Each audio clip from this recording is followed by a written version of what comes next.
Good morning. Good morning, everyone, and welcome to the general meeting of June, the council meeting. And just like to welcome everyone in the gallery and welcome those in the councillors and senior staff. I'm calling for any leave of absence or apologies. I don't believe we have any. And I'd now like to ask Pastor Tony Lister to come forward to offer prayers.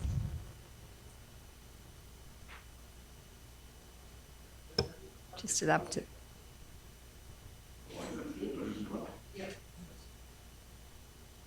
don't have to stand on the stools. Oh. All right. I think I better. Thank you for your invitation. I feel a bit out of my depth here with all people wandering around. I'm normally in front of a congregation, but they sit in pews. You know, it's a lot easier. It's a lot easier. Thank you for the privilege, and it is a privilege to be able to just come and share a little bit with you before you start your meeting. I better give you a little bit of an idea of who I am. I'm doing the lay pastoral work at the Church of Christ in Mergen. Most of you know Glenn Vonhoff, who was the pastor. Unfortunately, he became very ill, as most of you probably know, and he nearly passed away. He's recovering, but he's still not the Glenn Vonhoff that he was 6 months ago. And so I was kind of volunteered to take on his position. I had done some pastoral work in a Baptist church in the past. A little bit of my background. I'm not going to tell you how old I am, but I became a Christian when I was 18. And so I've been a Christian for 59 years. I've got two things in my life that have been the most important things in my life. My commitment to Jesus Christ and my commitment to a lovely lady who I'm still married to, and we've been married for 54 years. Two of my great loves. Over that time, the Lord's led me in unusual places. We ended up in Papua New Guinea, working with an organisation called Mission Aviation Fellowship, who is an organisation that does Christian work in third world countries all over the world. And we were with MAF in Papua New Guinea for 7 years. I've been involved in various churches, various activities, as you do, after 59 years. In all that time, I can say without a shadow of a doubt that the Lord has always been faithful.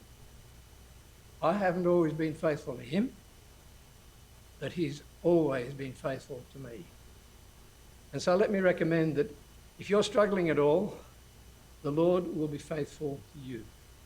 I'd just like to share a couple of little things with you this morning.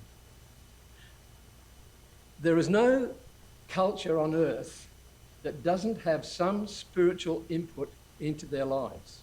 Doesn't matter how native they are, how backward we may consider them, they have some spiritual input. Because we have been given, as human beings, a soul. And that soul can only relate spiritually to its creator. When we were in Papua New Guinea, we had an interesting thing happen. A friend of mine came up to do some ministry for a while. One of the missionaries was going on furlough and he needed somebody to take his place. And my friend Rob said, "Oh, I can look after the mission station while you're gone. How long are you going to be gone for?" He said, "Oh, about 6 months." This was in the days before independence, which was in 1975. And in 1975, Australia handed over rule of the country to the people. And before that, they had what they called key-ups. These were people who were Australian guys, they were only guys, who looked after the various areas of Papua New Guinea. Now, some of these guys were rough, and I mean rough, to the point where they lived very rough lives within the villages. But it was required that they had to have a meeting every month. And they invited all the missions. And so the representative of all the missions would come along and they'd have this meeting to talk about what the locals needed in their area, what the problems were, etc. Every time the missionaries came, these guys would really take the mickey out of them and just basically make fun of their Christian living, their Christian ethics, and it went on and on and on, to the point where a lot of the missionaries said, "It's not worth us going anymore. I'm not going to go." But Rob, being Rob, he said, no, I'm going to go. And so he kept on going. After he'd been going, they had this every month. After he'd been going a couple of times, he thought, no, I've had enough. So he said, okay, guys, I'm going to ask you a question, and I want you to give me an honest answer. He said, you've made fun of my Christian life, my doctrine, my God. He said, I want you to now answer a question, and I want you to answer it honestly. He said, have you ever been in a situation where your life was at risk? Car accident, fall, whatever. He said, and have you all? He said, you? Yes. You? Yes, yes, yes. And he went round the various guys. He said, now may I ask a question again? What was the first thing you did when you thought you were going to die? He said, you prayed, didn't you? And one by one, they kind of had... Every meeting after that, no more jokes, no more ridicule, because they realised that, yes, they have a contact with a creator somewhere. They may knock him, they may abuse anybody who represents him, but we've all got a soul, and we are all linked to that creator. And that creator loves us.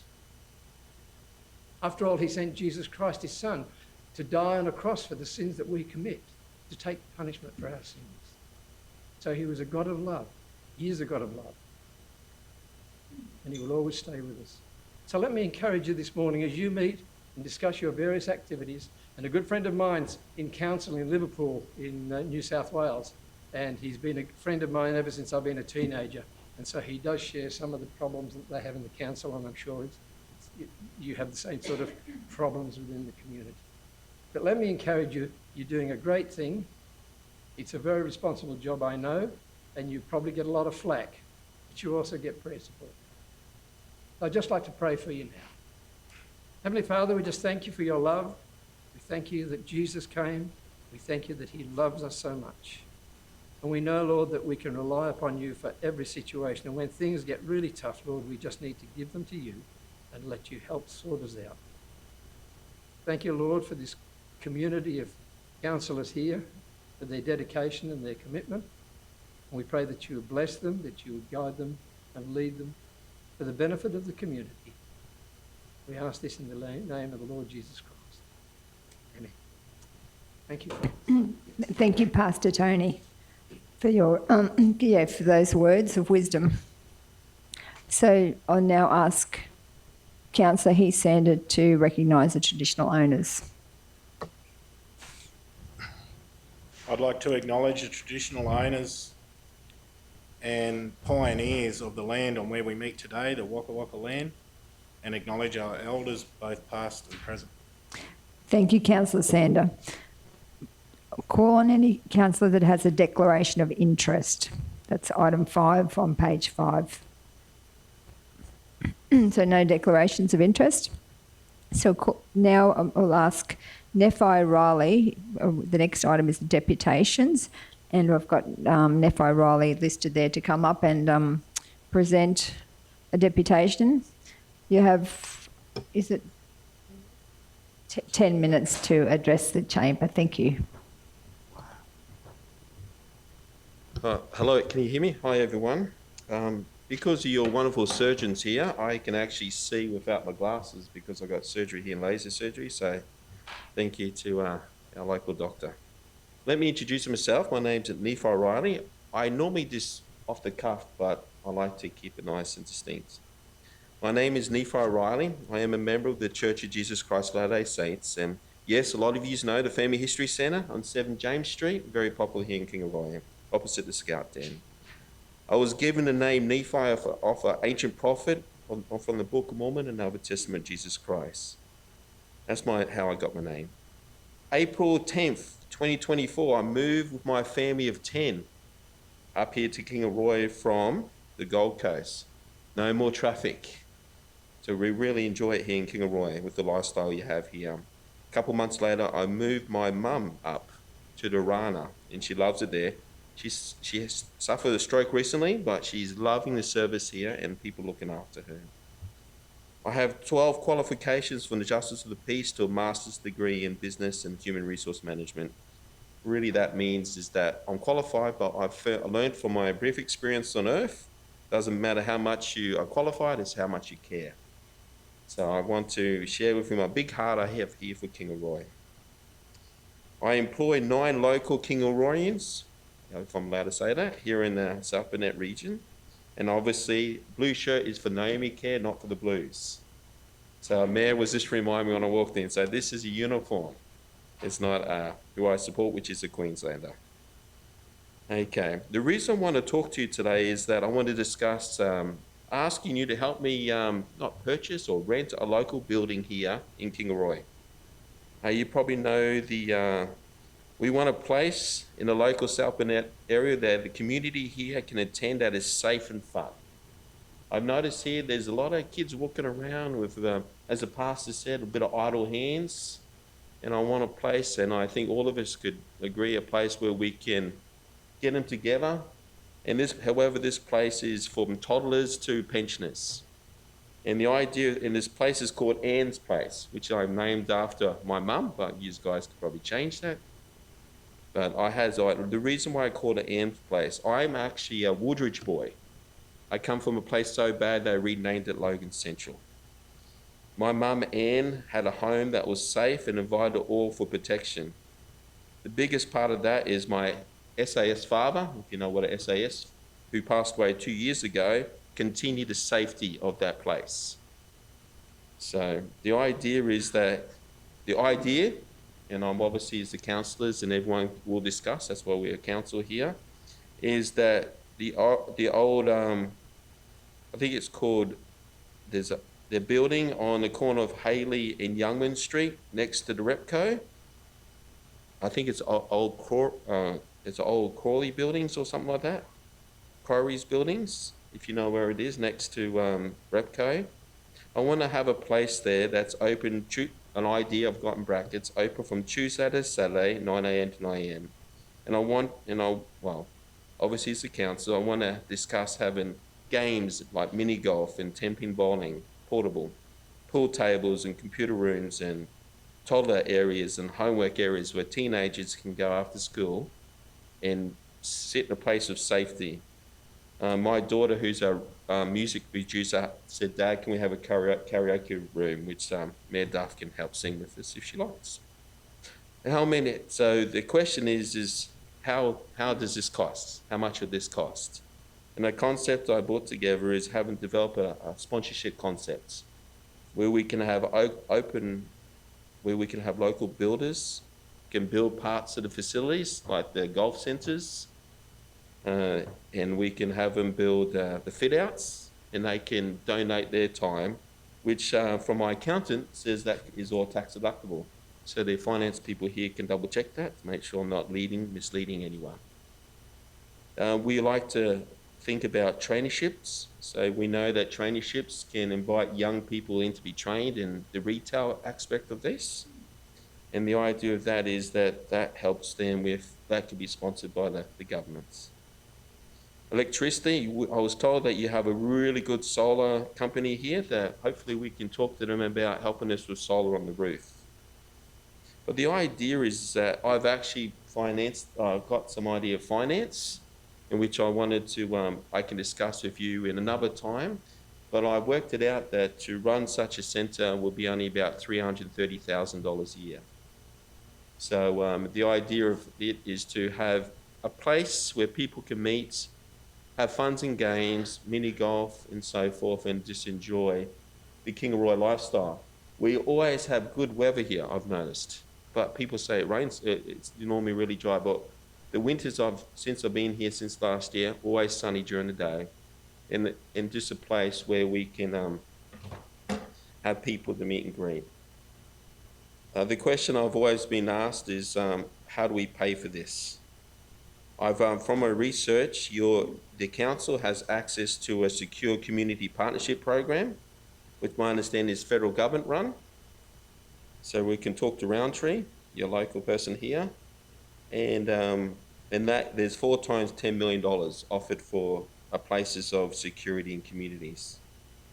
There's also, from my business background, I've got steps here in which we can finance it by opportunities to help people to have access to games, which you can have a small fee on. And the idea is just to have a place where people can come, where parents can let the kids in the toddler area. So we can look at lots of childcare people here can help look after the kids. But basically, Anne, I remember when my upbringing in Woodridge, which is a pretty rough side of town, is that my mum had a very secure place. We had a house commission home, and I remember Indigenous, Polynesian kids, male and female, had a safe place to go to, in which I remember the fun, the laughter, the first ever international rugby league matches was in our front yard, is where we had a place where everyone felt safe. And that's what I want to talk to you today about is help me help you, sounds like it's from the movie, to look at a place where we can have a safety place for our people. Am I allowed to ask questions, or is that? No, you're only allowed to address the council. Sorry, that's just the protocols. Okay, so that's what I want to talk to you about today. Thank you, Nephi. So, the protocol then is we just hear what you have to say. If you can send through that, do you have that you can send it through in an email to the CEO, Okay. and then we will have a report come back to council at a later date, not today. Okay. But CEO. yes, to the CEO, and I love the concept because we have the PCYC in Mergen, and there certainly is this an opportunity to do something across our region, but the finance will be challenging to find a way. I've got a way to do it.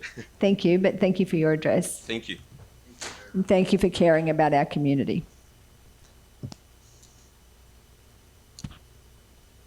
So now we move on to the minutes of the council meeting held on the 21st of May 2025. That's item 7.1 on page 7.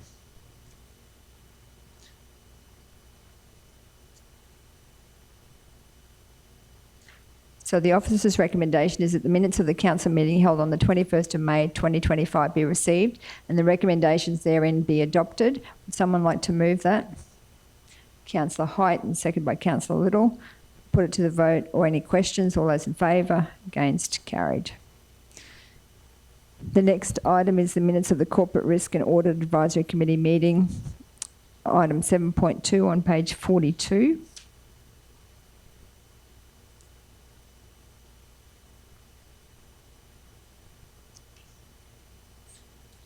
The officer's recommendation is that the minutes of the Corporate Risk and Audit Advisory Committee meeting held on the 22nd of May 2025 be received and the recommendations therein be adopted. Someone to move that? Councillor Height, seconded by Councillor Little. Any questions? If not, I'll put to the vote. All those in favour? Against? Carried. The next item is item 8.1 on page 51. And that is a notice of motion, water meter at Mergen 48-hour campground. And I'll hand over to Councillor Sander for that. Oh, sorry. So we need to lift that from the table. So would someone move that be lifted? Councillor Potter, seconded by Councillor Erkins. I'll hand over to... I'll put it to the vote. All those in favour? Against? Carried. Now I'll hand over to Councillor Sander. So with this one, I don't know whether... So I might just read it, that the South Bend Regional Council disconnects the water meter connected to all the caravan campsites in the Mergen 48-hour campground. And that was moved by Councillor Sander and seconded by Councillor Potter at the previous meeting. So I'll hand back to Councillor Sander. So when we were elected, we said that we were going to be a back to basics council and try to, save money where we could and to help the residents of the region. So this has come to light due to there's 21 taps that are connected throughout the free camp to each site when it used to be an actual caravan park. And I believe that there's also, so there's 2 meters, one connected to the toilet block with a common tap on the back for use of that block. And then there's 21 taps throughout the sites. So I was requesting that we disconnect the 21 taps through the sites because we've actually got a breakdown of the figures here.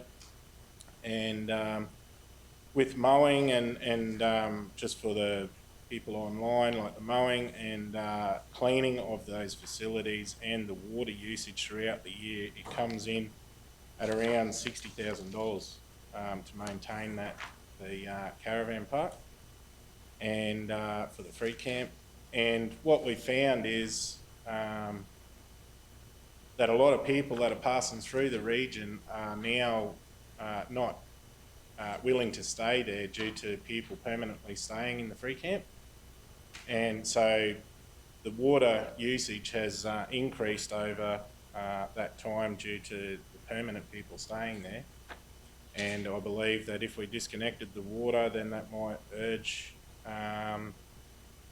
the permanent people who are staying there to either follow rules or move on to another location, and that might entice the people that are coming through the region to stay there and actually spend money at the local shops. Thank you, Councillor Sander. Is there any other discussion? Councillor, Deputy Mayor Jane. I am a little disappointed in the motion all up. I think that, as I have often said, if we can't look after the most vulnerable in our community, what does that say about us as a community? We recently travelled to a forum on homelessness, and the bottom line is it is not going to get any better, and there is no money to make it any better in the short term. There are no houses. I know as a council we have been assisting to make social housing available, but that is nowhere near the amount of houses that we need, and we don't have enough land to give enough away to make any difference to those that are homeless. To say that we're a back to basics council, I would think that supplying a necessity of life, which is water, would be a pretty basic thing to be giving. The water actually costs from those taps $9 a day. And I'm sure that there's a lot of people in this room who spend more than $9 a day on their daily coffees. For us to think that $9 a day is too expensive to help people who are homeless, you know, is pretty upsetting to me. To say that there's a number of people, to say that the numbers have stopped of people camping there, you know, I'd challenge that, because I actually stayed there recently when we had a function for the training awards in Mergen, and I stayed there and I actually drove around and spoke to a number of people who were there, and there were quite a number who were actually just there overnight. One of them, in fact, told me how lovely it was where they had stopped, because it was a little bit of a low section which was quite green, and contrary to what my fellow councillor believes, there are no residents, homeless people there actually watering. He told me he doesn't have any sprinklers, but it is a low section, but he does in fact keep it mowed, or he did up until the day that I was there, when he had been instructed apparently by council staff that he wasn't to mow the area. I would think that that was someone giving back to our community by mowing that area. The people that were camped in that actual spot were very complimentary about how lovely it was. They were there, camped up, they were ready to go uptown and have a meal. But what they did tell me, a number of people who stayed there, that there are some people who cause some concern there. However, they don't live there. They have a tent set up and they come there to party.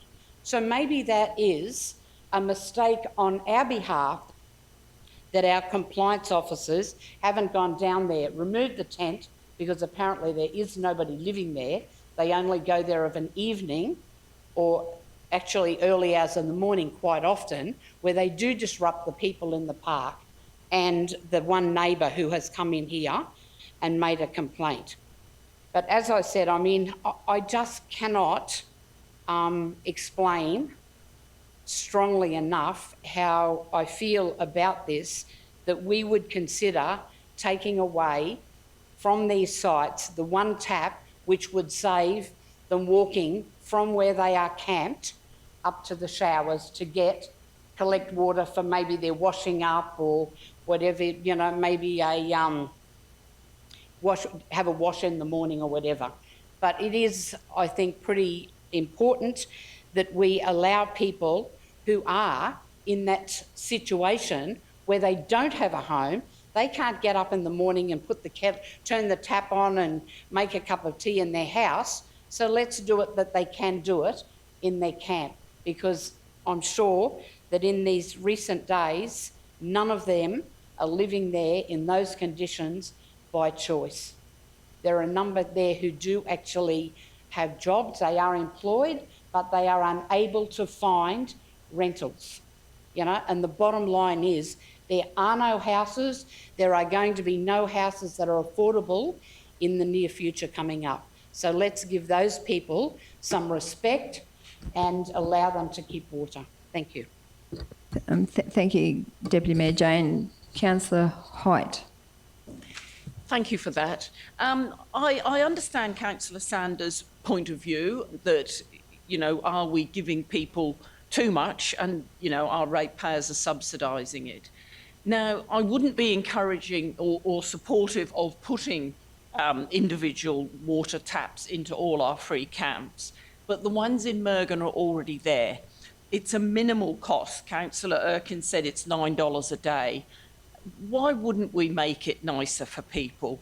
We do want to encourage people to our region, and I feel it feels a little bit vindictive to say I want to take away that water when it's really costing us very little. And in terms of the $9 a day, that's the amount of water they're using, so they're going to go to the other tap and use that amount anyway. So my understanding, it's very minimal maintenance to continue it, so I really cannot see any point, and I don't feel it's a positive move to take it away. I just don't feel it's a kind thing to do, so I won't be supporting the motion.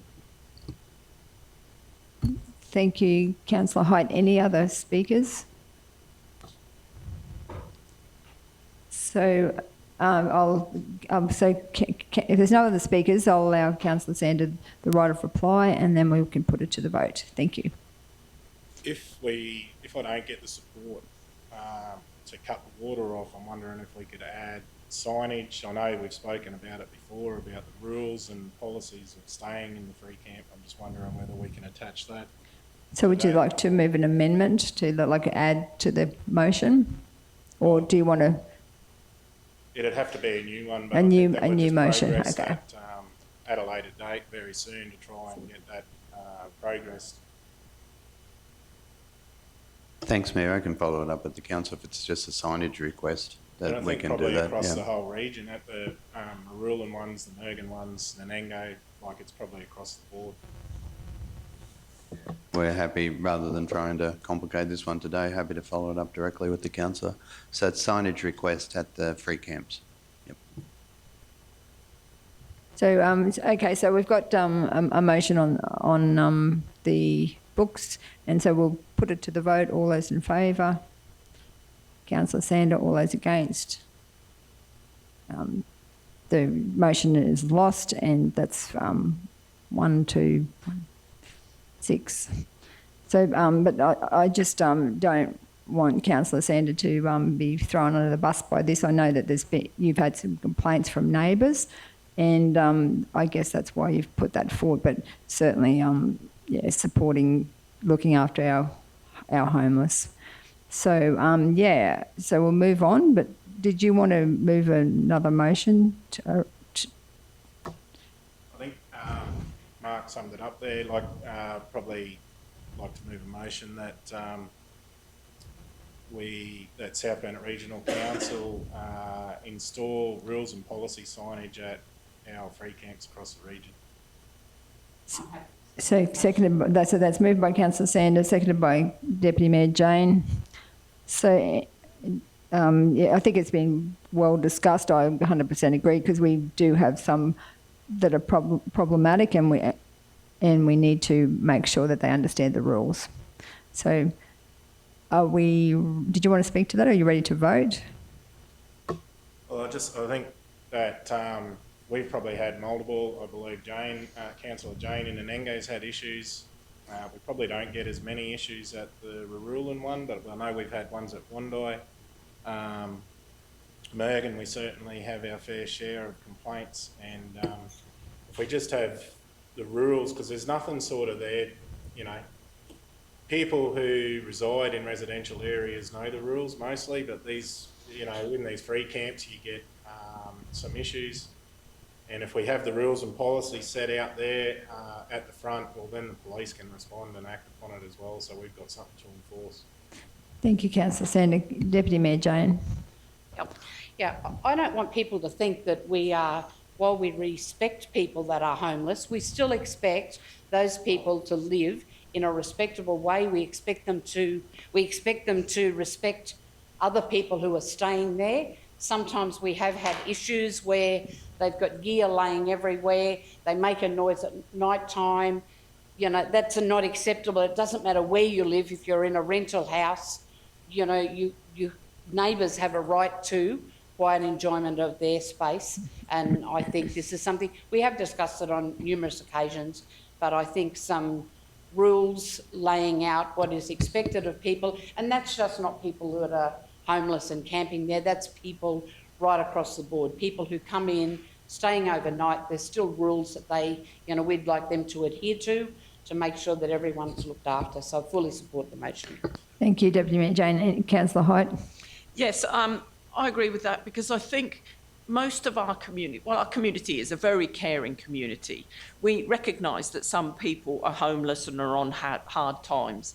Certainly at Warrulan and at Wondai, I know we have homeless people camping there, or camping or in a caravan.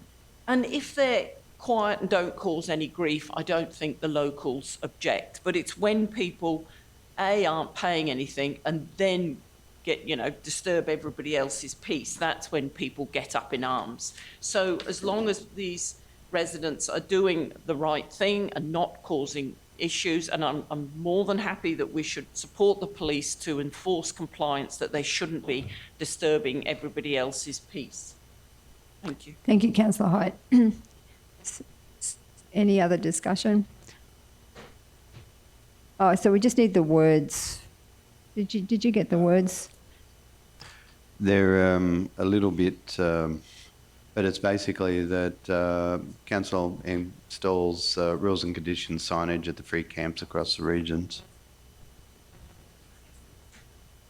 That I could comment on that because, and I was going to wait until, because I didn't want to, it's not relevant to the debate. The compliance staff go out to these sites and there has actually been signage developed, and I'm just was looking for where it's been put. So it may not be in Mergen, but there has been signage put elsewhere.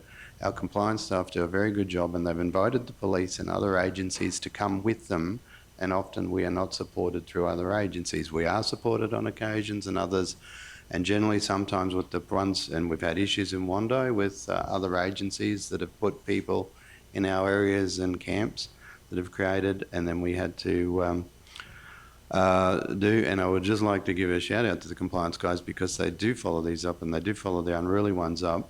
Regrettably, not always do we get other agencies supporting us in this space. And it's not to throw a stone at anyone nor anything like that, but it would be great to see the other agencies and the signage, and regrettably, we have put signage there for our own benefit. And yeah, I mean, again, it's not relevant, but I just wanted to make sure councils are aware. And there is important that the compliance staff feel supported when they go out and start moving people on, that when people make a complaint back up through the system, that they are supported for moving people on. Thank you, CEO Mark. So it's been moved by Councillor Sander and seconded by Councillor Erkins that council installs signs of rules and conditions at campgrounds across the region. So I 100% agree, back CEO Mark with the compliance team. And as there's been some councillors have gone down to the Housing and Homeless Forum and said that they very much, we need to, as Deputy Mayor Jane said, it's not, this problem's not going to go away. We want to be seen to be a council that's caring about our community, but we also need to be mindful of the other residents that are living in the houses nearby those grounds and also the other residents at the campsites to make sure that everybody's following the rules. So, and it is challenging for our compliance staff, but I think that it was also said at the conference that we needed to get a partnership with the police and have the someone always go with the police and a support agency to go and make sure that we are not heavy-handed even with the police, but that we just make sure we enforce the rules. So yeah, it's a challenging time for all of us here in the South Bend and across Queensland with this housing and homeless crisis. So I think we're ready to vote. So I'll put it to the vote. Kathy, can I just say Councillor something else? Height. I'm just concerned because I believe the signage we did have said this is 48 hours and you'll get moved on. And then it says, you know, don't be unruly and all the rest of it. So it's a little bit difficult for our compliance staff to say, don't be unruly, but we're actually turning a blind eye to you being there more than 48 hours. Yeah. So I'm just a bit concerned what those signs say. That is a good point. This opens up a whole different conversation with councillors' wishes and discretion to what is the law. Those sites are 48-hour camping sites. Now, there is not turning a blind eye. There's an understanding that people are homeless and that there are, and we've given an undertaking that the bona fide, actually, we would pull back in a number of spaces. So it would be a little bit tricky for councillors or now to come up and start talking about that as an issue. And on some of the signage, I think we have adjusted the signs and we've just dropped the 48 hours off of the signage because whilst we understand they're lawful rest areas for 48 hours, there is an issue and there's a genuine bona fide human issue that's attached to this. I'm happy to have the conversation, but again, it's probably not relevant to your resolution just at the minute. Okay, so is everyone, Councillor Sander? Is there, do we have to put it in there that it comes back to us? Because 7 lines or 10 of us in here have discussion to pick up. Or if it comes back to us, we can have an input because each campground's probably got its individual issues. And I mean, like if like that 48-hour thing, or Mergen's going to be the only one with water, so we're going to have to put specific rules on that one for watering. Oh, I think, councillor, if it's just we can just add in consultation with the divisional councillor and to the end of the resolution, and then that way, and council, whilst we can drop things off, and we've hit the issue with Nanango, and again, without making this more complicated than what it is, council has no legal or lawful authority to pass a resolution that contradicts what is a registered area, so it becomes ultra virus. It's unable to be enforced. So you can say, okay, we'll do this or X, Y, Z, but each of those rest areas are generally either registered or have their own set of terms and conditions. But yeah, with the consent of the meeting, we'll just add in consultation with the divisional councillors. So, Councillor Erkins, are you happy to for that change as you're the seconder? Okay, so the council installs signs of rules and conditions at campgrounds across the region in consultation with the divisional councillor.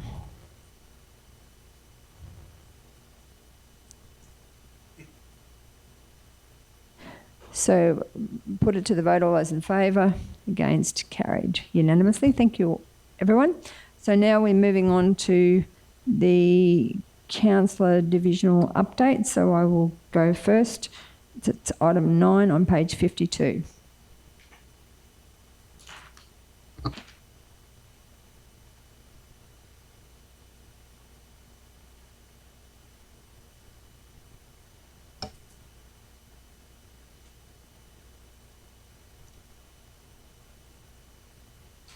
Good morning, everyone. Today is State of Origin Day, and I'm pleased to see most people in the gallery supporting Queensland.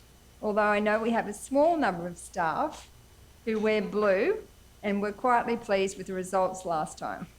Let's hope we get a Queensland victory tonight. Earlier this month, we celebrated Queensland Day, and it was great to see Black Butt Bakery recognised for the best meat pies in Queensland. And the 55 million years ago museum in Mergen was awarded one of the best Queensland tourist experiences. I'm also proud that our council was recognised at the recent Rotary Business Awards along with a number of our trainees who were also recognised. In August, I'm looking forward to attending the Queensland Training Awards where we have one trainee and also our council have made it into the finals in Toowoomba. At the moment, our focus is very much on delivering a responsible budget. The budget will be challenging because the valuations have not been consistent in the categories as we had hoped. There are large variations across most of the categories with some valuations. Some valuations have increased by 50% and some up to 150%. There is no way with what has happened that we can stop some rates going up and some rates going down. We will drop the rate in the dollar, but there will still be large variances across the categories. We are using 3-year averaging and also considering capping. All these things are being looked at as we navigate the process of keeping rates as affordable as possible. I'm excited that at this meeting we'll be rolling out our draft community plans. These have been a long time coming, and I'm looking forward to receiving community feedback before endorsing the final document. At the last general meeting of council, we adopted our corporate plan, which is a document that everything we do in council has to link back to. I would like to end my address with our purpose, which is in the document, and it is a new direction for council to be more customer focused. Our purpose is to deliver the best possible outcomes for our customers within the resources we have. And our vision is to be an organisation known for its exceptional customer service, empowering employees to go above and beyond to ensure customer satisfaction. I look forward to working with everyone with this new direction and focus as we finish the budget and move into the next financial year.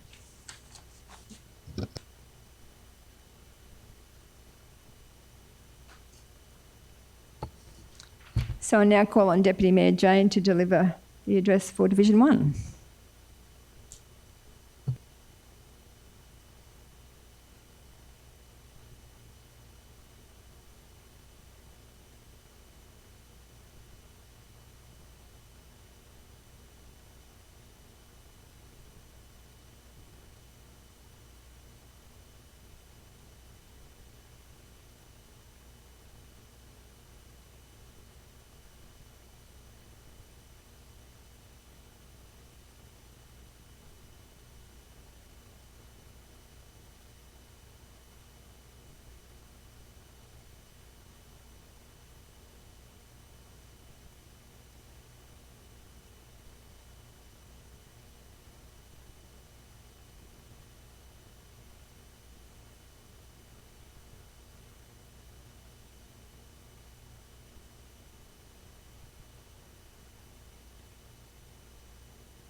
To make homelessness everyone's business.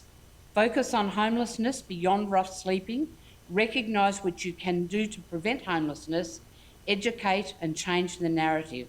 Take your seat at the table. So a little bit of an update, Bart, on what's happened in Division 1, because it's not all bad news.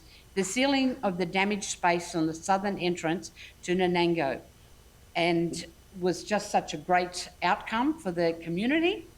I recently met with council staff and Main Roads, and they're hoping to upgrade some parking for heavy vehicles in that area, which will also make it a lot safer for for people navigating that area. Also, the signs have gone up to try and keep traffic moving in the business area, which is another great outcome because, as everyone knows, parking is becoming a priority in all business areas of town. I was very impressed with the footpath upgrade of the footpath out front of the Palace Hotel, and I'm sure once the parking is finished there and the barricades removed, everyone's going to see it much easier to walk down that area. Thank you, and I hope I kept to my 400 words. Thank you, Deputy Mayor Jane. Councillor Little, if you'd like to give your divisional update for Division 2.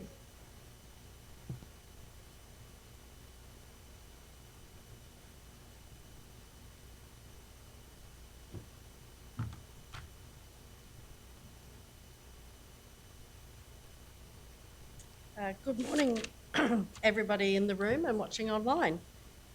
I'd like to start my Division 2 update by thanking all the wonderful and hardworking volunteers we have across the region. A highlight of activities from the past month include Mayor Cathy and I attending the Blackbutt Amateur Theatre Group's first performance at the Blackbutt Memorial Hall. This play centred around a court case between the Three Little Pigs and the Big Bad Wolf. The cast of characters included Bo Peep, the Seven Dwarfs, Sleeping Beauty, and many more fairy tale characters. For their first show from this newly formed group, it was really entertaining, hilariously funny, and really well attended by our community. As an added bonus, the theatre group were able to present a cheque to the Blackbutt District Tourism and Heritage Association for $4,160. These funds will go to the Blackbutt Timber Museum project, and our local Lions Club also assisted on the night by providing, on both sessions, by providing drinks and a sausage sizzle, and all the profits from that, including we covered the cost of everything we did as well, and so we were able to donate a further $700 towards that project as well. So it was a really great effort by our volunteers and our amateur theatre group to put on that wonderful show. Staying on the Lions Club, they are still hosting the free community meals project, and they will be providing those meals tonight, as it's the second and fourth Wednesday. No, it's not. It's the third and fourth, fifth Wednesday of the month.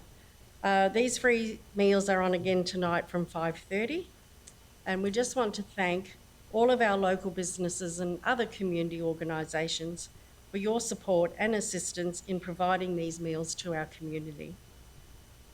I was going to talk about the Q shelter, but Councillor Erkins covered that quite well. And I look forward to speaking with our fellow councillors and our senior leadership team on ways that we can assist these people in a very humane, kind and compassionate way. And hopefully we do not make the same mistakes that other LGAs have done around the area in recent times. I'd like to also thank all the operational staff that we have working for Council. It's absolutely wonderful what is happening around Division 2. All my roadsides are getting cleared so I don't get ponding on my roads whenever it rains anymore. It's been a big bugbear of mine for a long time. And General Manager Meehan has taken my concerns on board, and we now have a program where my roadsides are getting cleared off. Our Parks and Gardens staff are amazing. As always, Blackbutt looks fabulous, Benarkan looks fabulous, and whichever way you come into our region, the towns and our Parks and Gardens always look amazing. So thank you for that. I'd just like to reassure our local residents in Blackbutt and Benarkan as well that we do understand and know that the discoloured water issues are ongoing, and it is a high priority for our council to get that fixed and rectified as soon as possible. And please, if you're still having issues, don't forget, contact council, contact myself, and we will come and do some flushing, and hopefully we can get some nice clear water to your premises. On that note, thank you very much. Enjoy your day. Thank you, Councillor Little. I'll call on Councillor Potter to give a Division 3 update. Thank you very much, Madam Mayor. And because I'm the one who's always been the longest, I'm trying really hard to cut this short. But how do you cut short 1 month's worth of work down to apparently 400 words or 2 minutes? So we'll start off with the training awards. So that's already been covered, so we don't need to go there. So I've just cut down some more words. With the Regional Arts Development Fund, we've had a couple of shows come through. So Perfect with our very own Julianne Bell and Melissa Buchholz on the piano, which saw an incredible performance. We also had a beautiful performance with the South Burnett Community Orchestra, who did a donation for the Royal Flying Doctors fundraiser, and this was just an incredible performance. If you weren't able to see it, they've got another performance coming up in November, and look, please attend, because these are our own people up there on stage, and they truly are inspiring. Along with these, we've also been very blessed to have some wonderful performances, such as Camerata and the Queensland with the Queensland Symphony Orchestra, and we'll also be working with them to bring them back next year with community workshops and concerts. And I do believe the Mayor's also trying to work with them with doing a concert at Topinga Homestead, which is where they were when they came here 40 years ago. So, and that doesn't count in my words, just saying that was just added. So we also had the beautiful showing of the graceful ballet Prelucage. Prelucage. You be quiet, Councillor Erkins. So Prelucage ballet, which was just beautiful for Swan Lake. And we were very lucky in the South Burnett because QPAC only had 17 showings of the ballet, so we were very lucky to get 3 of those here within the South Burnett. So Councillor Linda attended the Forest View showing, and thank you very much. We had Councillor Jane at the Nanango showing, along with the La Creme Dance Academy, which was just beautiful, and the photos she's put on Facebook were just amazing, so thank you, Councillor Jane. And I'd like to thank the Kingaroy State High School and Craig Rieger and the Kingaroy State High School students for staying that night, because it was just beautiful. We were very, very blessed to have it, and at times I felt like I was actually watching the ballet dancers on the stage right in front of me. It was just that beautiful. And just so you know, I can say it again, the choreographer was Angelique Prelucage, and it was his ballet, which is why it was named after him. Disaster conference, along with Councillor Jane, down in Brisbane. We've also had disaster meetings to discuss disaster recovery funding arrangements with the Queensland Reconstruction Authority. We've had meetings with I've had meetings with Thriving Places and Thriving Kids, collaborative for the South Burnett Partnerships for Kids. We've had the opening of the regional house at 1 Kelvin Street, which is 3 2-bedroom units, which are already being filled. We've had meetings and fundraising for South Burnett Relay for Life, the South Burnett Suicide Prevention Working Group meetings, South Burnett Arts. The list really does go on. We've met with Karma's Place Rescue. We've met with Kate Venables and Tony Kruger from Queensland TAFE. We've had budget workshops, meetings and community meetings, and members with individual community members. We've also attended the Kingaroy Era Modelers Society with the opening of the new Cams Hilton with Linda, Mayor Kathy and Councillor Deb. So that was really quite interesting. We've had online meetings with Councillor Jane for the Local Government Domestic and Family Violence Working Group Forum, and also the upcoming Local Government Conference event with the Housing Queensland Housing and Homelessness workshops. We've had here at Council, we've had Regional Housing, we've had CTC, Q Shelter, Department of Housing attend those meetings right here. So as a council, we are working really hard in this space. The conference has already been spoken about, but we also learnt the other day that Australia is 1 million homes short. And that is where we are at as a nation, 1 million homes short for our people. I just want to bring up about the Spark of Change and Big Ideas Challenge that the schools had in the town hall, which was just refreshing. The youth have had some amazing ideas and they were bright sparks. So it was really good to see that some of those things that they discussed there were things that we had already discussed here as a council and also that the Youth Council had discussed. So it was just wonderful that we have that amazing youth moving forward within our communities. With regards to the Youth Council, Council has actually purchased this amazing large inflatable. When I say large, probably should have used the words extra large, inflatable screen for community events. And the Youth Council are planning on using this to hold youth-led events because during the conversation with the youth, they felt that there wasn't enough within the South Burnett for the youth. So that's something that I can thank the South Burnett Regional Council for purchasing, and the Youth Council is going to get quite a bit of use out of that, along with council at some of our community events, because I'd love to watch a movie by the dam, I'm just saying. So thank you very much for having me, and I know I probably went over, but I did. Thank you. Thank you, Councillor Potter. I'll hand over to Councillor Deb Deneen for the Division 4 update.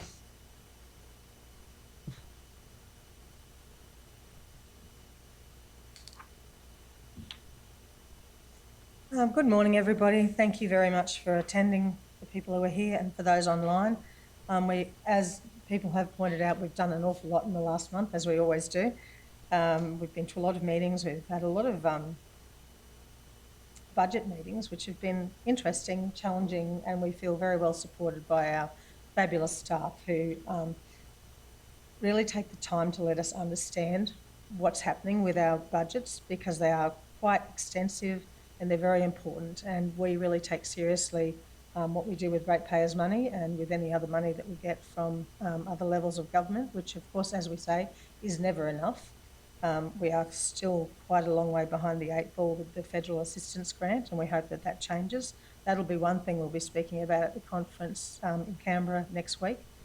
We have quite a bit of interesting things happening in our biosecurity space. We're looking for expressions of interest for local people to be on that advisory committee, and so anybody who has a real connection to the land and our area, please talk to council and put your expressions of interest in.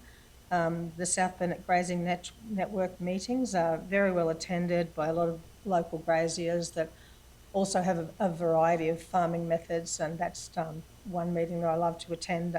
I go there as a council rep. I end up coming home with so much information because they've got their fingers in everything and they understand what's happening with the rural. And we are a rural area, you know, first and foremost. With Division 4, as Councillor Potter said, we had the opening of the CAMS Hilton, the Kingaroy Aero Modellers Society, which was wonderful, a long-standing group that seemed to have absolute ball with their flying their planes and helicopters. And they even had a pink plane for Mayor Cathy, which was wonderful.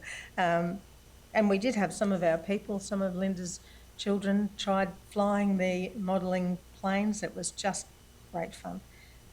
We're doing quite a bit. I've got some of our key staff are helping organise with the footpaths in Kingaroy, desperately needed footpaths and some upgrades to Fisher Street footpaths, Coral Street, Testmans Road, and that should be fantastic. We're also doing upgrades to Adamant Park, which is just a beautiful park right near the Lutheran School in Ivy Street. We're very pleased to keep that park going so beautifully and to upgrade. I believe that we're looking for a new barbecue there and upgrading the toilets, so I'm pleased about that. So thank you very much, everybody. There was another event that I did go to, which I thought was fascinating. Deputy Mayor Jane attended as well, and that was the Motherland at Hillview Cottages, a group of rural women supporting rural mothers and rural families. And I know what it was like when I was a young rural mum living a long way out of town with children, and you just sometimes feel overwhelmed. And to have this beautiful organisation, of which a local woman, Felicity Burton, spoke about things that happened to her with her farm accident with her young fellow, it really hit home how integral women are and families are to our community, and the farming people are very important to us. I know this is, we talk about the towns, we talk about what we're doing in the towns, but I know from having a business in town what a difference it makes when the farmers are doing well and when we've got rain like we have at the moment, and just the difference it makes to our community. So we're all very well connected in the South Bennett, and we're very grateful for that. So thank you very much. Thank you, Councillor Deb. I'll hand over to Councillor Heath Sander to give the Division 5 update. Good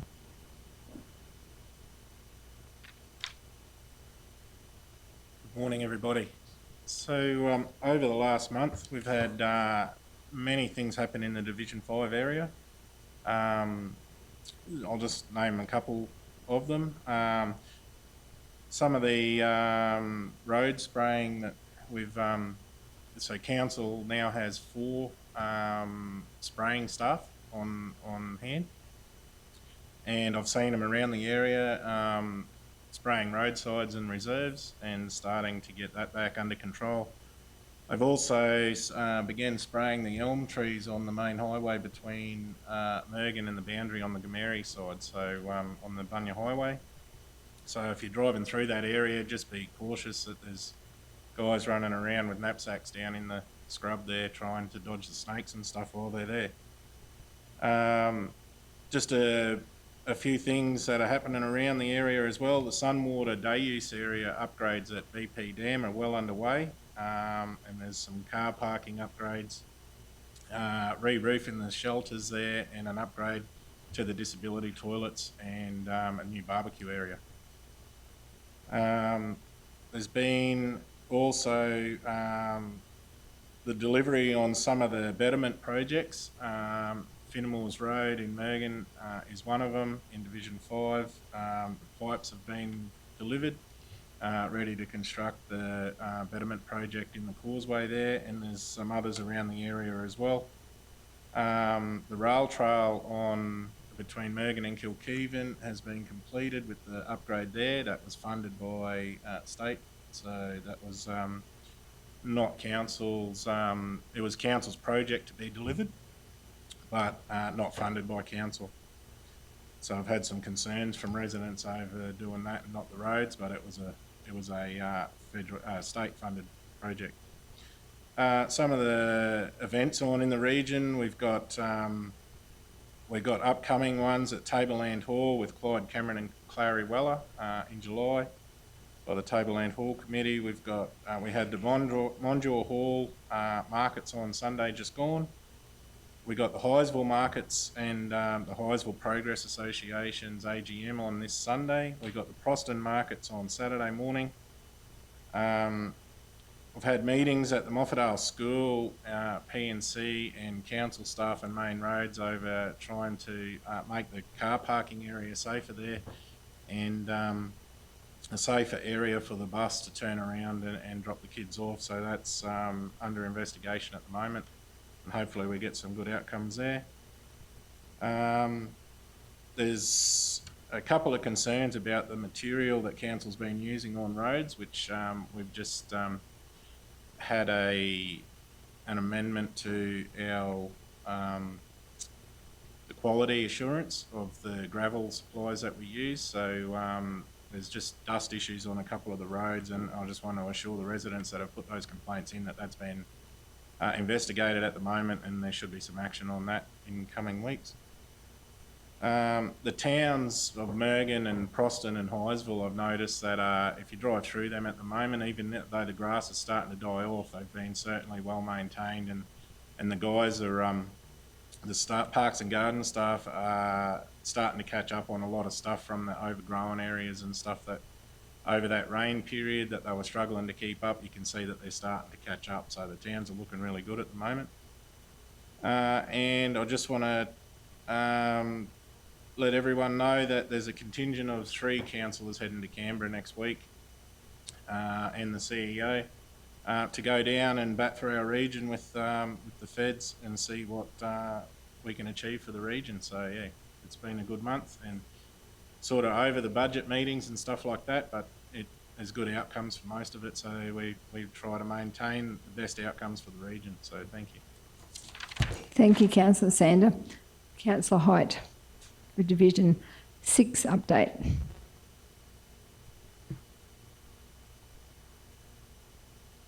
Ethan, I don't need the box to stand on.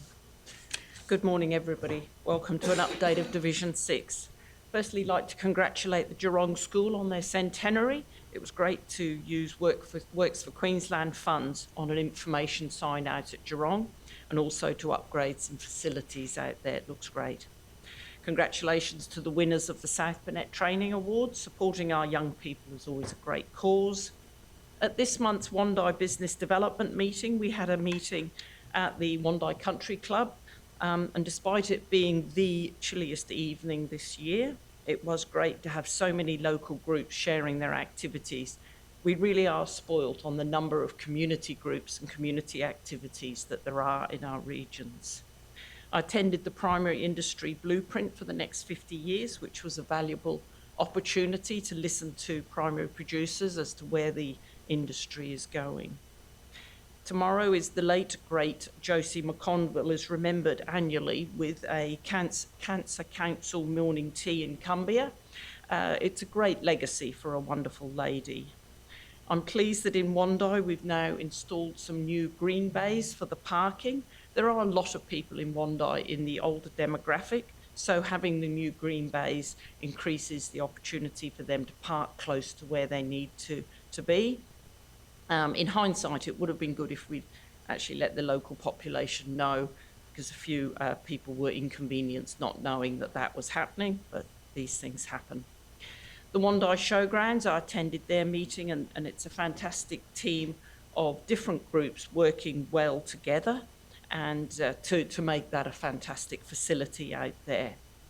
As Mayor Duff said, the valuations, especially in the rural areas, are hugely variable, and please be assured that we are working to do our best to equitably rate those properties, but it will be particularly challenging. But in closing, I wish you all a happy new financial year, and I hope it's a good one. Thank you. Thank you, Councillor Height. I just wanted to follow up on what some of the councillors have said about the parks and gardens and also the road slashing. I'm just really proud to drive around the region and see the immaculate towns, the way that they presented, and also the beautiful slashing and the guideposts straight and being replaced where there's missing ones. It's just, it makes me proud, and I always look at our region, and when I drive into the other regions, they're not sometimes as good as us, and I feel really special that we have, we're winning in that space, because it's been challenging over a long, long time for me, because slashing is one of my big ticket items, and I've always felt over the years that we've sort of been behind the 8 ball, but now I feel like we're really on top of it, and even when it's been a really, really challenging season, we're still able to show the community that we're out there with our slashers, out and about doing the best we can. And now with this the change in the weather, obviously it's going to be things that will slow down, but we certainly did keep on top of the slashing during a very challenging time. So just wanted to thank the Parks and Gardens staff and the roads team for the work that you're doing, and I've had great feedback about the roads. We're forming them up, fixing the drains. Most of the feedback I've got is very, very positive about what we're doing in the road section as well. So thank you very much. And obviously, so that's the General Manager Aaron, but in the finance team, Kerry, just wanted to acknowledge you and the work you are doing, because the budget is a headache. And it's just going to be, it's probably for the first time ever we've got our general manager doing like the whole modelling on the rates, because sometimes we get a consultant in, but this new council direction is to grow our own and have our own staff doing as much as possible. And so the weight is on GM Kerry to try and get that that rate modelling right, because we've got so much variation with those new valuations. So just wanted to give a big shout out to the finance team as well. So thank you. So now we're moving on to the business outstanding table for ordinary council meeting on page 52, and that is number 10.1 item. So the officer's recommendation is the business outstanding table for the ordinary council meeting as at the 11th of June 2025 be received for information. So I'll just ask someone to move that. Councillor Height, seconded by Councillor Little. Somebody. So any discussion? Any discussion? It's just that no one on the right-hand side is putting their hand up to second any motions. It's all on the left-hand side. Just, I'm just saying.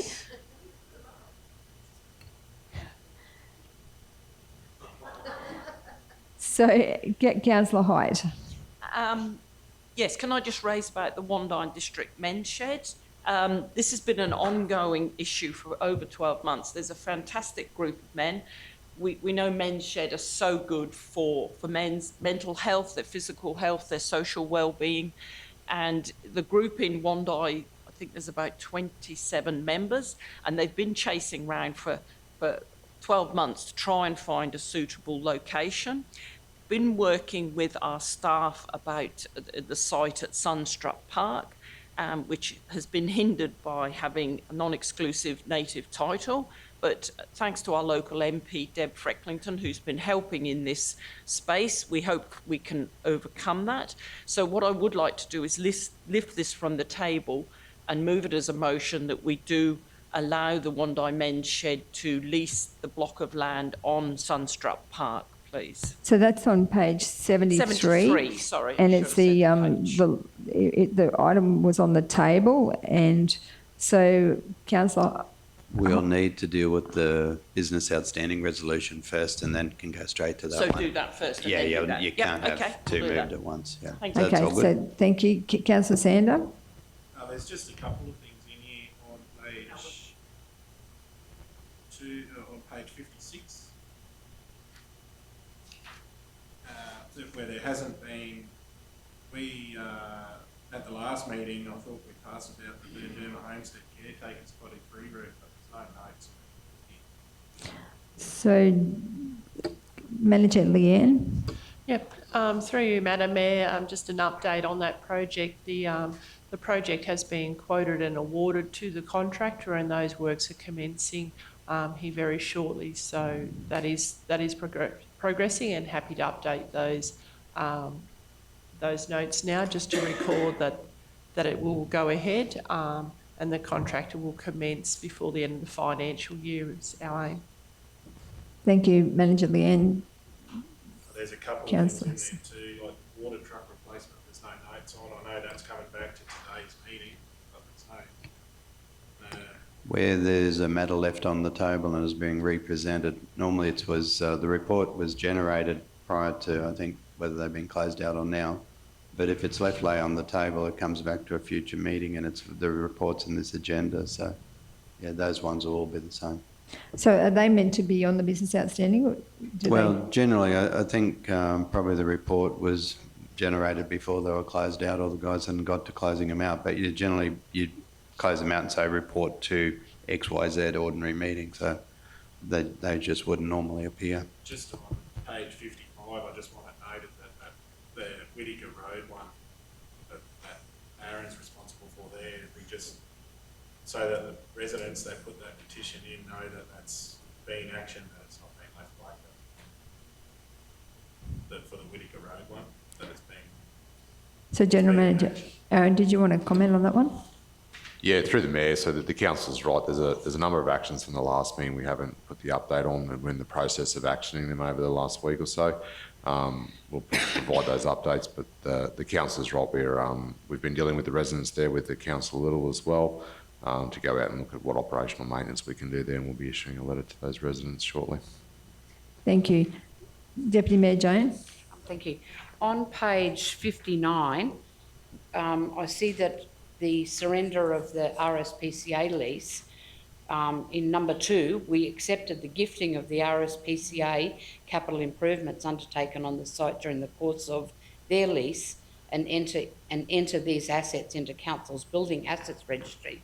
But I did see something come through that they were now offering to sell those assets to Council, and I have concern about that because I was under the impression that they had gifted them to Council. Yep, so sorry, through you, Madam Mayor. So 2 different types of, I guess, asset groups. So there was a whole heap of items that, yes, they gifted to us. So there is a report in today's council meeting for some that were extra little bits and pieces that weren't included in the original conversations that they have. I'll look at that then when it comes up. Yeah. Okay, thanks, Kerry. Thank you. Councillor Little. Thank you, Mayor. I just, on page 66, the removal of trees at Haley Street, Kingaroy, and we're still waiting on the cultural assessment of the trees and the quotation. I'm just wondering if there's an update on that, thanks. Yeah, happy to provide an update for that one through the Mayor. We've been advised by the Cultural Heritage Solutions for the Waka Waka people that we will not require a cultural heritage assessment for those trees. So Leanne and the team will proceed to that removal probably in early July once we procure the appropriate materials, and I imagine we're probably going to need some heavy support given the size of the tree, so that will proceed. So we have our quotations in that end on who's going to be removing those trees? I'll just have to check with Leanne on that one. Will there be a report come back to council on where we progress from there? Or is it just going to happen now? You'll just remove them. Yes, we'll just remove them. We'll just go out for quotation for a supplier to provide us with a quotation for the removal of the trees, and we'll progress with the removal of the trees. So, sorry, just a supplementary question. So with the those trees, they're going to get all mulched up, are they? And will that mulch then be available to our local residents, similar to what's happening this week? Yep, happy to investigate that and look at if that can be achieved. Yep. Thank you. Councillor Potter. Thank you, Madam Mayor. First of all, page 68, the tree policy. So on page 68, we've got the development of a tree management, maintenance and planting policy. I'm just wondering where that's at, because I know it said that it's been commenced research on the policy to include in the operational plan. But to me, this policy needs to be brought forth to council as soon as possible, because our staff are actually waiting on this, and I think this is something that's highly important, that we as a council, we see trees here, there's trees in the last council meeting, there's trees in this one. It's has become a huge issue since our recent storms, and I personally believe that we need to get that policy up and running as soon as possible for our staff and for us. Thank you. The next one. So, Did you want someone to comment on that? Yes, or let's do that. Through the Mayor, so it's listed in your operational plan for next year, so Yep, that'll I be see a key task to be done by the officers. So obviously we'd like to see that get up in the first quarter of the operational plan, so that way we can we have a number of these issues which everyone's aware, and that way we can have a consistent approach to the tree management. Thank you. The next one was on page 74, Baramba Dragons. I'm just wondering where we're at with Baramba Dragons, because we love dragons, and I'm just would like to know where we're at with their policy. Thanks. Thank you. Through you, Mayor. The Dragons, I met with the department because we leased that land from the state. I met with the department week before last, and we have to make application through them. So that's the next step to get the actual lease document approved and the plan approved through the department before giving it to the Dragons. So thank you, Rebecca. Councillor Deneen. Could I just ask through you, Madam Mayor, how the applications for the Biosecurity Advisory Committee are going? Do we have any? We have a heap of wonderful people applied. Manager Leanne. Through you, Madam Mayor, yes, we have had a number of inquiries so far, but yes, we're still keen to get others to apply. So yes, if you could promote it and encourage people to make application, that would be great. So what date does that close? 3rd of July. 3rd of July. Okay, thank you. Any other questions? you're Okay, right. oh, sorry. You're right, Sorry. Linda, she doesn't see this. Sorry. Deputy Mayor Jane. Through you, Madam Mayor. I'd just like to know, do we have a date for when they might take those trees out? I've got to check the weather in case I want to go down and chain myself to one of them. You know I didn't want to see them go. So we won't be telling you what date that's happening. Councillor Sander. Notify councillor Oakens after the fact. I was worried when they said they'd have a mulcher there in case you threw me in. On page 71, it's the last update on whether I asked the question whether there was any subsidies for rainwater tanks, and I contacted 2 tank companies and ended up with a deal that wouldn't cost council any financially in any way, but it hasn't been looked at since the 11th of February. I'll hand over to CEO Mark to comment. Yeah, no, I've got it, because as we've been working, I've got it still listed on my whiteboard in there for the budget, so I'm thinking it's coming up Friday with that overarching budget one about how and best and where and why and where we're doing it. So, yeah, there should be a note on there, councillor, but yeah. So that will be on this Friday. Fridays, yeah. If you're there's a happy whole- with yeah. that response, Councillor Sander. Any other questions, comments about the business outstanding? If not, I'll put it to the vote. All those in favour? Against? Carried. Now I'll hand over to Councillor Height. So yes, I'd like to move a motion that, so we've lifted it from the table or we've lifted? No, you move the motion that we lift it for a Lift it, start. please can we lift it from the table? Page 73. So Councillor Hyde has asked that the motion be lifted from the table regarding the Wandai Men's Shed. So someone to second that? Councillor Erkins. I'll put it to the vote. All those in favour? Against? Carried. So now, Councillor Hyde, do you want to move a motion? Move a motion that,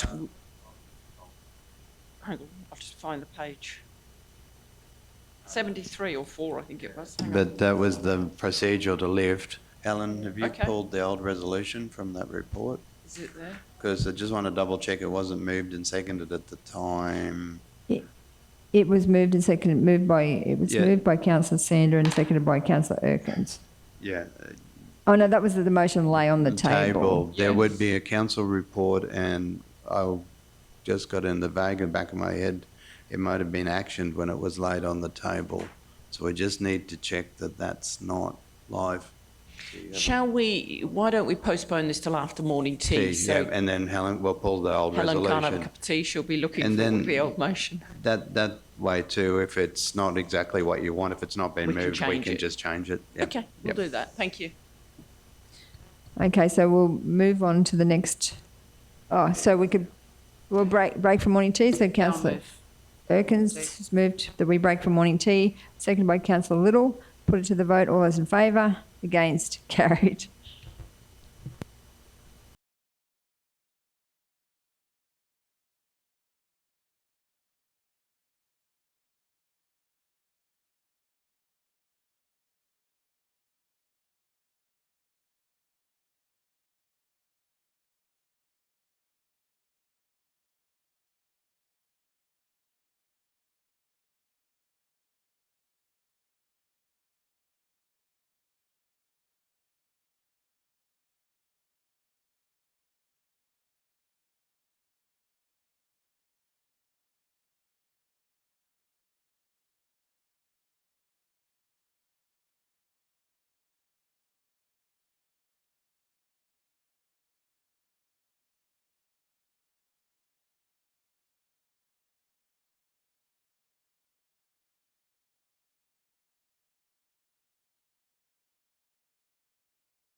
So welcome back, everyone. We just might just mention that we just cut a cake for Privacy Awareness Week. So just remind everyone to be careful with protecting your privacy, particularly in this modern age that we live in with AI and all sorts of ways that people can track you down. We just need to be mindful of the of protecting our privacy. Just like someone to move that we resume the meeting. Councillor Height, second by Councillor Potter. Put to the vote, all those in favour. Against, carried. So I'll hand over to Councillor Hyde. Is that to move the motion? Mayor, if I may, we've got the one that was lifted from the floor was previously moved and seconded, which was my inkling. So Councillor Hyde had previously moved, Councillor Little seconded. It spoke about a different parcel of land. So for transparency, we've just put a strike through the other parcel to where Councillor Hyde was going to move a resolution out of the business arising, inserted the name of the park or the parcel of land. We will insert the lot number just for clarity, but it would require the consent of the mover and seconder to make that slight change and then the leave of the meeting. So I'll just read the South Bennett Regional Council, in accordance with section 2361B2 of the Local Government Regulation 2012, applies to the disposal of a valuable non-current asset by way of entering a lease for lot 36 on SP 190438 has been crossed out on and inserted on a portion of Sunstrup Park to the Wandine District Men's Shed Incorporated for a term of 10 years. So that change is from down at the industrial estate to now Sunstrup Park. And the number 2 is pursuant to section 2571B of the Local Government Act 2009. South Bennett Regional Council delegates to the Chief Executive Officer the power to negotiate, finalise and execute the lease with the Wandine District Men's Shed Incorporated on terms and conditions considered satisfactory to Council. So that was moved previously by Councillor Hyde and seconded by Councillor Little. So Councillor Hyde, are you happy with those changes? Councillor Little? So would you like to speak to the motion, Councillor Hyde? So I think as I explained briefly before, for about 12 months, the Wandine Men's Shed has been going great guns. They've got 27 or so members. They've actually been into the chambers a couple of times and they've got bright yellow or orange, I forget what they are, but you certainly don't miss them in the dark. They're a fantastic group, currently meeting weekly in somebody's shed, which isn't big enough because it's their backyard, and they've been desperate to find their own location. They're then, once they've secure tenure over a block of land, they've been in discussions with the Men's Shed Australia, I think it's called, or Australian Men's Shed, I'm not totally sure, who do have grants available. So they've got a bit of a long-term plan. They've been talking to our manager, Rebecca, I'm not quite sure what her title is, leasing, something, manager of facilities, whatever she, anyway, to, have a bit of a long-term plan. We think that the portion of Sunstrup Park is ideal because it's reasonably close to the edge of town, because some of the Men's Shed members are not particularly mobile and some have mobility scooters, so they would be able to go up there. It has access to water and electricity. It's also a level stand and it's got a hard stand, although they'd have to concrete where the shed's going, but that means that there's parking on a hard stand. And I think everyone agrees that I'm hoping everyone agrees, this is a fantastic location for them. We all know the value of men's sheds for men, for their physical, social and mental well-being. So I very much hope that my fellow councillors will support this motion in leasing this block of Sunstrup Park to the Wandine Men's Shed for them to then go ahead and apply for funding to get a shed and progress as a men's shed. Thank you, Councillor Hyde. Councillor Sander. I agree that this is a good location. I was hesitant with the last location because it's a valuable piece of land. This one is more suited, closer to town, like Councillor Hyde said. And I would like to say that it was an agreement between the Mayor and myself that we come up with that location. So it is a great spot because it's right behind, it's just near the tennis club, and that we were going to lease it to, I'm pretty sure, the Baramba Kennel Club, and then they've gone back to the Wando Showgrounds. But so that it's a space that we mow and maintain. But this, if the men's shed go there, well, that will help with all of that as well. Sorry, can I just add to that, that the men's shed have said that they would be more than happy to maintain and mow the rest of Sunstruck Park whilst they're there because they really want to look after it. And yes, so they have offered that. So that will take the pressure off council. So thank you. Deputy Mayor Jane. I'd just like to give a shout out to the men's sheds across the region because I think they do not only a good job for their members, anyone who's thinking of joining a men's shed, they certainly lift their social activities, but they are doing a great job. And I know in Nanango, we were very thankful for the chairs that they did for Ringsfield House. They look absolutely amazing, and they really are now. To start with, they seem to be more about concentrating on what they were doing, but now they are definitely reaching out to the community and what they can contribute to our communities, which is amazing. Really, really great. Thank you, Deputy Mayor Jane. 100% agree. Any other comments? Everyone happy to vote? So it's been moved by Councillor Height and seconded by Councillor Little. Put it to the vote. All those in favour? Against? Carried. Thank you.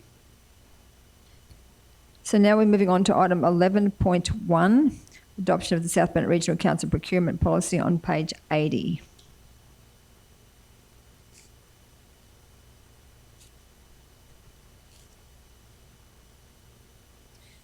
The officer's recommendation is that South Bennett Regional Council procurement policy statutory 007 be adopted as presented. So someone to move that. Councillor Potter, seconded by Councillor Deneen. Any discussion? Councillor Sander.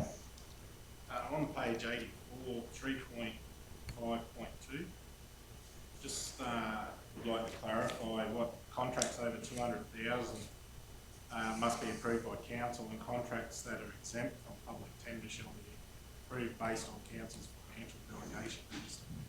So that one there on page 84, 3.5.2, I'll ask the officer to comment. Yes, thank you. Through you, Mayor Duff. Essentially what that means is that when we're public tendering, contracts over 200,000 must come through council. However, the financial delegation of the CEO allows us to, through his delegation that's been awarded to the CEO, when we procure through the established arrangements, so the pre-contracted arrangements, if a contract is over 200,000, it can be approved by the CEO based on project requirements, or it can go through council. It's either or. The preference I understand of late is that most projects above 200,000 are still going through council, but depending on project requirements and the requirement to deliver those goods, they can still be approved by the CEO. Thank you, Louise. Councillor Hyde. I just wanted to make comment on 3.8, the evaluation. So obviously council buys a lot of materials and supplies, and we want our staff to get the best value for money. And then it's often the debate about whether we support local businesses, and I know this is something that we do discuss, and we do have a policy in there that we will purchase a local business supply which may be marginally more than the budget. And it's always a conflict, because if we pay more for local, that's fantastic, we're supporting a local business, but it's being funded by our ratepayers. So there's always a little bit of conflict there and trying to find the happy medium on that. But I think what we have got there is probably fair enough, but I do ask that our local businesses do tender for our services, because we want to support local businesses. But it has come across to me that sometimes local suppliers know that they can actually quote a higher price because they will get it because of that. And that's always disappointing if local businesses do that. So I hope they don't, but I certainly hope that we buy as much as possible locally. Thank you. Thank you, Councillor Hyde. So just, Councillor Sander, were you happy with the response from Louise and that's... Yeah, I think they've all been coming back to us anyway, so it's just wanted to work out what it was. That's all, but yeah, that answers the question. Thank you. Any other questions? comments? Everyone happy to vote? Put it to the vote. All those in favour? Against? Carried. Thank you. Moving on to 11.2 on page 89, the adoption of the South Bend Regional Council recruitment and selection policy. The officer's recommendation is that South Bend Regional Council recruitment and selection policy statutory 041 be adopted as presented. Someone to move that? Councillor Deneen, seconded by Councillor Potter. Any questions? Discussion? If not, I'll put it to the vote. All those in favour? Against? Carried. The next one is item 11.3 on page 95. And that one is the learning and development policy. So the officer's recommendation is that the South Bend Regional Council Learning and Development Policy Strategic 013 be adopted as presented. Any questions? Comments? Put it to the vote. All those in favour? Oh, I didn't even get anyone to move it, did I? Sorry. I'm rushing. So someone to move that, Councillor Height, seconded by Councillor Deneen. Any questions? Well, comments? if I'm going to say something, sorry, yep. I think it's fantastic that we do have this policy, and this is just an update, because we want to grow our own and support our own employees and use contractors less and be able to build up the skills and abilities in our own staff. So I think it's fantastic. Thank you. So just so for the benefit of the gallery and those listening online, so we actually go through these policies carefully and they're sent around to all the councillors before we adopt them. So we have looked at all the finer detail, but this is just an opportunity to ratify those policies through the council process. So I'll put it to the vote. All those in favour? Against? Carried. Thank you. The next one is item 11.4 on page 100. And this one here is the adoption of the South Bend Regional Council curbside waste and recycling collection policy. And the officer's recommendation is that South Bend Regional Council curbside waste and recycling collection policy strategic 034 be adopted as presented. Someone to move that? Councillor Potter, seconded by Councillor Little. Any discussion? If not, I'll put to the vote. All those in favour? Against? Carried. Thank you. The next one is item 11.5 on page 105. And that one there is the financial hardship policy. So this one is the officer's recommendation is that South Bend Regional Council financial hardship policy statutory 012 be adopted as presented. Someone to move that? Councillor Potter, seconded by Councillor Deneen. Councillor Potter. Thank you, Madam Mayor. Look, this is a policy that we all strongly agree with, but I just want to let people know that they can contact council at any time. So don't leave it too late. Please come to council early. If you're having issues paying, that's what it's here for. The staff are amazing. They will sit down with you. They'll work out a payment plan that's suitable for everyone. So please just come in and talk to us. Talking doesn't hurt. Please come in.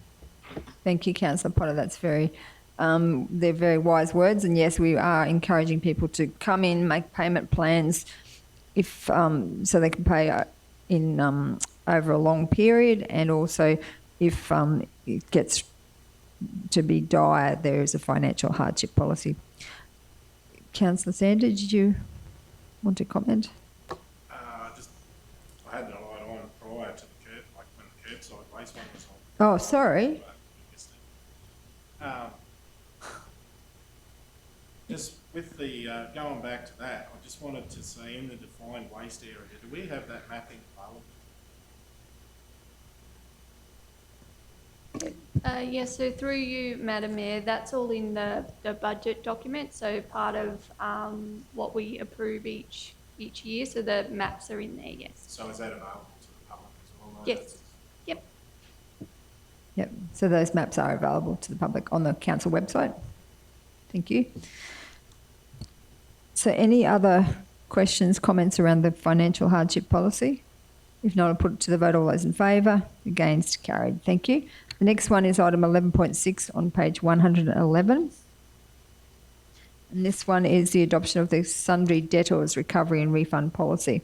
The officer's recommendation is that the South Bend Regional Council sundry debtors recovery and refund policy statutory 058 be adopted as presented. Someone to move that? Councillor Potter, second by Councillor Little. Any discussion? If not, I'll put to the vote. All those in favour? Against? Carried. Thank you. The next item is 11.7 on page 117. And this one is the Regional Development Advisory Committee repealing that particular committee.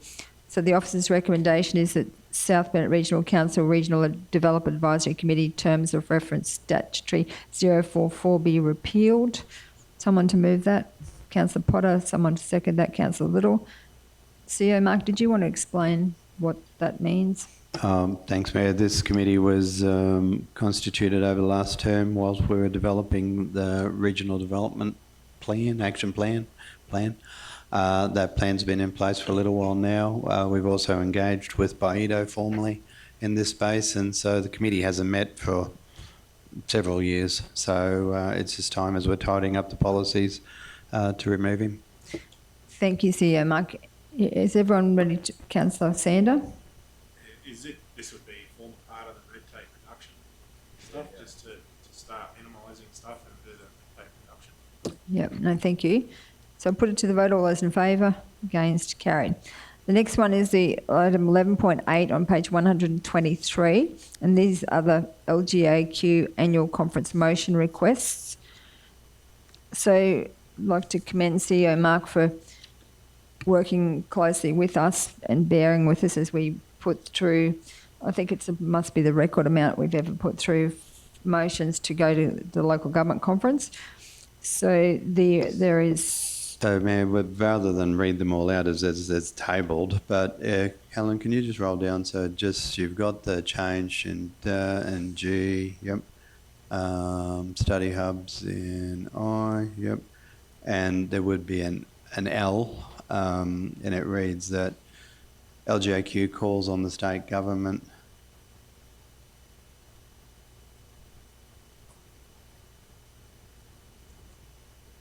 to advocate for the Queensland Police Minister, is where we were going,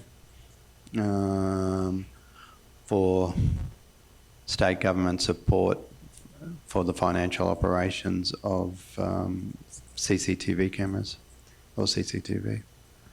Now that could be tidied up if anyone's, but that was just a note I took from yesterday, Mayor.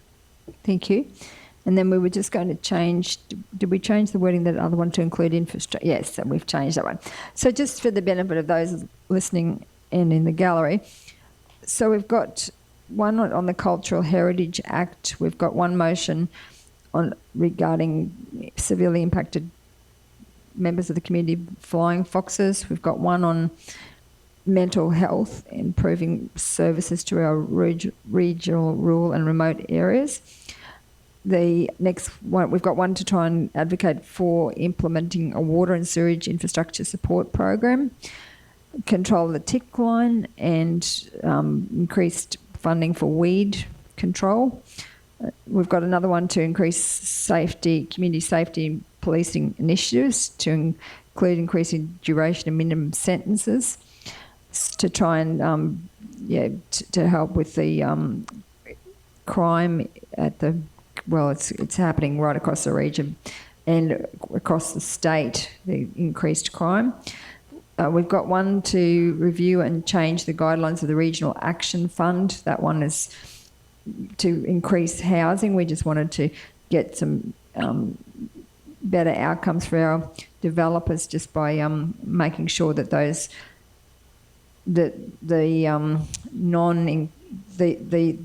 LGIP, it's not just the LGIP, it's actually the developers' trunk infrastructure as well. And also then we've got one on the fuel subsidy, because we believe that they're supporting this public transport in cities, but out in the regions where we need more transport, we don't get subsidised. We're asking for a subsidy there. Also, the regional university program, trying to get a hub here. We want that program to continue so we can have an opportunity to apply for funding. Another one about the renewable energy, the impacts. We're wanting the community to see legacy projects, and particularly with the battery as well as the solar and wind. And then we've got one on making sure that it's equitable distribution of the Olympic Games funding. And then the one that we've added was the one about the police and the funding the CCTV cameras.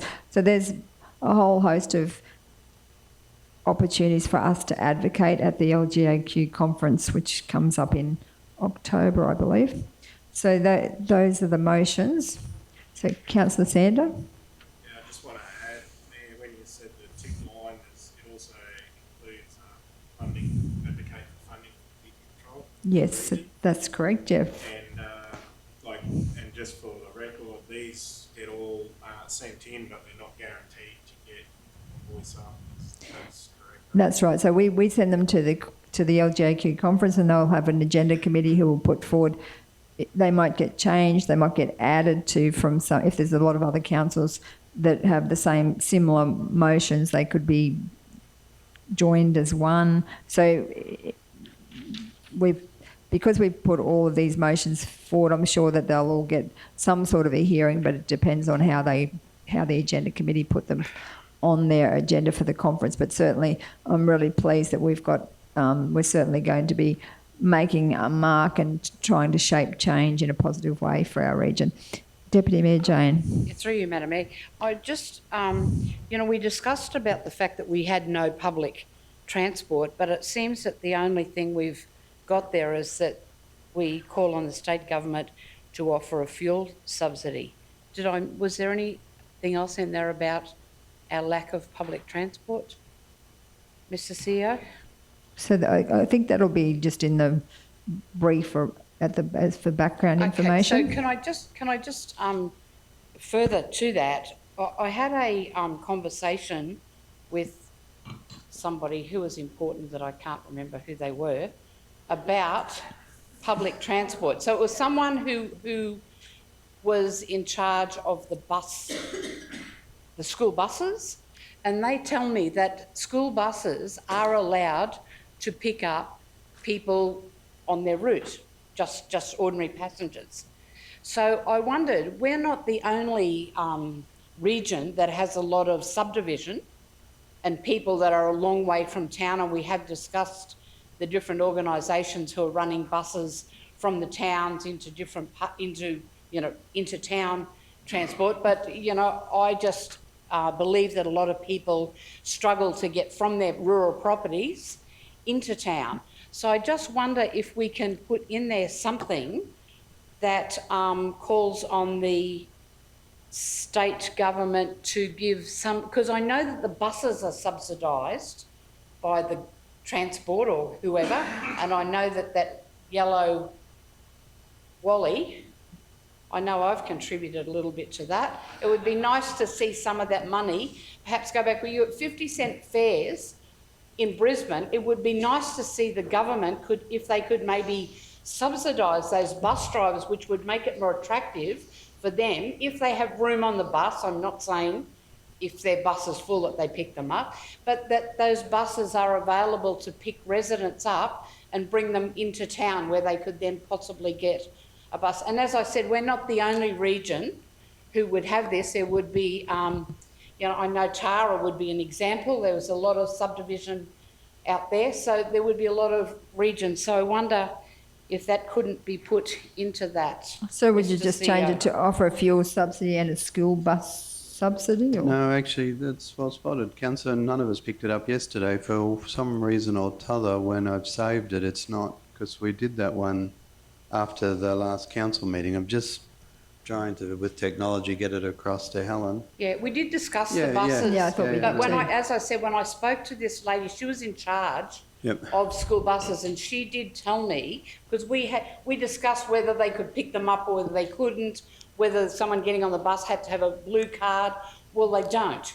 Bus drivers have the option, so it may make it more attractive to a bus driver to pick them up if they know that there is a subsidy to pay for their fare, and then if maybe whoever's getting on the bus pays $2 and the government subsidise it, because I'm sure, 50 cents even better, but I'm sure the 50 cents that it cost us to do the Brisbane River cruise cost taxpayers a lot more than 50 cents, and ours was a pleasure trip. And I mean, this is really a necessity for not only our residents on rural that are ageing, an ageing population, but as I said, other regions. There would be other regions, I'm sure, across the state who have subdivisions, ageing population, and no bus service to get people into town. So we found it. So it's the LGAQ calls on the state government to allow access to school buses to compensate for lack of subsidised public transport in regional areas. So can we maybe put in that we call on the state government to subsidise school buses to enable? Yep. To allow subsidised to subsidise school buses. Subsidise. So if we're going to do that, then shouldn't they be subsidising the bus to Brisbane? Because a lot of our residents may need to go to Brisbane for medical appointments. And I'm not actually sure how much that bus is. How much is the bus to Brisbane? Yeah, I think the main, I see that as I acknowledge that is an issue, but I think the biggest, let's do small steps and let's try and get them into town first. Because if they just said, yes, we'll just subsidise them to go to Brisbane, how are you going to get them into town? And, you know, the 50 cents, I mean, in Brisbane, they have 50 cents fares, but I don't think they're subsidised to come to Menango. So just to subsidise people from rural communities to get into their major, or their, not major town, because I don't want to bring them all to Kingaroy. So we haven't moved or seconded this. So, Councillor Hyde, are you happy with that wording? So, Councillor Sander. Has anyone moved it? No, not yet. I'm happy to move it with that in. So, Deputy Mayor Jane has moved it, and Councillor Potter has seconded that all these motions be ratified. So, Councillor Sander. I would be more inclined, because if I had a kid on one of those buses, I would want to make sure that they're safe. So I would want to try and find out prior to this going to them whether, I know you've been told, Councillor Erkins, that it's fine, but I would like to get it in writing that it's fine for someone to get on those buses. Your speaker's not on. If you live in Brisbane and your child travels by public transport to school, nobody goes and checks who's on the bus there. I think, you know, really. It's not a dedicated school bus service, though. But, well, apparently these ones don't have to be dedicated either. So what are you going to do? Go through every person on the thing? I don't think. No, you just don't let them on the bus. But how do you know? Like, you look dodgy. I'd let you on my bus. I do have a blue card, though. But yeah, I would like to find out from someone officially whether they would require a blue card or not. Well, according to them, they don't need a blue card. And I think if you bring that in, Heath, all we're doing is putting obstacles in our way of being able to get our community into town. You know, I understand where you're coming from, but, you know, I'm sure your kid goes to the little shop down the road. Your kid is out at the caravan park and goes to here, there and everywhere. I'm sure you don't go around and check every one of those people in the park to make sure that they're all safe for your child walking down the road. I mean, there comes a time when you have to make a call. The people are going to be getting on the bus. The bus driver has a responsibility for the kids. They're not going to be letting your kid get off the bus with that person. They're going to be dropping the kids at the school, then they would take the people and drop them into town. I don't think, as I said, you know, if we put obstacles in the way of anything, we will never get anything through. They're not going to get off the bus with that person. They're going to sit on the bus. They could have an allocated section on the bus, and I'm sure if I was a bus driver, I would probably like an allocated section for the passengers. I don't think they're going to be picking up, you know, 20 passengers to 10 kids. I think you're going to find it's 20 kids and maybe 1 or 2 passengers, and these will be people who cannot get into town. I don't think it's going to be someone looking for an opportunity to, you know. I think you misread what I was trying to say. I'm not trying to put an obstacle in anyone's way. I'm trying to say that we need to, officially, that it's okay to put them on the bus.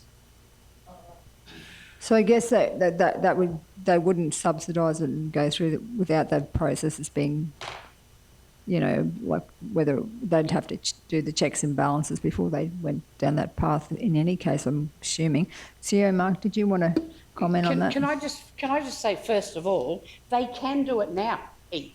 I can go down, stand at the bus, talk to the bus driver and say, can I get on the bus? How much are you going to charge me to go in?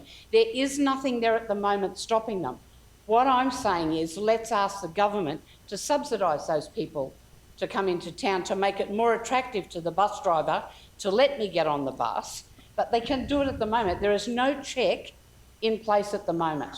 Anyone can get on that school bus so long as the bus driver lets them on. And I don't think the bus driver is going to be asking for a blue card to let someone on a bus. And if you did that, if you said they had to have a blue card, how many people are you going to immediately cut off? All the elderly people, they won't have a blue card. It costs money to get a blue card. If you're volunteering at an organisation, they can get a blue card. But if you're just an individual, if you're just a grandma that lives out of town, your husband's sick and you can't get into town to get your groceries, you know, why would we be making grandma get a blue card or making the bus driver responsible for it? So we'll just CEO Mark's just checking, because I'm not sure that you can just get on any No, you're bus. still missing my point.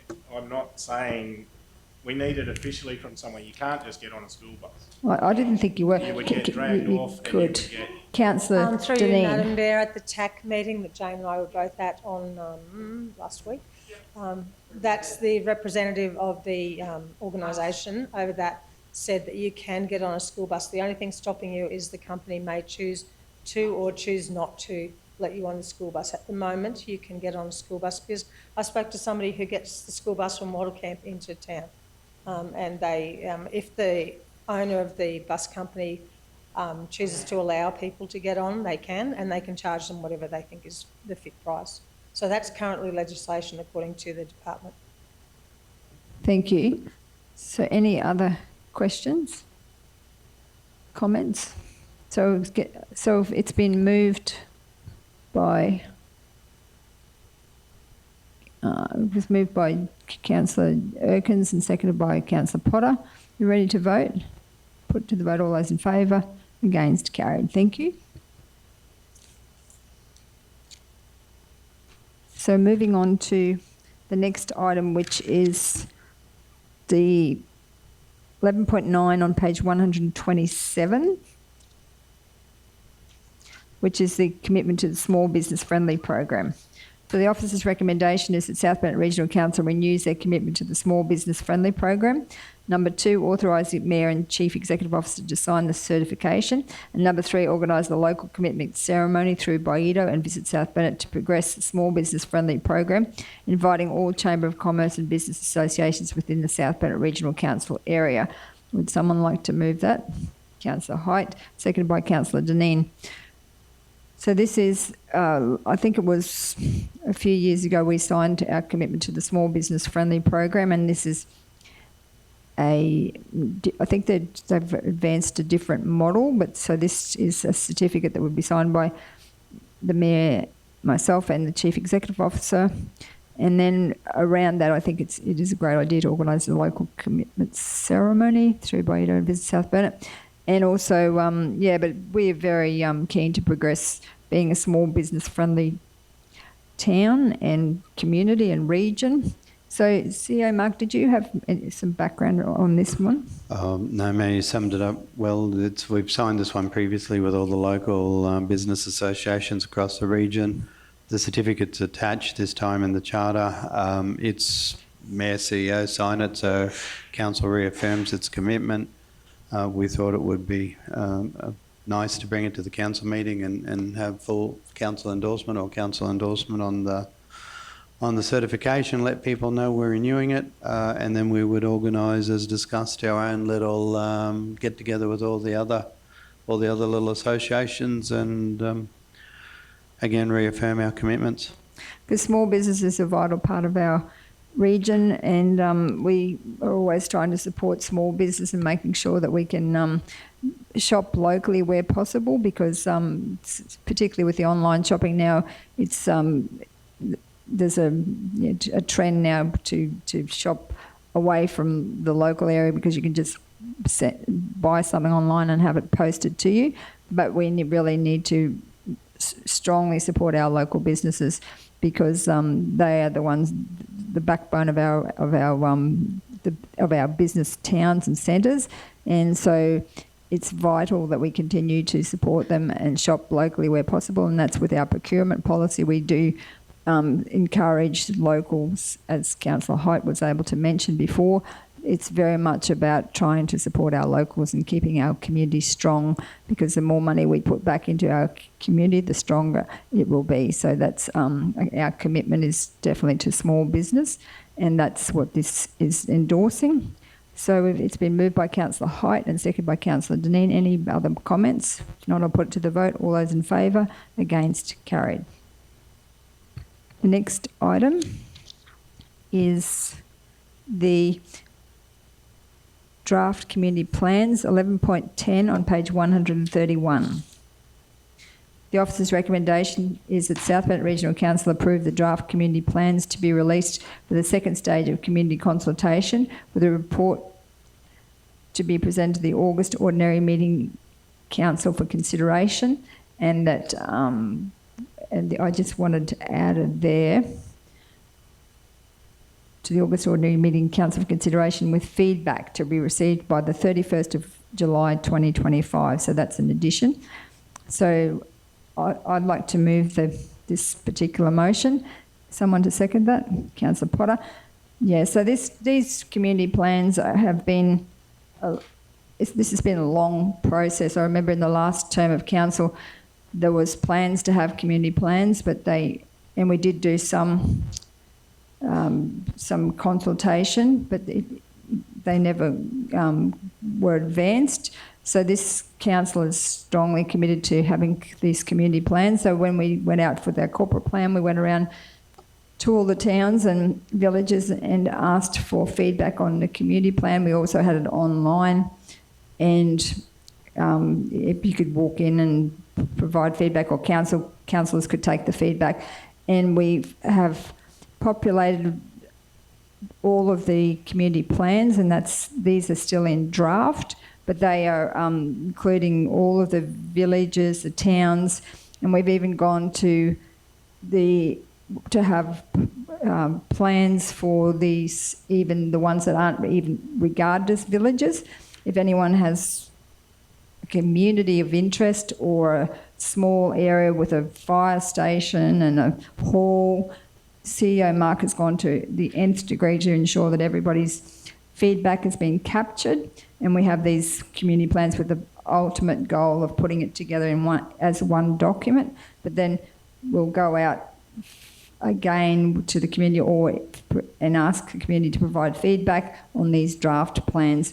So I'd also just wanted to give a big shout out to Bree, because I know that CEO Mark, Bree's come back to work for our council recently, and she's been assigned with the task of putting together all of the community plan, with Councillor Potter's writing on a butcher's paper. When we went out to all of the different community groups, Councillor Potter was able to hopefully, I'm sure she put together exactly what they were asking for, and then Bree has populated that, and every single one of those ideas has been put into this community plan. We've also gone through all of the 10-year capital program and put in what will happen in those different areas in the next 10 years.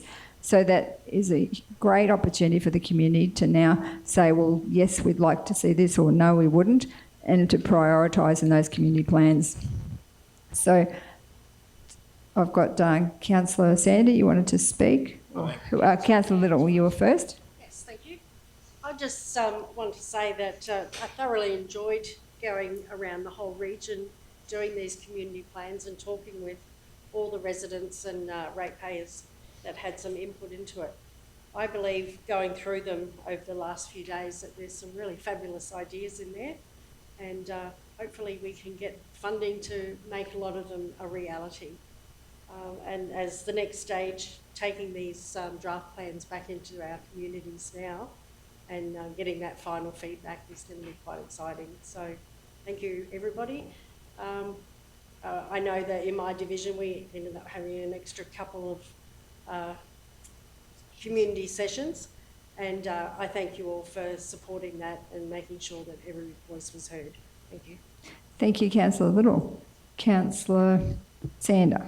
Yeah, I just wanted to say after going through these, people may notice that there is some double ups and there's some things in there that need to go into the community plan. Into the corporate plan. Into the corporate plan, and that will get tidied up. It's just put in there just to get it in, and that way we can tidy it up. But there is a lot of good stuff in there in all of them, and it's going to be a good outcome. Thank you.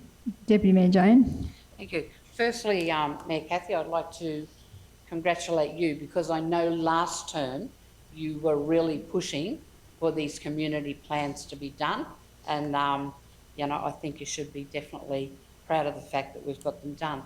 Like Councillor Little, and I'm sure the rest of you, I really enjoyed going out to the community. It was great to see, to do that. It was also good to see, I think a lot of us thought that we would be perhaps bombarded with people complaining about council and, you know, some of the things we do, but how great was it to see that I think about 99.8% of the people who came to these meetings came with the view of how can we help to contribute to our community, which, you know, I think was really a great testament to all the council and our staff with the way things are, you know, followed up on it and done, because that's really our staff and our counter staff especially are the front face of our council, and I think people are really, you know, that getting better services is definitely there.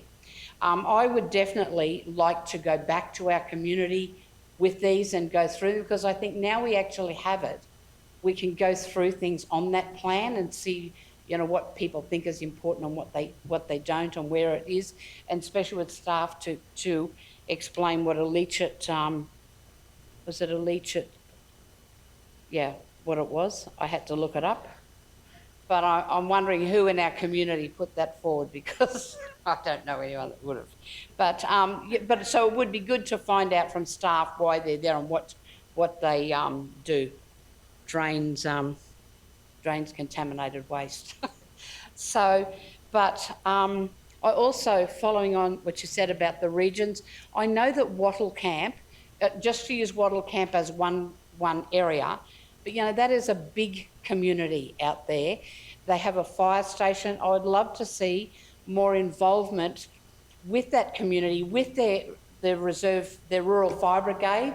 I know that I've spoken to people from that rural fire brigade, and they're keen to have something happen. That would be great if we could go out maybe for a sausage sizzle or something and meet some of these people in these communities. And as I said, I just used Wattle Camp as an example, but I know we have a lot of small acreage subdivisions like that, and there are more people live there than are living in some of our smaller villages. And I just hate to see that they always feel that they're left out and they're not valued, whereas, you know, I believe that every member of our community is valued. So, you know, I'm very keen for this to happen, and when we're doing those community meetings, maybe we can organise some meetings at the rural fire brigades.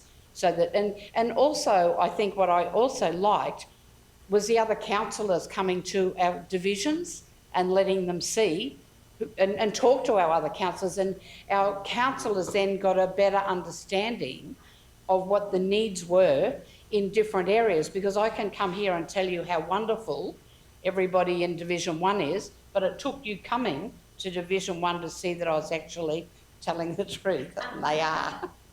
So thanks, but again, congratulations, Cathy. Thank you, Councillor Perkins. I'm just wondering if that's the case. Do we, if we wanted to take them back out, we wouldn't be able to say the feedback by the 31st of July, because I don't think we would have enough time. CEO Mark, I'll seek your guidance. If councillors are going to do that, actually, I was looking at August. You probably would need to close them at the end of August and take it to the September meeting. Yeah. So if we just change that with feedback to be received by the 31st of August, and then presented to the September ordinary meeting of council. Is everyone happy with that change? So I'm happy. Councillor Potter, are you happy with that change? So Councillor Potter? Yeah, thank you, Mayor. Just a couple of things that I've added. I've sent you all an email with regards to things I mentioned yesterday about a changing places toilet at Lions Park in Kingaroy, or an MLAC toilet. So it opens our community up to people with disabilities.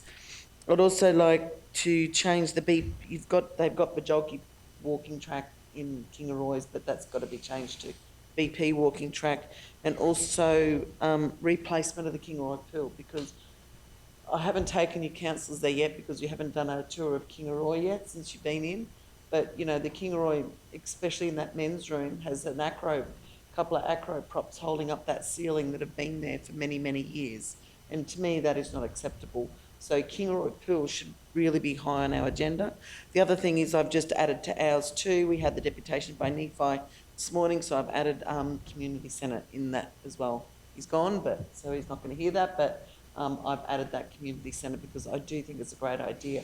And to be quite honest, I think every town should have a centre like Mergen does with the PCYC, and I think a community centre, a place where people can go, is actually really, really important, because at that meeting the other day, at the homeless meeting the other day, they talked about if he had his way, everyone would have 2-foot fences only, because that way they could connect with their neighbours a lot more, as in we used to connect with our neighbours so much more in days.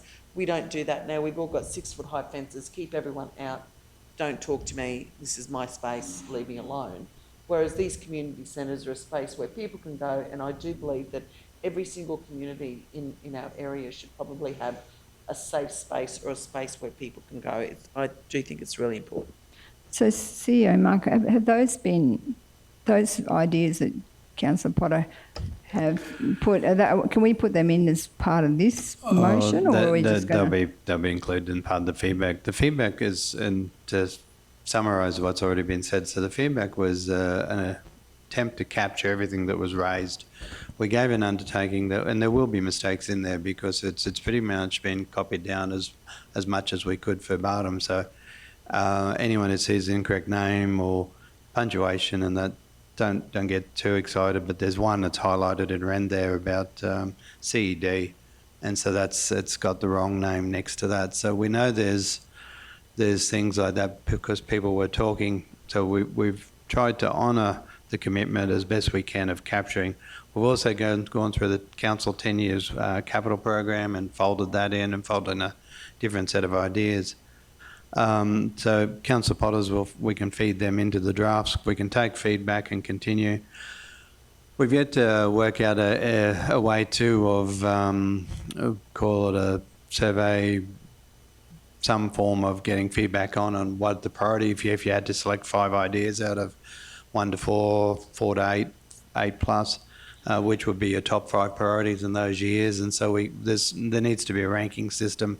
There's a lot more work to be done to them. And as you said, Mayor, when we consolidated into a booklet with all of our communities, and also with the one that reads the other localities draft, that needs work because there was talk from the councillors about if you have a hall or a fire station, how that gets fed into that other localities version of it.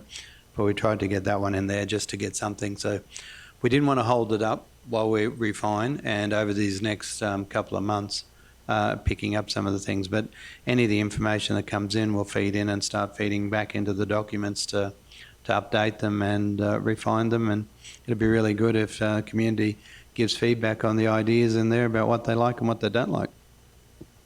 Thank you, CEO Mark. I just also wanted to note that Councillor Potter's comments about the swimming pool in Kingaroy, I think everyone understands that we know that it's a huge issue, and we have actually put it forward as our submission for our legacy project for the Olympic Games. We're trying to get that swimming pool, and we're meeting with the state development and the relevant minister, to CEO Mark and I are going down to Brisbane to advocate to try and get that swimming pool in Kingaroy as one of our Games legacy projects. So it is certainly not forgotten, but it's funny how in the Kingaroy Community Plan it's not in the plan, but obviously it's in our advocacy document, and it's our front and centre for that Olympic Games project. So we certainly haven't forgotten the Kingaroy swimming pool, knowing that it needs to be done.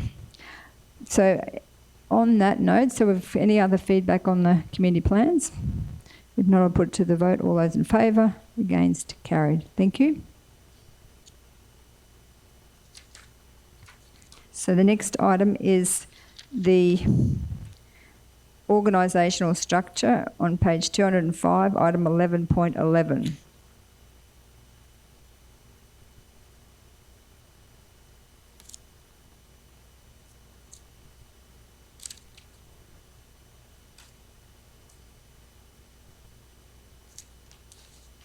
So the officer's recommendation is that South Bennett Regional Council adopt the functions map and departmental structure version 6 to the 18th of June 2025. Would someone like to move that? Councillor Little, seconded by Councillor Sander. So discussion. So this is the draft. This is this departmental structure. So we've done a lot of consultation. We've done a lot of. We had a consultant come in and look at our whole organisation and put forward some recommendations, and we've had lots and lots of meetings, and we are now at the stage where we're going to adopt our departmental structure. So I'll just ask CEO Mark to comment. Thanks, Mayor. You're correct. Last year we made some changes, and as an interim measure, one of the general manager positions was taken out of the organisational structure. So the 3 attachments in the agenda is version 5 adopted by Council on the 18th of September. So that was an interim structure, and it was definitely an interim structure while we engaged with both staff and unions, as well, not only should we do, but it's the right thing to do. Over January, February, May into March this year, we had extensive engagement with staff, and also we sent through to the various unions for feedback. In May, Council adopted version 5.1, which is the second attachment. It's in the portrait layout. The draft May, so that was the adoption and consideration of the feedback from staff, and there were some changes, minor changes or changes to the interim structure. Under our industrial instruments, Council must again consult before it makes the final decision on things that may significantly impact staff. So we sent out to the whole organisation and the relevant unions, which we have several. The May draft structure, we had 3 pieces of feedback. One which wasn't accepted, which was moving waste earlier, and there's logistical reasons from that into the department. Moving leases and licences from facilities, parks to customer solutions, and actually naming as a function the economic and regionally significant projects in the Office of the CEO. So the third attachment, which is version 6, dated the 18th of June, which is being presented to Council today, is put forward for adoption. This will finalise a departmental structure, hopefully for the rest of the term. And also it actually consolidates the removal of the General Manager position. So you have 2 General Managers, so Council has indicated it, as well as there's been feedback over time, rightly and wrongly. People will argue different points about putting a more focus on frontline staff and less on a management structure. So it's a significant change to the organisation. I would acknowledge the 2 General Managers that we have, particularly Kerry, has stepped up into the breach and started as an interim and is the General Manager now of Finance and Livability. And Aaron and General Manager Infrastructure, those guys have picked up 1 full position between the pair of them, and the 3 of us share fairly well, and I believe our relationship is strong and very cooperative and collegiate. And but yeah, there is a significant workflow that has forwarded on to both of those general managers from the reduction of the one position. Thank you, CEO Mark. So Councillor Sander? Yeah, I just want to say that this is a way forward. We've been trying for 14 months now to get a change and for the better, and this is a change for the better, I believe. On page 207, there's conflicting dates. It's got movement of, number one, the movement of waste to commercial enterprises is in October 25, and then on the actual structure, it's in December. That was the suggestion, councillor. It is recommended that this suggestion is not agreed with, so the structure shows the actual date that it'll transition across. So we had 1st of January as the ideal for moving waste from between the departments. Actually, it was a contractor consultant that made the suggestion we should move in October. We don't agree with that suggestion. So, yeah, you're correct to point it out. And no, it'll move on the 1st of January. So there's a range of logistical and transition issues. But, yeah, no, good point. Thank you. So this is the structure at the higher level, but we are going to go and still with a idea of getting those locals back working locally and the depots back in the towns type system. But General Manager Aaron is going to, after this has been adopted, he's going to come back to the council laws but before that he's going to go out to the staff with a view to asking the staff what they'd like to see and how they'd like to be with the priorities of council, how they'd like to roll out that lower level structure, and then bring that back to the councillors with a piece of butcher's paper and Nico pen and a map, and we're going to make sure that everybody's on the same page as to where the staff are located and how that all sits. General Manager Aaron, would you like to comment?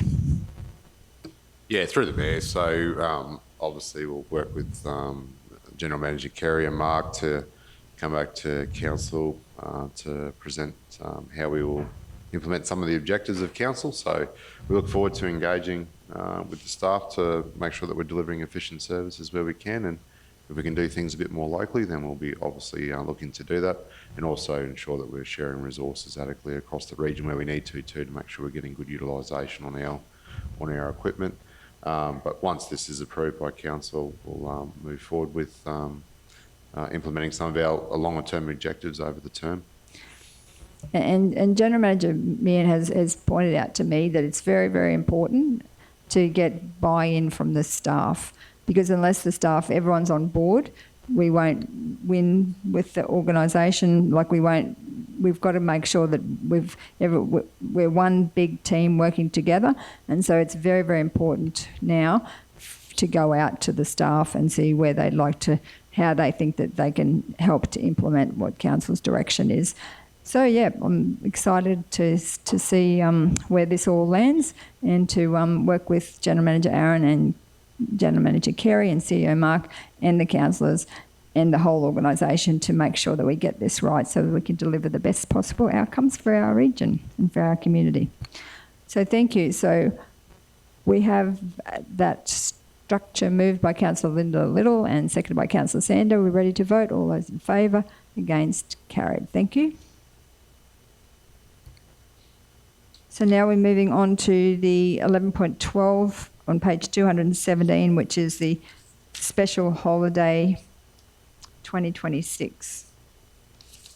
So the officer's recommendation is that South Bennett Regional Council progress the Monday of the 2026 Royal National Exhibition Brisbane, Monday the 10th of August 2026 as a 2026 show holiday for the South Bennett region, and further complete the 2026 special holiday request form and delegate to the Chief Executive Officer to submit via email prior to Friday the 5th of July 2025. Someone to move that? Councillor Potter. Seconded by Councillor Height. Councillor Potter. Yeah, thank you, Madam Mayor. Look, this one comes back to Council every single year.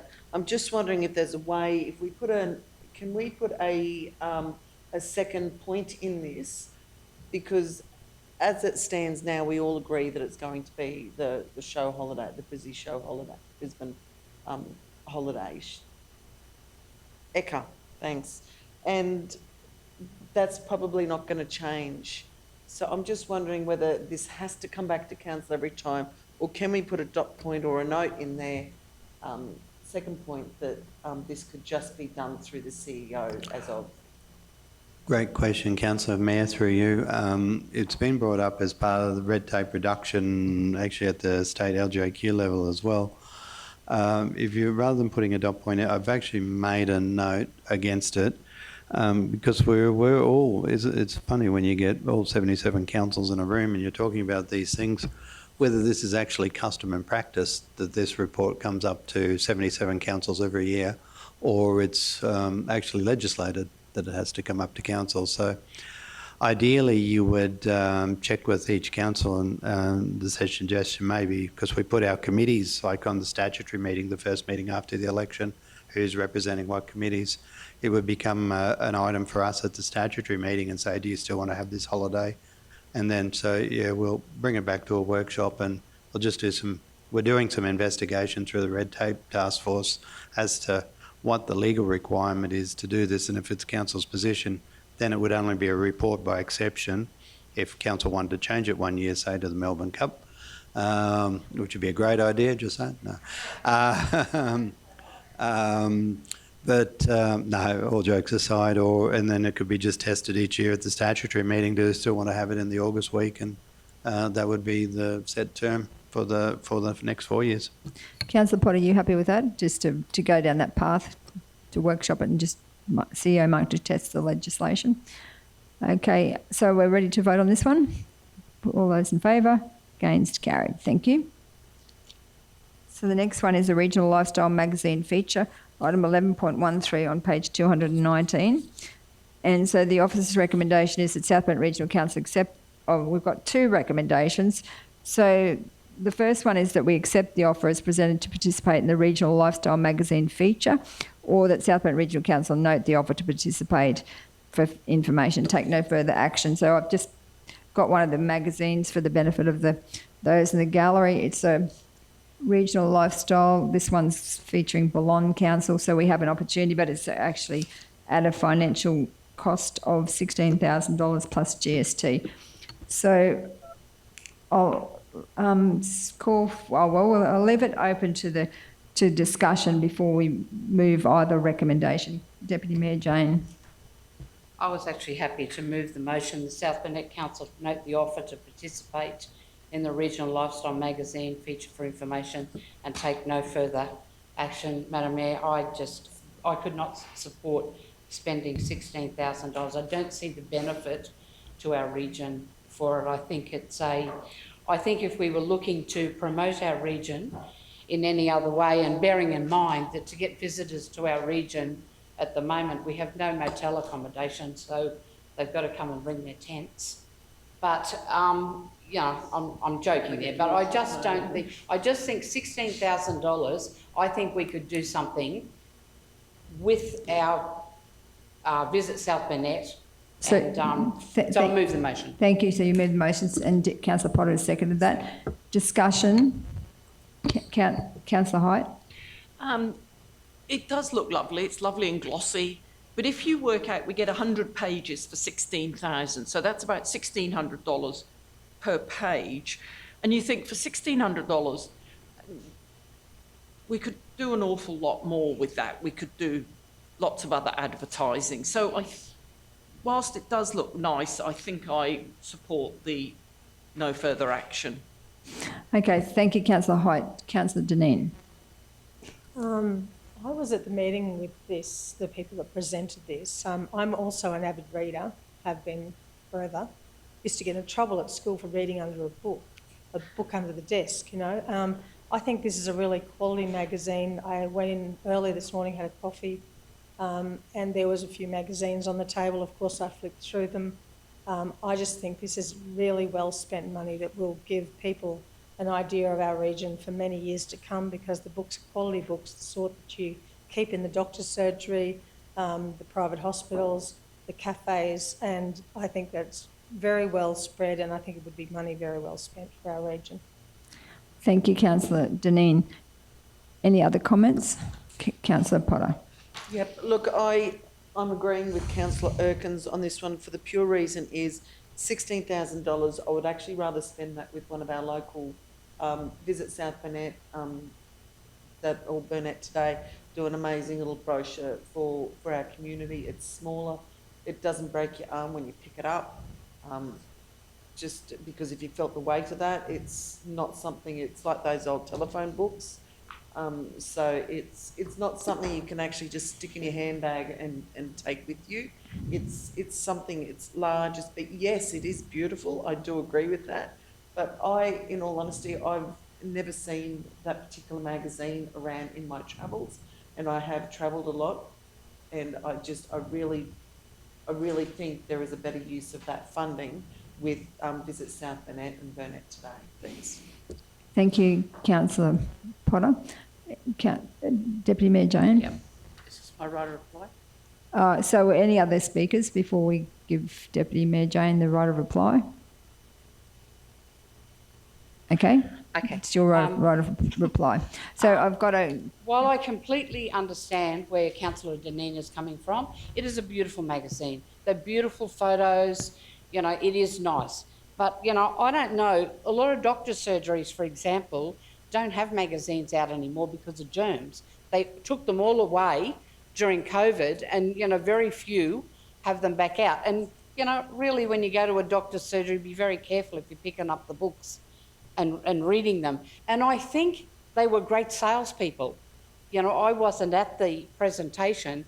However, you know, just reading through it and reading the information, as Councillor Height said, you know, it's a lot of money for those pages, and it's only good money if people read it.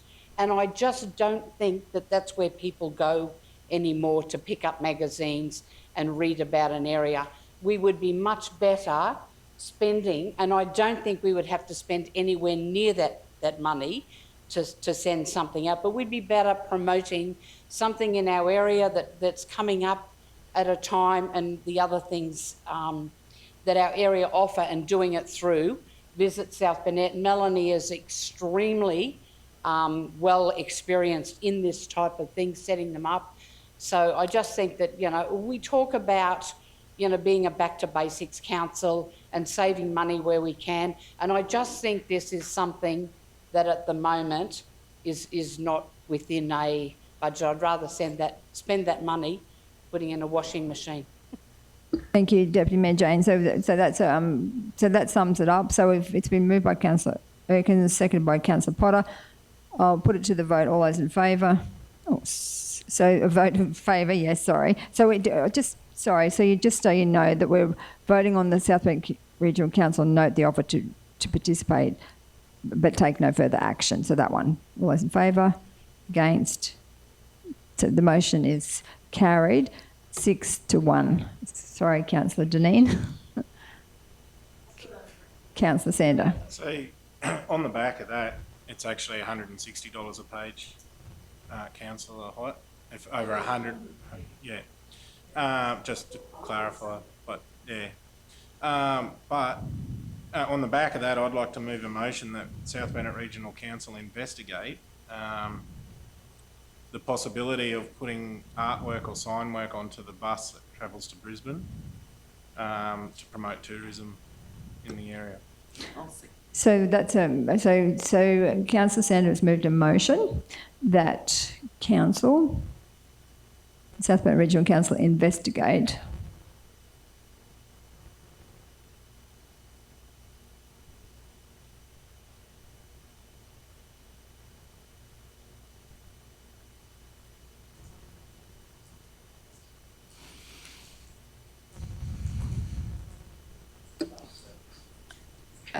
investigate. It's private, well, it's not council's bus, but it's a private contractor's bus, but we'll have to get permission from them as well, or seek permission and financial implications. Can I suggest... So, sorry, no, we've just got to get the motion how Councillor Sanders worded, to seek permission and financial implications. Yeah, trucks, that's what I was going to say. So I actually have signage on the back of one of my trucks free to council for advertising for the 2 dams that travels to Brisbane and around the region, but the bus I believe would be, because it travels right into the heart of Brisbane and out again, well, it's Caboolture, Yeah. so it's on the road all the time, it's visibly seen. So just wanted to tidy up the wording. The South Bend Regional Council investigate to seek permission and financial implications of putting artwork. Madam Mayor? To Brisbane, sorry, promoting, to promote the South Bernard or And the possibility of local truck companies that travel to Brisbane.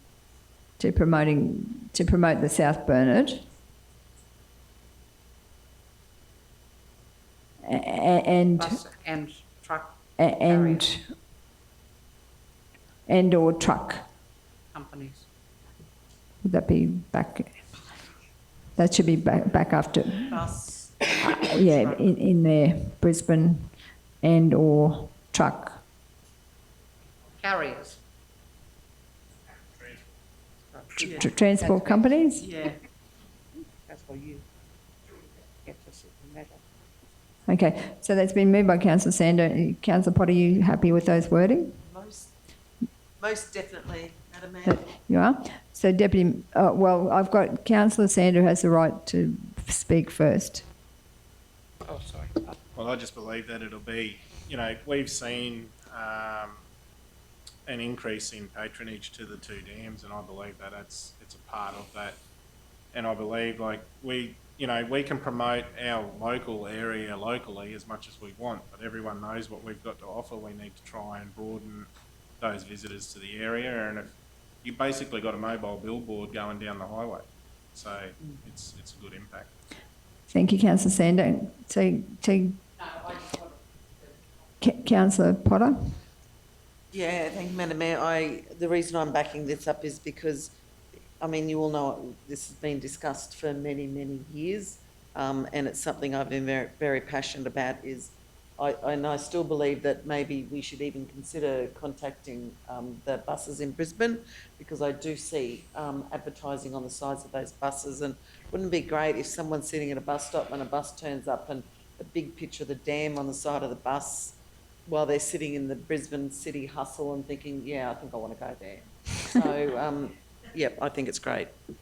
Thank you. Deputy Mayor Jane? Can I just say that Councillor Little and I had to listen every time we passed a truck between here and the Gold Coast on Monday, had to listen to Councillor Potter saying, wouldn't that be great with the big South Bend sign on it?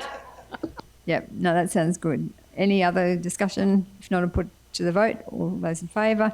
Against? Carried unanimously. Thank you. So the next item is 11.14 on page 223, and that one is the Secure Communities Partnership Program Local Councils Round 1.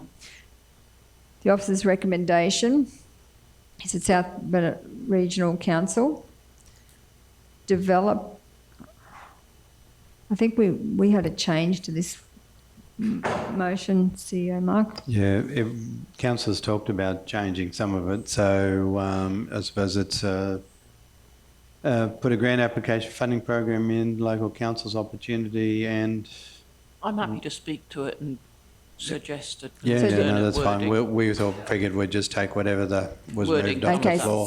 So Councillor Hyde, if you'd like to put forward a suggested wording. Okay, so I'd just like to explain, this funding it's always great to get grant funding, and secure communities is incredibly important to all our residents. We all want everybody to be safe. And this is and the suggestion was to get CCTV cameras, which I think are brilliant. And I will use the example of in Wandai, the Lions Club a couple of years ago applied for a grant through Safer Communities, got 350,000, used the local supplier, Datawave, Luke Reduns, put in a fantastic system in Wandai, which also includes number plate recognition, and then set up, there's a whole bank of 9 TVs in the local police station. So if anything happens in Wandai, they can actually go rewind one particular video and they can see. On one occasion, my friends and I were witnesses to an accident, and then 10 minutes later when the police came down, we said, do you want us to tell you what happened? And she said, no, I'll see it all on the video. And I've got everything there and knew exactly who did what. So they're marvellous, and I'm fully supportive of having cameras. My issue is currently the Lions are continuing to fund the electricity, which is about $100 a month, so not a huge amount. But the police, this is absolute core business for the police, and we've got classic cost shifting here from the state government to local government. They want us to do all the policing. Now, obviously, we are very invested in our regions and we want the place to be secure. But there's 3 tiers of government. It's not for us to do everything. So I absolutely want cameras and CCTV because I want our residents to feel safe. But it's not our responsibility to do everything because it puts an unequitable cost burden on our ratepayers. And the state government, the QPS, should be funding these. And they just won't take over the one-day ones, even though they use them every day. And one police officer told me that if they didn't have those cameras, they'd need another police officer. So I'm just not happy about us continuing to do the QPS's work. So my suggestion for the changing of the wording is that we use that money to put security cameras on our own facilities. The dams, for example, would be a good example, or fencing around some of our facilities and use cameras if necessary. But I don't feel we should be doing the work of the QPS. So do you want me to help with the words? If you could help with the wording. Purchase and install a CCTV at council locations, because if we can save our council from having break-ins, it obviously saves our money. I think there was a suggestion when we discussed it yesterday of extra lighting on our playgrounds, which would make children safer. So this, but happy to. Sorry, this one is just focused on businesses.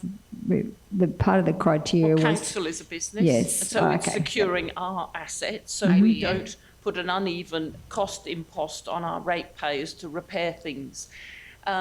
But I'm happy to leave it with the CEO to negotiate where the best spot is, because I think this has to go in before the next council meeting, 11th of July.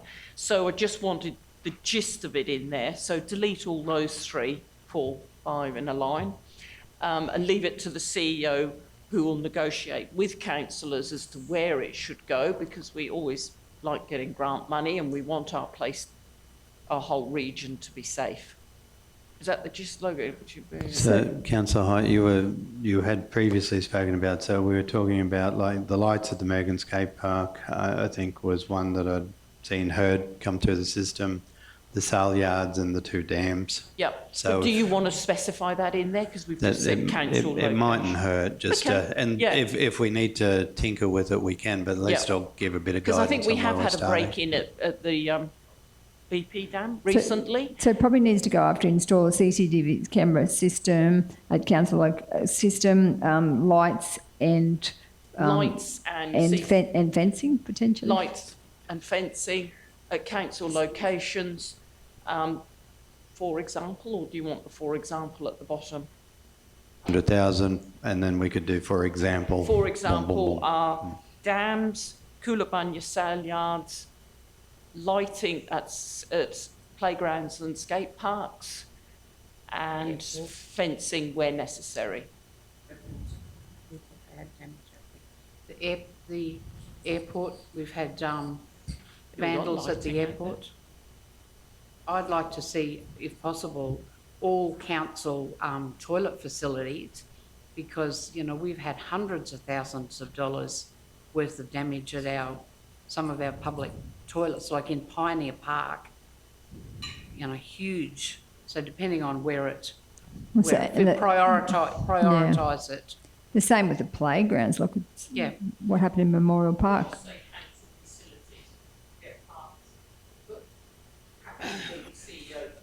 Yep. So I do want to reiterate that community safety is massively important and resident safety, but QPS should be doing it. That's what they're funded to do. So just, if you could just finish the wording, so council facilities and delegate So Mayor, it says in here that the eligible to the funding, CEO to work To with, Work with councillors to negotiate so the you've got details. to create safer public commercial precincts and business strips. that's why I thought it mightn't fit. Yeah, Can I just suggest that the wording that Councillor Height had there for the fact that it is the police responsibility, I think that should go in that motion. That it's not a local government to do the policing. is For that the necessary mainstream. in the recommendation? The only issue with it, council, we probably have to supply the resolution to prove that it's been considered by council to part of the grant. Not arguing the point, but I don't think, Yeah, I don't I think thought we that need to was- put it in the I thought that was a perfect opportunity to actually pass on the fact that we're not the police So- force.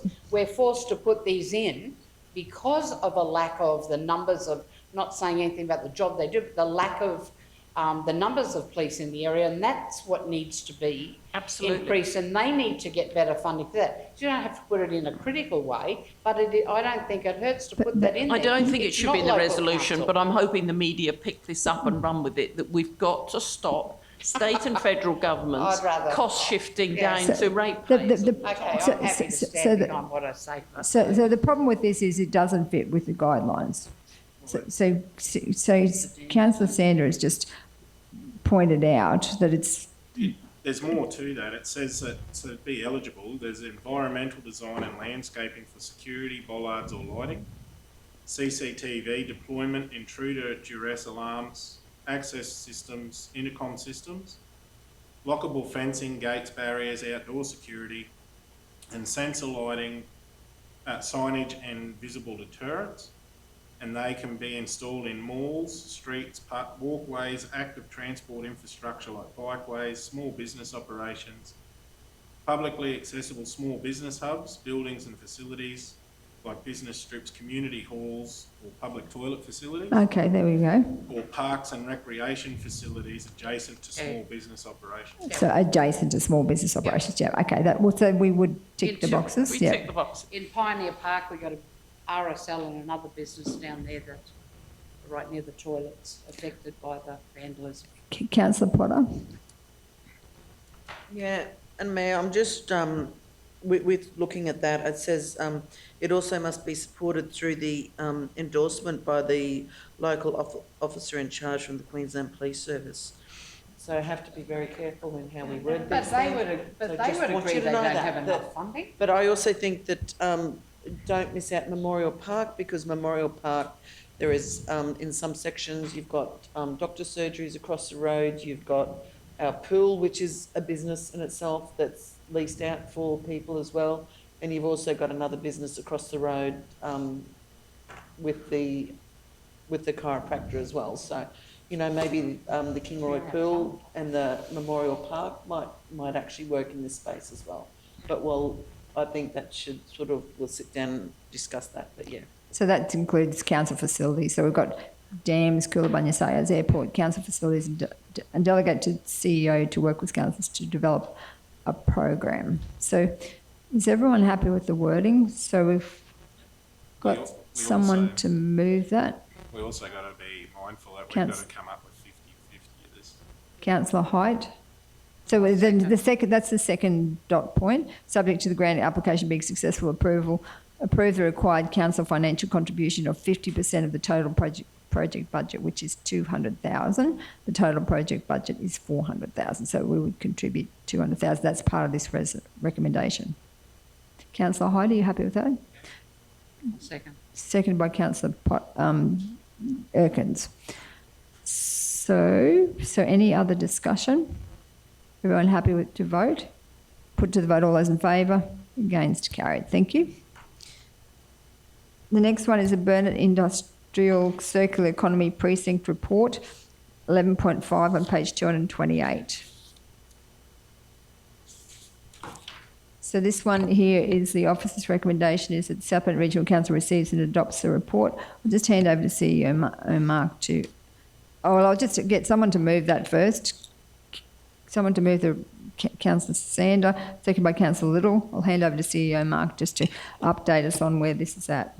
Okay, thanks, Mayor. Actually, whether Jen wants to say, because it's been her and her team's work, it's was studied through the Regional Economic Futures Fund, which is was through the Department of State Development. Anyway, I think it's a cracker of a report. It's the start of a process of investigating options for our circular economy and the different economic benefits and industry that we could create in the region, and identifying land across the region. We'd started originally thinking Kingaroy and Mergen, but it's branched out into a number of different areas. There is a lot more work, but it's the first stage to do in this, and with government, you have to have your reports and have your little ducks in a row before you can go to them and ask for money. The guys brought it in relatively under budget, and so we're actually getting some increased value out of the grant opportunity. This was funded by the grant. And Jen, I'm happy to throw over to you if you want to say a couple of words, but congratulations to the team involved. And these early steps are looking very promising as to developing a new and viable industry for the region. Thank you, Manager. Jennifer?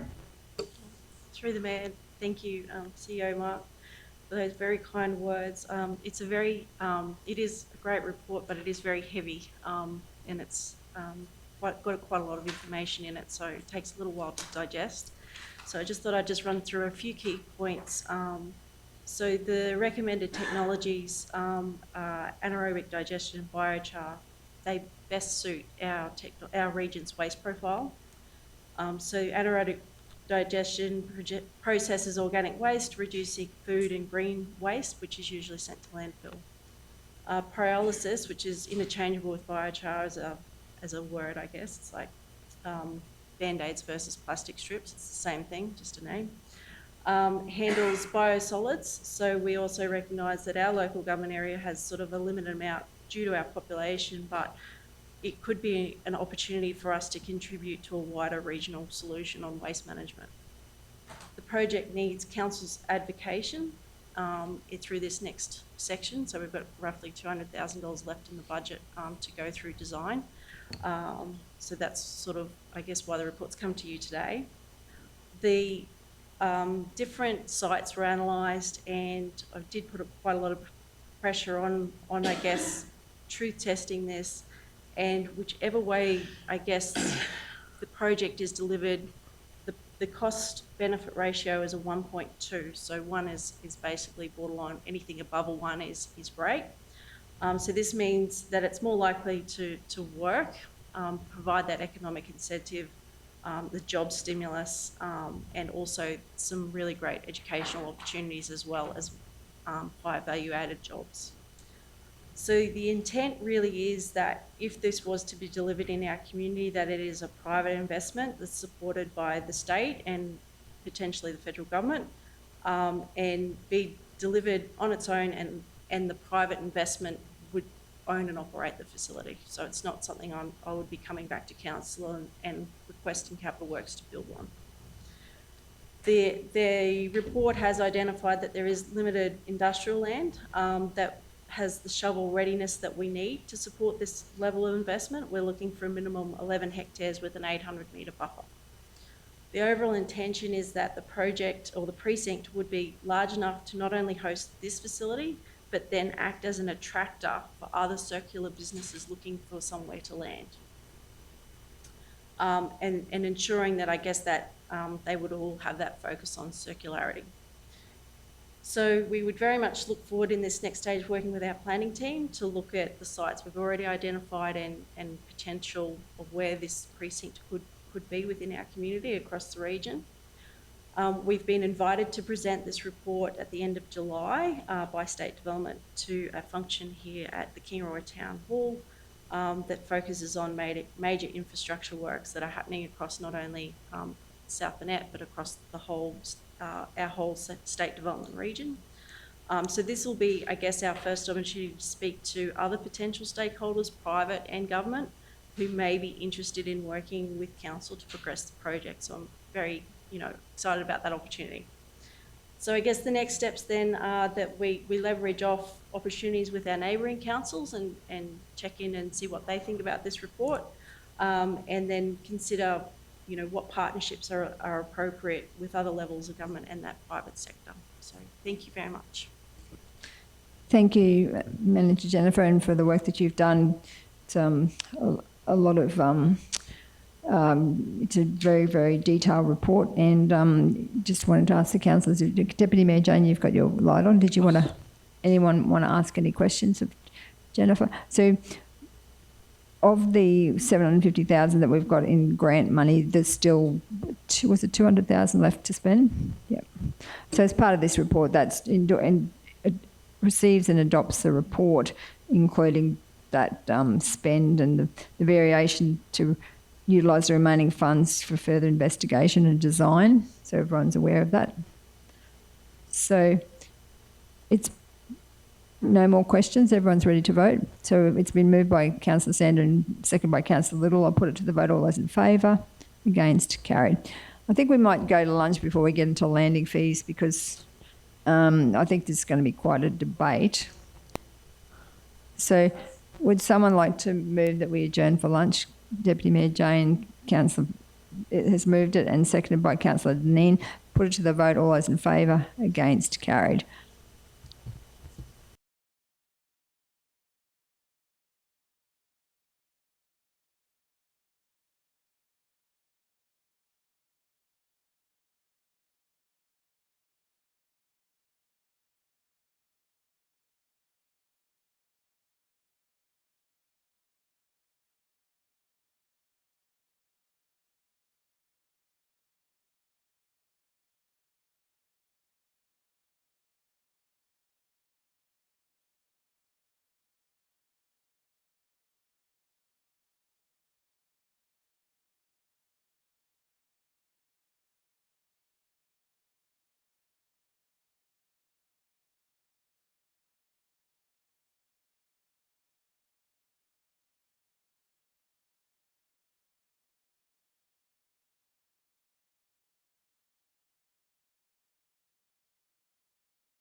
So welcome back, everyone.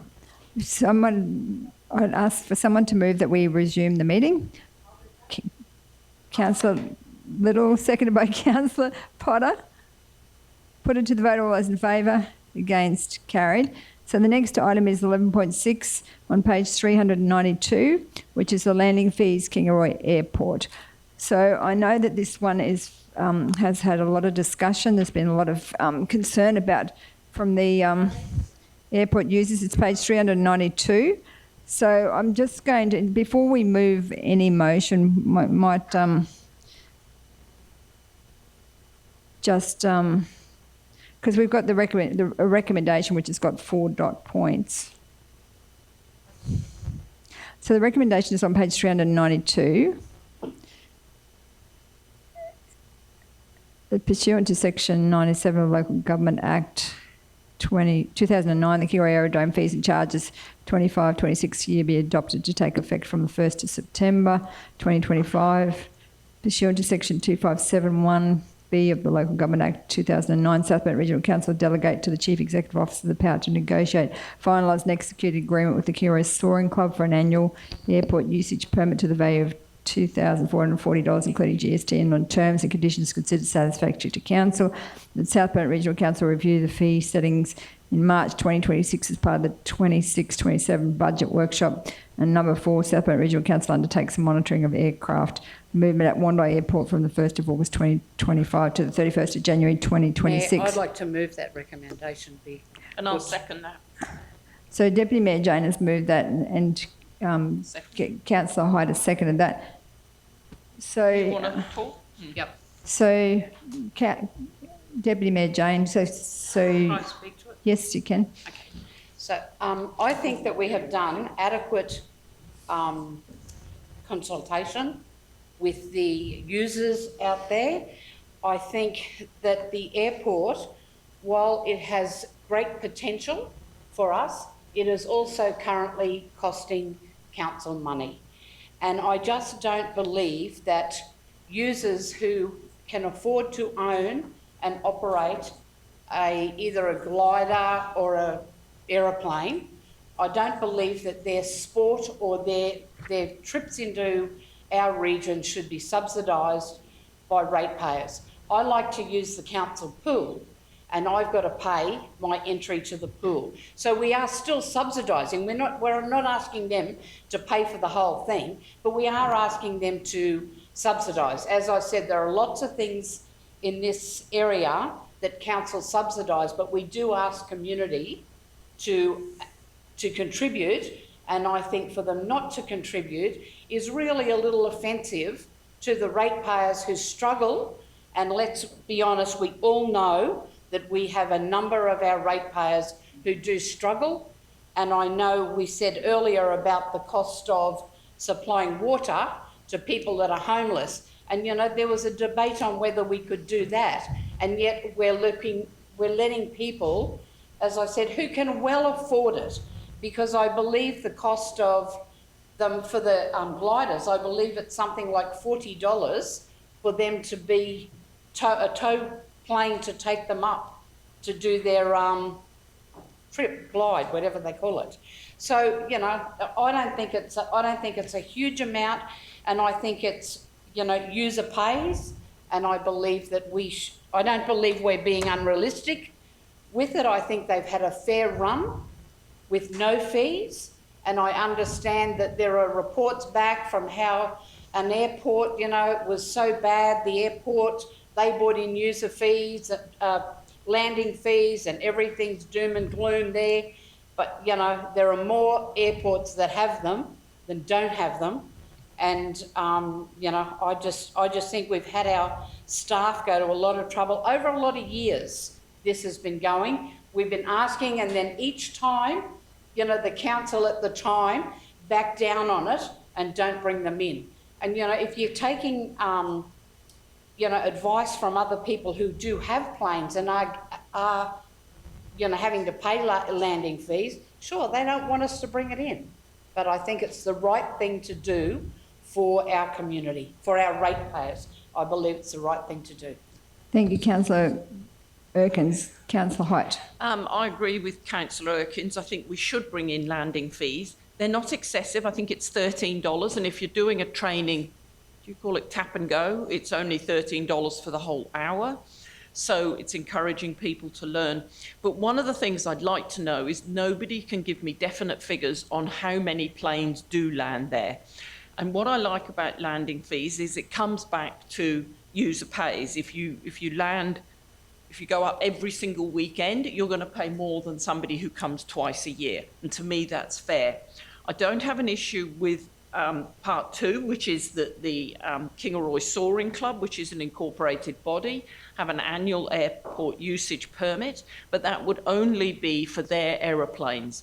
And referring to, we have had several meetings with the Soaring Club and they've been very reluctant. They were keen to include their members, and it wasn't until several meetings in we discovered there's over 100 members. So, you know, of course we all want things cheap and they would love it cheap. We have fantastic thermals here for the Soaring Club. We're not asking a fortune, but I think they should pay. And as Councillor Erkins said, we have people who struggle to pay their rates, and we're subsidising up to 100 members of the Soaring Club. My understanding is probably 90% of those don't live locally but fly up in their planes. You know, our ratepayers who are struggling to pay rates are subsidising, and people who, and good on them, I'm glad they're having a wonderful time, but I'm not sure it should be so heavily subsidised. And so this year, if we introduce this minimal landing fee, which we also use the AV data, so we actually have some concrete figures, and then in 12 months' time, or probably earlier than 12 months' time, we've actually got data to look at to see, well, how much usage is this airport getting? What is a reasonable cost? Because at the moment, we are flying in the dark because we do not know, we don't have the data, we don't know how many planes land and take off there. So I am fully supportive that we should have landing fees. I'm also fully supportive that we should do a master plan out there. We should be doing all sorts of things around an air park and exploring those options. But if we're going to do a master plan, the number one thing you need in a master plan is data. We don't have data. How can we say how many planes are landing in our master plan and how many more would we like in the future? Because, of course, we'd like it to be, it's a good facility, we'd like to expand it. But the master plan needs that data of how many planes are using the airport and how often they're landing. Thank you, Councillor Height. Councillor Sander. I agree that there should be some sort of fees and that with the airport, but I'm just wondering whether we need to get the data first before we install the fees. Current data. Respond to that. We're just Councillor Hyde. Well, my understanding is that the AV data is quite expensive to get. So what we would do is actually incur further expense getting the AV data, because was it, Jennifer might know more, 30% of the income on landing fees goes to get the AV data. So if we don't charge the fees, we've got a huge increase in AV data getting fees. But perhaps Manager Jennifer could respond Manager to that Jennifer, one, would please. you like to let us know what the position is with the AV data? Through the Mayor, for clarification, the fees that are listed out are for when billing occurs. So if it was just collection of data, you would be looking at your capital cost for the AV data infrastructure and the $30 per month internal transfer and data handling, and some level of fee for the transcription service, which again will fluctuate depending on how busy the airport is. So the fees per month and the billing fees wouldn't be included if you were gathering that data. So I think I did discuss in the report about Wondai, where we were talking about a 1 month free trial there with free rental of $200 per month instead of the capital cost. And then for those couple of months, it would be $1,000. So plus your installation, plus your fees. So how much does it cost to actually install the AV data equipment? I'm expecting it to be $5,000, including the electrician's cost. 8,000 with the electrician's cost, $5,000 for the actual infrastructure, the recorder, antenna, modem and SIM card, and then $3,000 is roughly what we paid to have the av data system installed at the truck wash, so that's what I'm basing it on. So, Councillor Potter. Thank you, Madam Mayor. So with this particular one, I would actually prefer we got the av data machine and got the data for 6 months before we started incurring that fee. I realise that that's probably not going to happen. So in lieu of that, there is a change I would like to make because I don't agree with, I prefer to go with option 2. Option 2 has the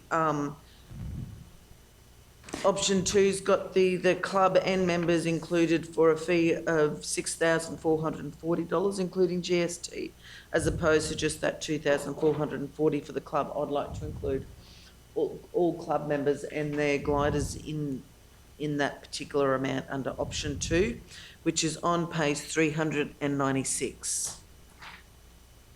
Thank you, Councillor Potter. So I guess that's a different, like obviously not the same thought pattern as the mover and seconder. So CEO Mark, I seek your advice as to whether that's a procedural motion or... It would be an amendment to clause 2, Mayor.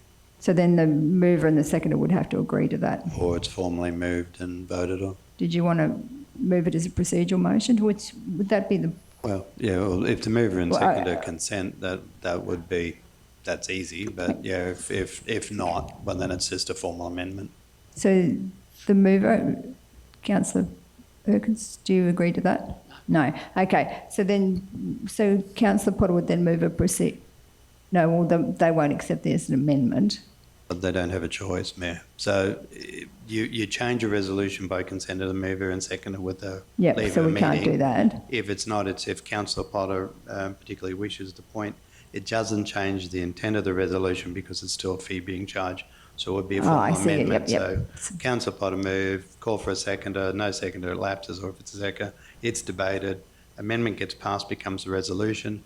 Amendment gets defeated, it goes back to the primary resolution. Okay, so Councillor Potter has moved an amendment.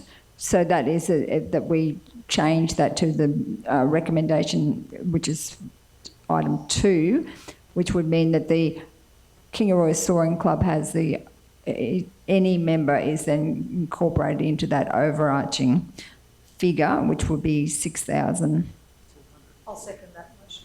So I've got Councillor Deneen has seconded that motion. So then we'll debate the amendment, and if it's carried, then it becomes the motion, or if it's defeated, then we go back to the original motion. So, okay, so Councillor Potter. Thank you, Madam Mayor. The reason why I prefer this one is the pure reason is we know we're going to get a lot of pushback from the gliding club, and I feel that this is probably the best way to encompass them and take them on this journey with us with the airport. We know we're going to be doing more with the airport. We know we're looking at a master plan for the airport, and I just feel that we need to do the best we can for what we've got, and I feel that doing this particular amount of money, which includes all of the members of the gliding club in the landing fees, because glider landing fees are a lot less than a normal plane landing fee. So that's why it's this amount. So I really feel that this is the best way to go for our community. Thank you, Councillor Potter. So Councillor Deneen. I support this motion because having spoken to quite a few people in regards to this, someone who's recently lost their position as a flight instructor at Gympie due to the council introducing fees that didn't have an overall fee for the organisation, for the business. And I think this is going a long way towards providing some sort of precedent for that. So we don't have a teaching facility here at the moment. We don't have a business that teaches here, but we very well could do, and we've got this this model, which I think would work very well. And I believe that was what was lacking at Gympie. Speaking to other people, other councils, other airports in the last couple of weeks, and even that person who has just lost her job a month ago with Gympie, she said you still need landing fees. And with this model, with the $6,000, this model, we're still going to get the data. They're not going to be individually charged. One of the problems they have also is that they will call in different call signs so they can get out of the fees. They'll call in different accents. She explained some of the call signs to me. With this overall, we're getting all of them. They can choose how they want to charge their members.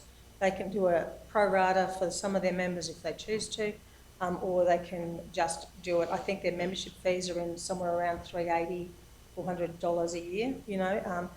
We all have other things that we're interested in. Of course, ours is horse related and there are other sports, you know. We all pay to use facilities. We all pay to, you know, as I've said before, my daughter rocks up, uses a cross-country course for an hour and a half for one horse. It costs $50. You know, we can't allow our ratepayers who are really struggling, so many of them, who are coming here and looking for a payment plan for their rates, to keep going something that's just, it's great fun for them. It's wonderful. I've been in a glider. I don't like flying, but it was wonderful. And we still need to realise that they need to pay for what they're doing. And I think that this model, thankfully, that Jennifer's come up with is a very good one, and I think that we should proceed with that, as well as going forward with the airport planning. You know that's going to take us a couple of years. It is the best facility out there. We are just so blessed in this region to have it, and we can make something really special there. And as I've been told when my youngest was volunteering with the gliding club, we have the best thermals in the country, and we have national and international gliders come here all the time. At one stage we had 4 national champions in the glider club here. That's because they don't live here. They come from Brisbane, they come from all over the place. I asked them, they said there was 110 members, 11 were local. You know, we're not just subsidising our people playing sport, we're subsidising people that don't live here. And that's not fair on our ratepayers. So thank you, Jane, for that very valid point. So, Councillor Little. Thank you, Mayor.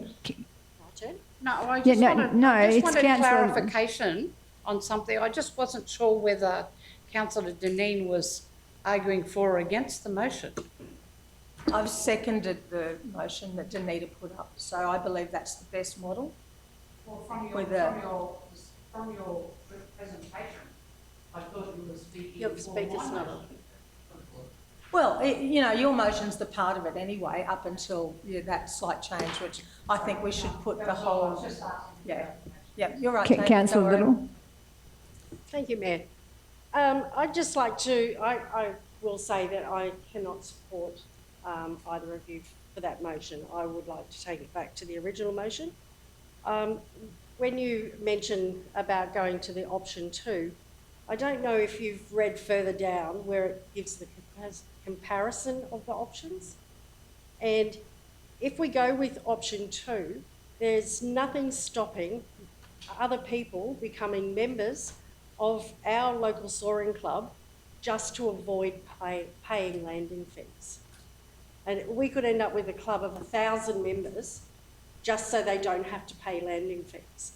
And I can tell you now the $6,440 will not cover that.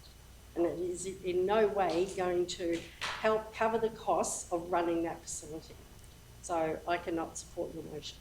So I'm going to speak now because I absolutely agree with the amendment, because I'm absolutely concerned after speaking to some of some 2 officers who worked for council and helped. Well, one worked for council and helped with their airport master plan application, and it did a lot of work around the background, and as also with Councillor Deneen and I spoke to someone from Gympie who's been using the Gympie airport, and saying that and it is actually going backwards because the airport landing fees are actually a deterrent. So when we're trying to grow our airport use, as soon as you introduce landing fees, and I know that some airports now are going away from the landing fees because there's quite a few issues, and one of them is that the AV data is not accurate and people cheat on it as well,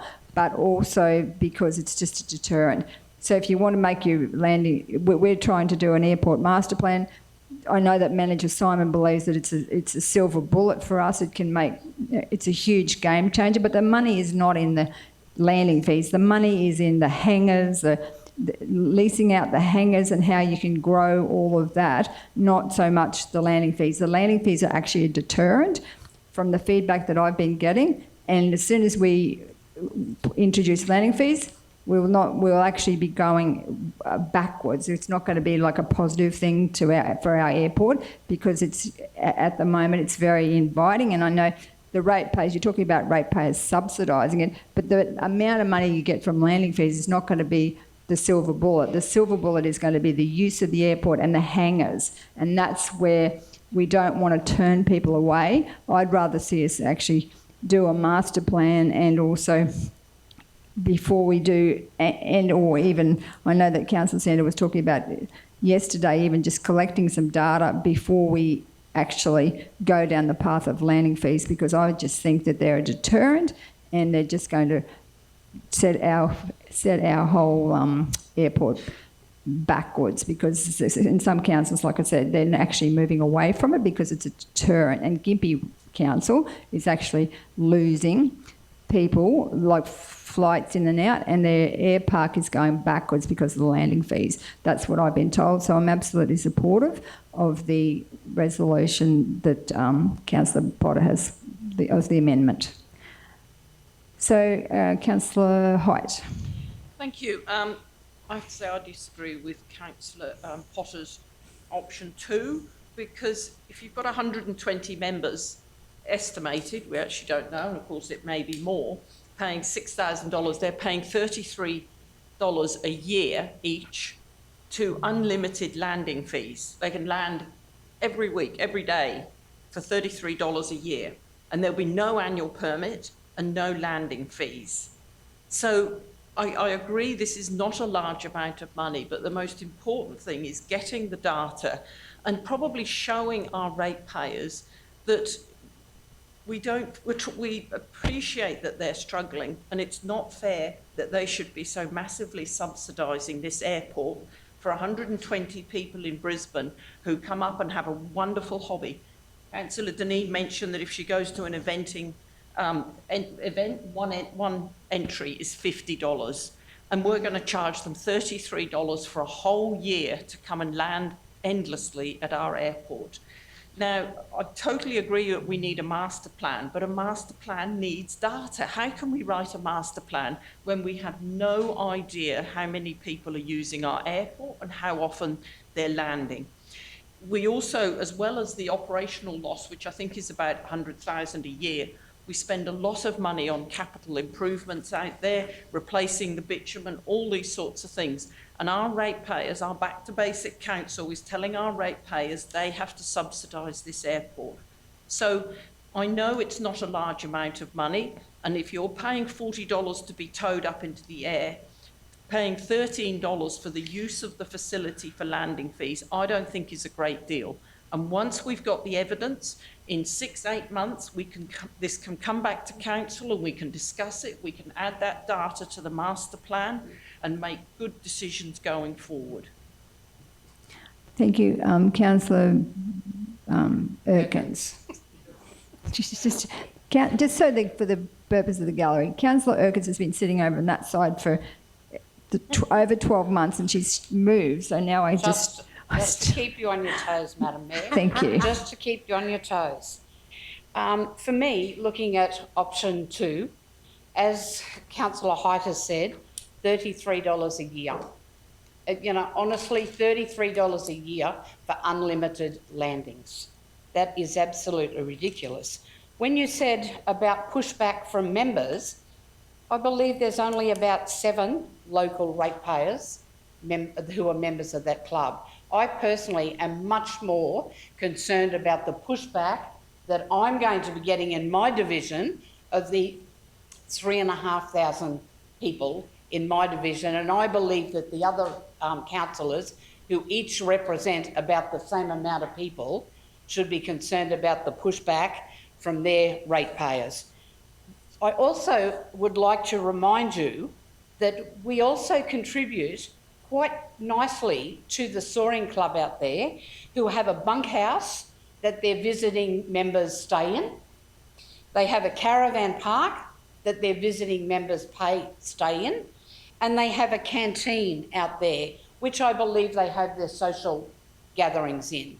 So I know that the Soaring Club gave figures that they said that their members contributed to our community, but let me tell you that I have seen evidence of other organisations who bring their dockets in when they visit the town, and I can tell you that they contribute a lot more than what these Soaring Club members do. I don't believe that they contribute a lot to the town, and I know I have said it on other occasions, but the bunkhouse they have out there, the condition that they have let that get into is absolutely so disappointing to me. When we in our clubs that we scrimp and save to get money to fix things up, and you go to that bunkhouse out there and it is disgusting, the condition that it is in, and I believe they've had the lease on it for well over 50 years. Then they come to council and want us to move it so they can build a new one. You know, honestly, these people, if they cannot afford to spend $13.20, I believe it is, on a landing fee, if they and they put a lot of pressure on councillors. I know at the community meetings that they were there, I believe every time one of them got up to speak, they were putting another nail into their coffin. And if you don't think that the community who were there watching that, if you don't think that the community, you're worried about 7 ratepayers from our community who are members there. As I said, if you don't believe the other ratepayers that were there, the number of people that were there that came up and said to me, God, how self-entitled are these people? You know, like, let's be honest, those gliders, they're over $200,000 for a glider, and they're worried about $13.50. It comes down now to it being the principle of it. This has apparently come up, I know when last term it had been talked about, we've been talking about it and talking about it and talking about it. When are we going to have a council that will stand up and do the right thing by their community, by their ratepayers, and not be bluffed or talked over by a very, very few, a minority mainly, who don't even live here. They're not ratepayers here, and I'm pretty disappointed in councillors who are not supporting our ratepayers, looking at 7 local ratepayers. You know, to me, I just cannot fathom that we're quick enough to pay, to charge other people things. When we go through the fees, we're directed by council, by our staff, you know, this has got to go up, that's got. Our staff are telling us that they should be paying landing fees, and that's what I believe we should be doing. So I don't believe we should be supporting the amendment. I think we should be voting against it. So just so for clarification, the amendment does include landing fees for those that are not members of the Soaring Club. So, as was pointed out by Councillor Height, anyone can then join. I think councillors said that. I'm trying to... Anyone can join, and then they cut for their extra $33, unlimited landing. So the reason why I've spoken against it is because I believe in supporting our region and growing the airport. And when I see the model that Gympie's used, including landing fees, it's actually going backwards. So if you want to grow our airport and we're wanting to make it the silver bullet, I don't think landing fees are the game changer. I believe that landing fees are going to be a deterrent and our airport will go backwards, similar to Gympie, and that we need to be very careful about how we do this. And also, that fee is going to be, when you say that we don't have the intestinal fortitude to actually go ahead and do something, we are doing something by actually even introducing an overarching fee. So for the Soaring Club, so that's a start. And if after 12 months you've got 1,000 members or something, it's not that we can't look at it again. We can even look at it in 4 months, 5 months. The fees and charges can be changed at any time. So I don't think that there's any need to rush. We need to get this right. So just I'll ask Councillor Deneen to make a point. Thank you. Yes, through you, Lady Mayor, I wanted to clarify that that's still getting the data, isn't it? The 6,000 overall fee. We're still getting the data because to exempt a plane from being charged a fee, they need to take the number of it, don't they, the call sign of it.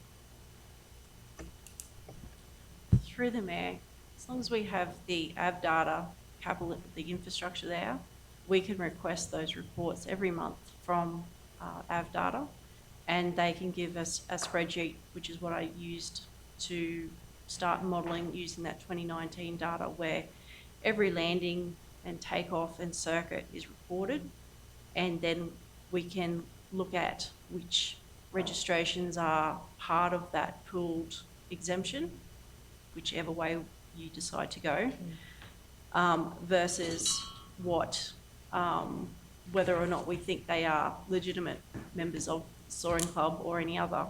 You know, we can, the report will show the registration, who owns the plane, what time and date they landed. So it will give us a depth of data there. So yes, we will have that data regardless of whether you introduce option 1 or option 2, whether you introduce landing fees or not. We can request that information from AB data provided the capital infrastructure is there. Does that clarified your question? Thank you. Yes, thank you very much for that. So in saying that, the Model 2, you would be able to, we're still charging landing fees for people who aren't part of that club. And then we can revisit it in 6 months or 12 months. And if suddenly they have 1,000 members, and we will have that data, then we can look at the fees again. But I believe it's just going to be a little bit more simple to do that, and sets a really good precedent for any other business or model that comes here. And we're still getting landing fees. Everybody that is not involved in that will pay a landing fee, and the people that are involved in the Soaring Club will still pay towards, you know, I know we've got down to the $33 each, but you know, some of them are only going to come up here twice a year. Some of them are going to use it quite a bit. It's our local people that use it quite a bit more. They're fairly avid. They're out there all the time. So yeah, I still think that is the best way of these two to go, but definitely for landing fees regardless. Thank you. So who had the light on first? Councillor Hyde or Councillor Erkins? I'm happy to go. Okay. You go. So, as you know, we're right in the middle of all these budget deliberations. 1% rate rise brings us 300,000. 300,000, I'm pretty sure that's what it is. Already this airport gives us a loss. And if we go with option 2, we're going to make further loss because we're going to buy the AB data, purchase the AB data and all the costs of running that. So I would just like, if you're going to vote for option 2, and like we're saying that they're going to pay $33, but then everybody else is going to join. But I also feel a bit sorry for the people who aren't Soaring Club members, who are, you know, normal plane flyers. What do you call them? Pilots? Who are going to have to spend $13, and then they're going to look at the Soaring Club and say, you're paying $33 a year. So I feel there's a huge inequity there. And I think they're likely to get pinged off because they'll feel this is so unfair. So, I mean, I have said, and I'll say it publicly, that by the end of this term of council, I really feel that that airport should be self-sustaining. It shouldn't be subsidised, you know, to 0.5% for every ratepayer almost. And I don't want to put the rates up by an extra 0.5% or 1% to cover the fact that the airport is costing us so much money. The airport is a marvellous service, and I totally agree with you, Madam Mayor, that I want to grow that area. I want an air park. A master plan is probably going to cost us 100,000. Stick another 0.5% on the ratepayers to pay for the master plan, because that's not going to come cheap. And you want to put all those fees back on our ratepayers. And as Councillor Erkin said, and I'm not sure of the figures, but my understanding is, let's say out of the 120, 110 of them don't live locally. Now, I didn't attend the Kingaroy community meeting.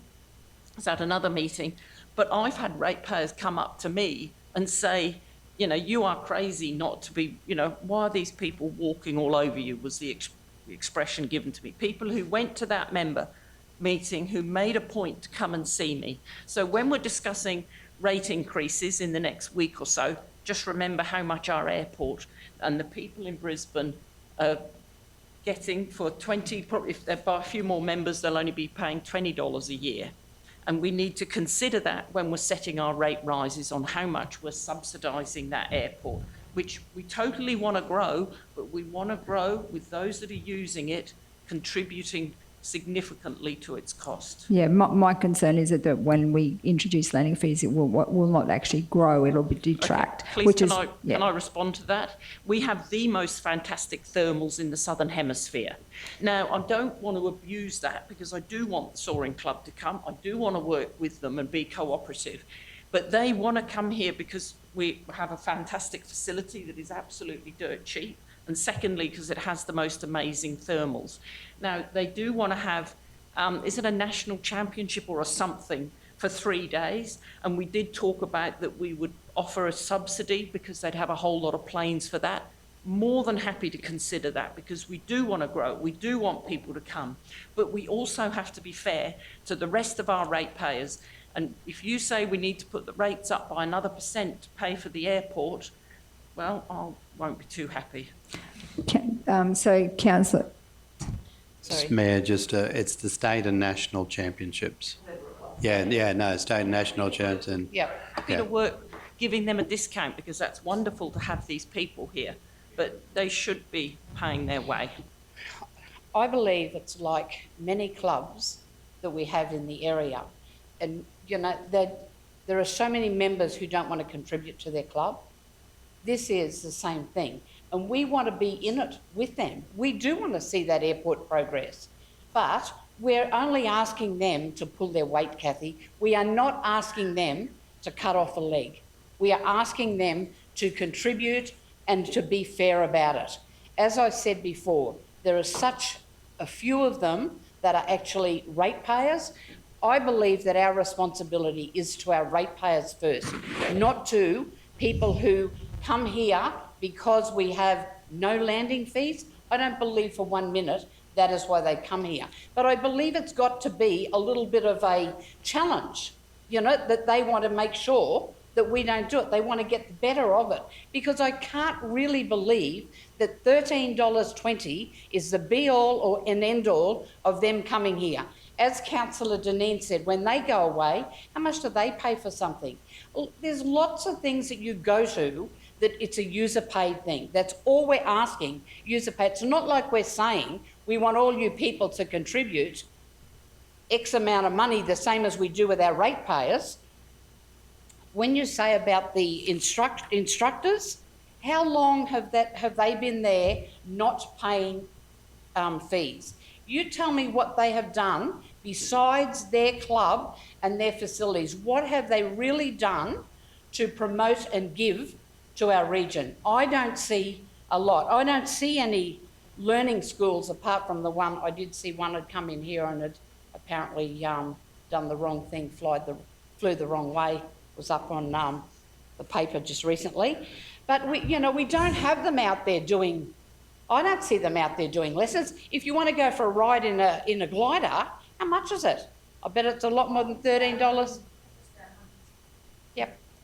So, I mean, they're not giving any discount to our ratepayers. Are they putting a notice out saying we'll give every ratepayer in the region a free ride in our glider? No. They're not doing things. Again, I said, pushback from members, 7 of which, or maybe 10.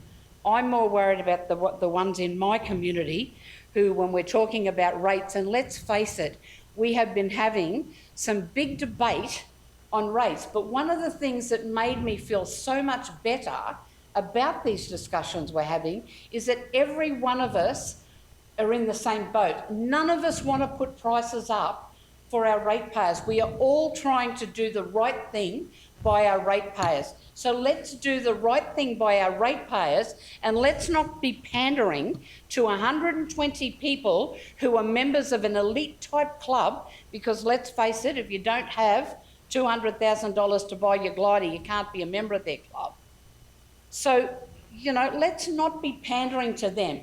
If in 6 months' time they've all left and gone to Gympie because they've taken away their landing fees, you can come back and tell me that I was wrong. But I don't think for 1 minute that is going to be happening. And I just believe a united front from our council would be much, much better to go to them and say, no, we're bringing in the landing fees. As Councillor Height said, they're having a competition here. Let's see how we can help them to make that a fantastic thing. Let's see how we can help them to, you know, give them discounts on their landing fees for that, you know, give them different things that council does for all organisations in town. But let's stand together on this, not be going in worried about what 120 members of one organisation are going to be worried about. Let's worry about the 30-odd thousand people who are living in this region. So thank you. So I'll hand over, if no one else wants to make comments, to Councillor Potter for the right of reply. Thank you, Madam Mayor. So, for starters, the Gliding Club does offer free learner lessons. So you can actually go to the Gliding Club. Anyone can go to the Gliding Club, join it and do free learner lessons out there. So that is for any member of the community to do that. With regards to the landing fees, it's not that we're not going to charge them, it's that we're grouping them all in one go. So they are still going to be charged. We're grouping them all in one go. We're still getting the AB data. We're still getting that information.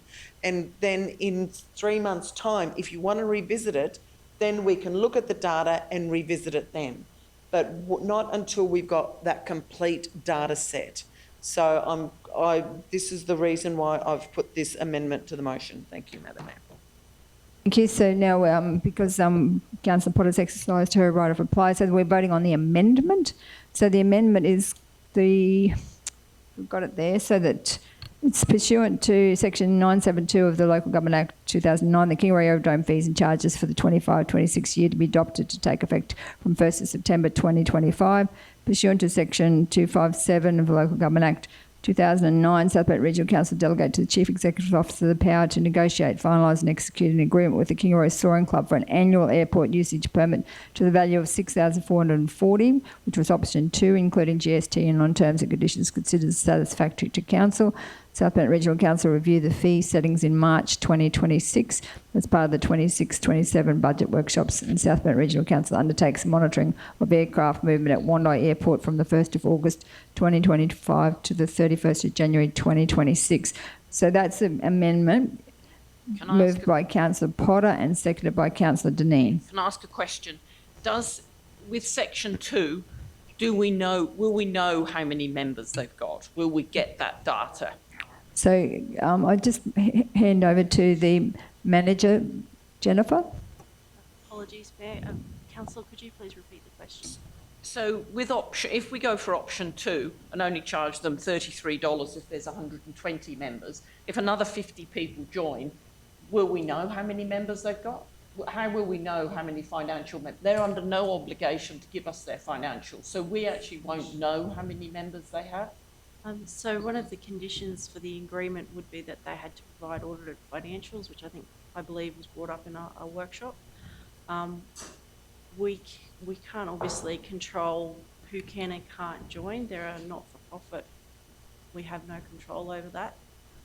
We will need to be provided for the simple, I guess, mechanics of liaising with AB data to exempt them. So we will need to be provided with the member's name and the plane or glider registration.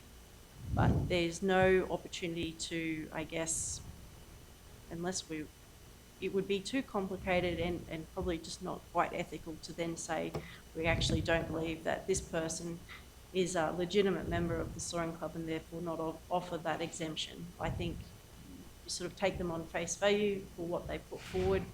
We could say to them that they have to be a financial member as of, and depending on when their reporting period is, and we could, I guess, ask for it that way. So, Councillor Hyde, are you satisfied with that answer? So we're now voting on the amendment. So everyone's clear we're voting on the amendment. So I'll put the amendment to the chamber. All those in favour of the amendment? That's 3 and 4. All those against? So that's 4. So that's the amendment has been lost. So we move back to the original motion, which it has been moved by Councillor Erkins and seconded by Councillor Height. So then, CEO Mark, do we open up discussion again, or how's that work? We resume discussion from where you finished on the original motion. So the amendment's lost. So it's the original motion. So I'd be calling for last drinks, Mayor. There is fairly... I think we've had fair discussion. Fair conversation. If there's... Councillor Erkins would have a right to reply. But anyway, but if there's any other commentary. Does anyone else want to say anything? No, we're good to go? I'm happy to go straight to the vote. I think enough's been said on Okay, so we're now voting on the original motion. Is everyone clear? Oh, Manager Craig. I was just going to say, Madam Mayor, that in the report it talks about the RFDS, Royal Flying Doctor Service, being exempt from landing fees. Yep. However, that's not specifically mentioned in the fees and charges that will be adopted. So I'm just wondering whether we should reflect that, so to be very specific, that the landing fees will not apply to Royal Flying Doctor Yeah, so we can, we need to then add that to the motion. So if we can put at the dot point 5 that the emergency services are exempt. Question, will we actually get data on how often they land? Part of the ad data? Through the Mayor, yes, Councillor Heights. So the RFDS has their own, are in the report, they're in the 2019 report. So yes, that's how I came up with that figure of how much they land. Sure. And that's how I've worked out their monthly, I guess it's not a cost to council, but it is the cost of the exemption. Okay, thank you. For Helen, for the resolution, would we make that the Royal Flying Doctors Service rather than broadly emergency services? Or if you were going to include emergency services, I would suggest that they are... So there's care flight, life flight. No, life flight have it. Sorry. So, Yeah, no, I'd probably just leave it as emergency services, Jen, for the minute, and then we can work through the... Yeah. The emergency services. Yeah. Emergency services are exempt from fees. Everyone happy with that? Is the mover happy? Councillor Because Erkins? in that way too, if you have a flood event, you need emergency services planes in. Councillor Hyde, are you happy with that change? Okay, so we're now voting on the...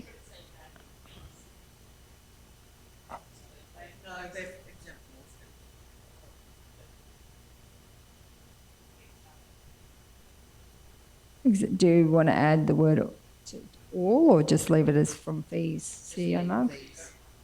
Okay, just leave it from fees. Okay, are we ready to vote? All those in favour? That's 6. All those against? 1. So, okay, so that's the motion. Thank you for the debate, for the concern, for the whole airport and going forward. So it's exciting that into the future that we might be looking to get that air park, but also that master plan done. So now we're moving on to the next one, is item number 12.1 on page 410. Which is the register of fees and charges schedule for 2025-26.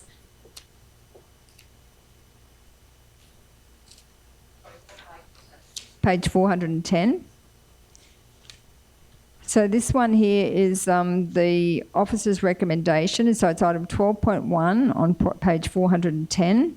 The officer's recommendation is that pursuant to section 97.2 of the Local Government Act 2009, the register of fees and charges for the 25-26 year, excluding aerodromes, be adopted and are to take effect from 1st of July 2025. And number 2, aerodrome fees are to be set by a separate report included in today's June 2025 council meeting.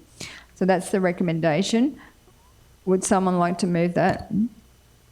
Councillor Potter, second by Councillor Erkins. So I just had one question. I think that Michael Hunter's. Michael's still here. I just wanted to talk about the only one I was concerned about was the sale yard fees, but because there was concern raised from one of the livestock producers about some fees that.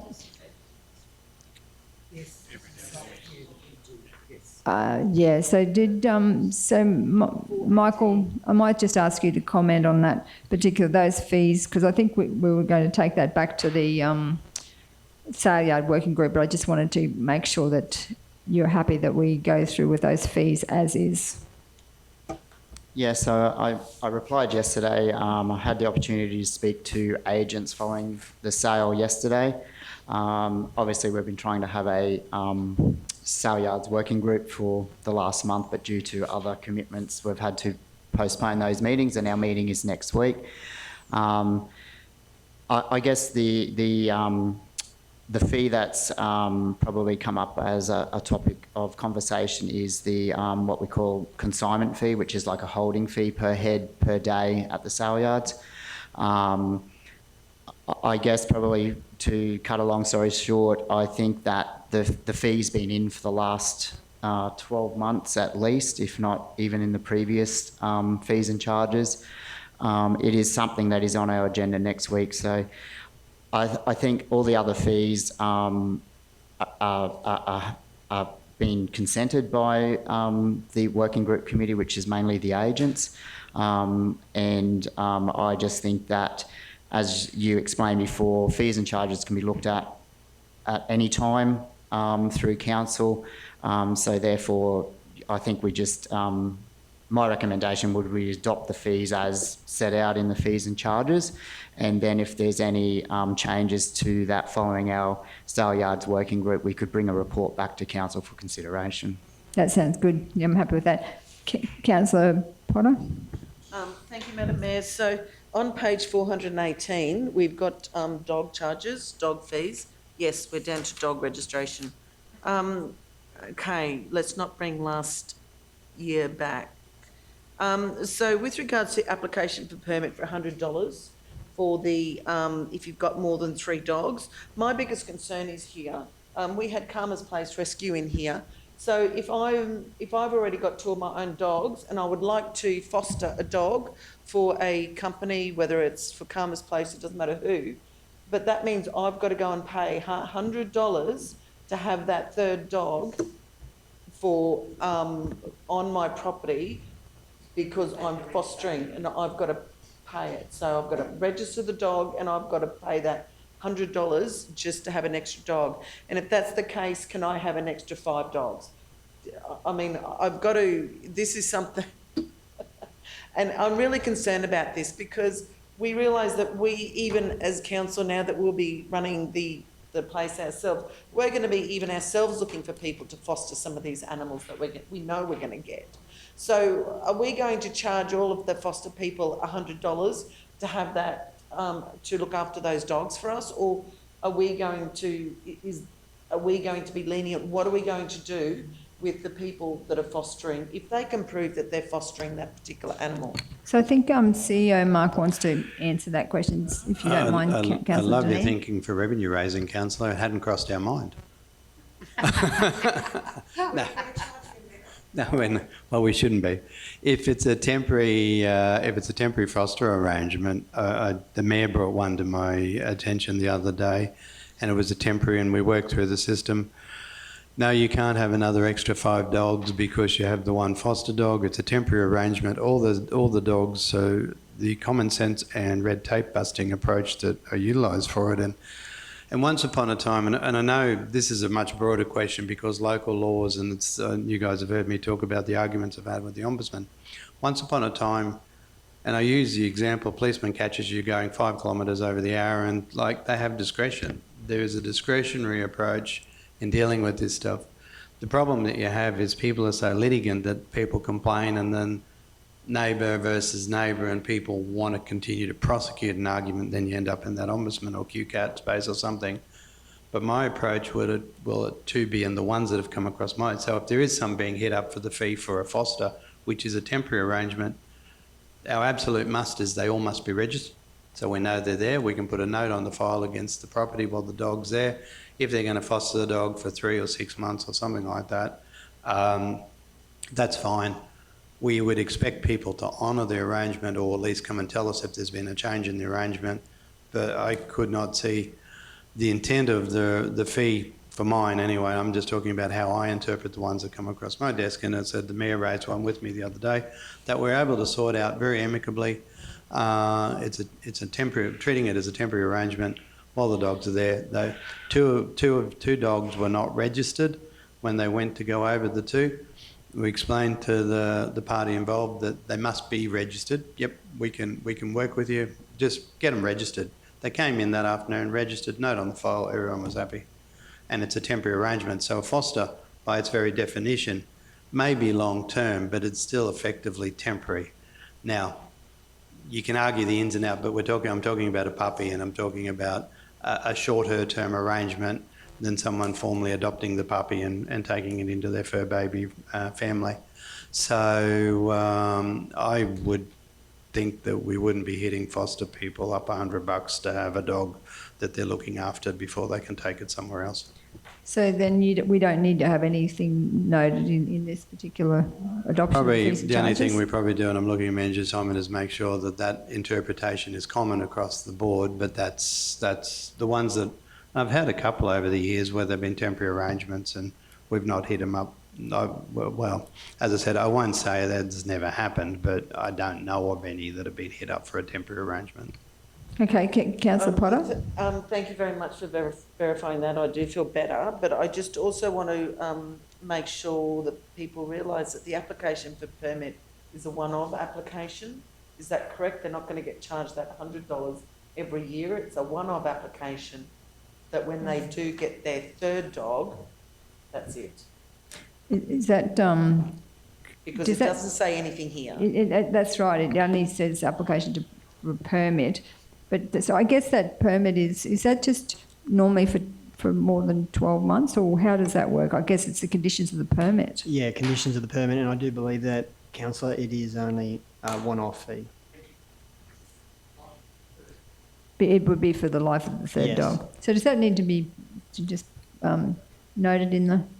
Just made a note. It's a good point, Councillor, and we probably, Craig, just need to make a one-off, just a note or a clarification on it, so it doesn't get lost into translation into the future.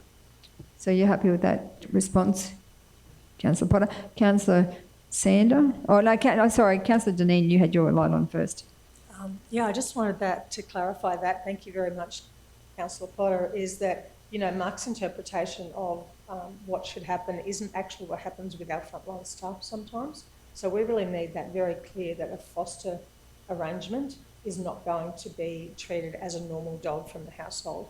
So I don't know how to do it, but I'm sure you guys do, and we can just make sure that that's very well known by our staff, because I have spoke to someone from Karma's Place who said, oh, we've changed the guidelines. They've had people come in and couldn't have a foster dog. So that was only one of the volunteers. So it must have happened. So we really need it very clear that if you're fostering a dog, that you're exempt from that fee. Yeah, and thanks, Councillor. And it's certainly I'm not disagreeing. That's why I say I'm not aware of it happening. There is a proviso is that each property gets looked at individually. So some of the ones that, and my very helpful advice to people in this space is make sure you get on well with your neighbours, or at least where issues come in certain properties is neighbour complaint. It really does drive a lot of the actions that happen. But yeah, no, certainly can follow it up with the troops and make sure we're consistent. So who had their light on first out of Councillor Sander and Councillor Erkins? I reckon I'm getting my light on, not Ladies talking. first. Councillor Erkins. Can I go? You go. I haven't got my dress on. So, I don't know, Mark wasn't actually here yesterday, when we had the people from Palmer's Place in here, so I don't know how we can tell him that some people apparently have dogs that they foster until they can find a home, and they have them up to 6 years. So yeah, but would that also go like when your kid moves and you have to take their dog in, and it's only for a short period, because that quite often happens. You know, your children leave or go somewhere and they're moving from one job to another, and along with all the rest of the stuff that they bring home, they bring the dog home quite often until they just get settled and what's name. So if you are just, because basically you are fostering but not doing it. I would be really surprised people would tell us. Yeah, like, I mean, like... I was away when you did the dog thing, Yeah, so no. I don't know how the $100 got through to start with. But yeah, a lot of, I mean, like, how do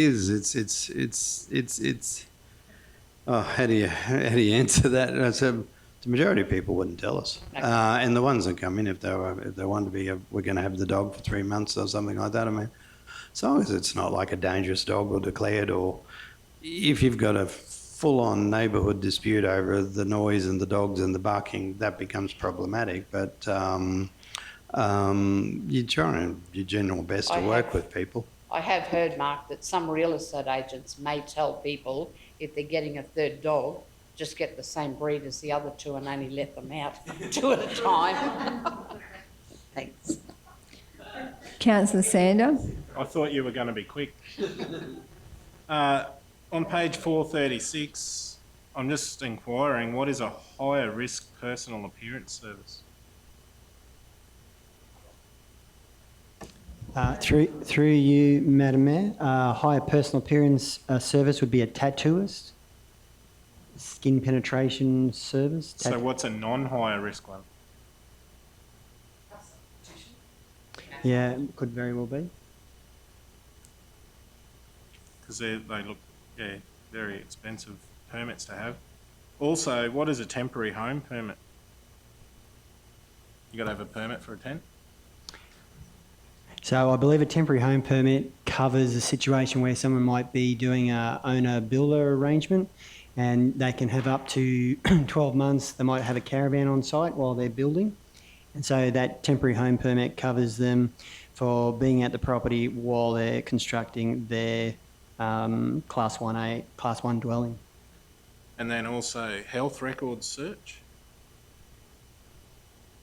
So a health records search, I believe, would involve if there's a health licence, so there might be a food hygiene licence for a food premise on that property.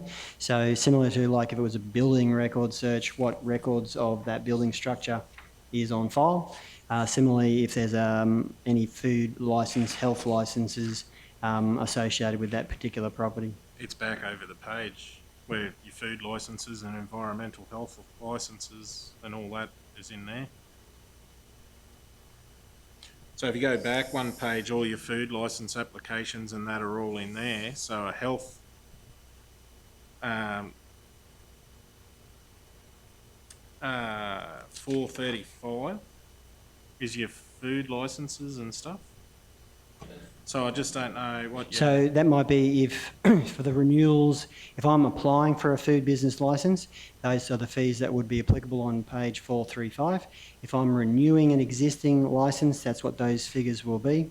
If I'm considering buying a business, the health licence might be what I, as a prospective purchaser, would be putting in for, just to make sure that they've got a valid food hygiene licence for that business. So what's a special inspection? What page, sorry? 437.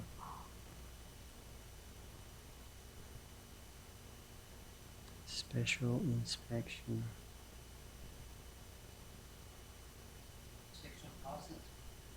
Oh, sorry, special inspection.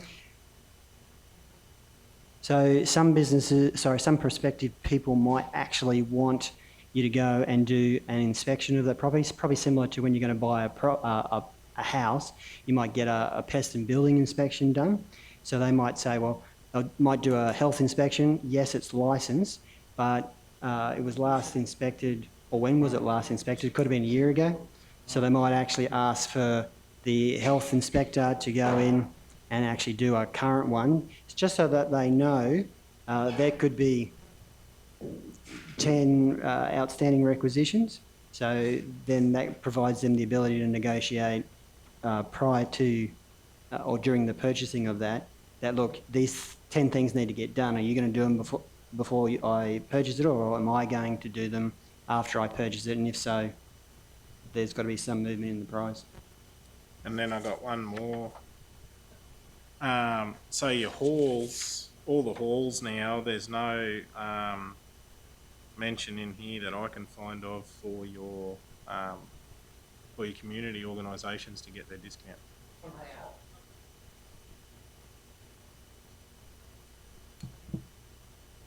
Oh, yeah, right up the top. My bad. Need to read a bit better.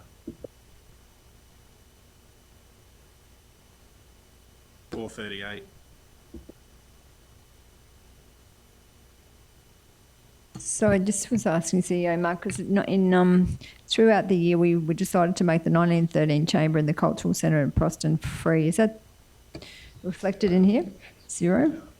Can Yep, I awesome. comment on that, please, Kathy? Sorry? I know can I comment on that? We did discuss that I didn't like two complexes, Proston and Kingaroy 1913 being free, because my concern is that a group will say, oh, look, let's book every Tuesday for the rest of the year, and we might like it Thursdays, let's book all of Thursdays. Now, when it's only $5, I understand that it's hardly worth the paperwork, so I'm happy to leave the zero, but could we ask groups not to randomly book every Saturday just in case we need it? And maybe we might need it Sundays. Let's book every Sunday just in case. So I think that was my concern with being free. Whereas even if it's only $2 or $3, you don't book everything. So that was my concern, but I'm happy to leave zero. But if that becomes a problem, if we can bring it back to council. Yeah, so it's monitored by, I'm pretty sure that particular chamber is monitored by the Kingaroy, it's the Visitor Information Centre, and they were actually wanting it to be back to free because a lot of those not-for-profit groups are not incorporated and they just want to use it for a little bit, and that was where they said it's a problem because they're not actually incorporated. So that's, yeah, but as long as you're happy and we can, as long as you're happy, we're all happy. So, Councillor Erkins. I think when you raise that issue, I think that is an issue with some of our sites across some of our halls and that, with that discount for not-for-profit.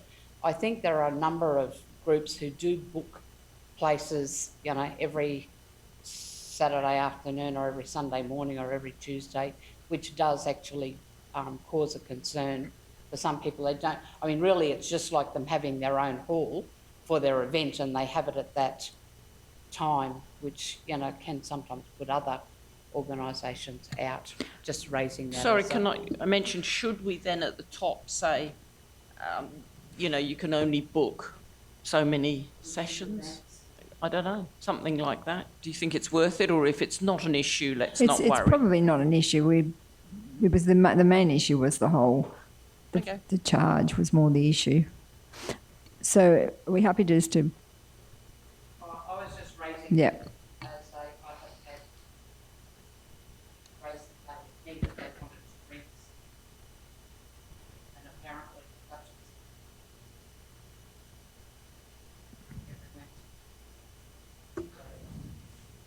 So you're happy to leave it as is? Yep. Okay.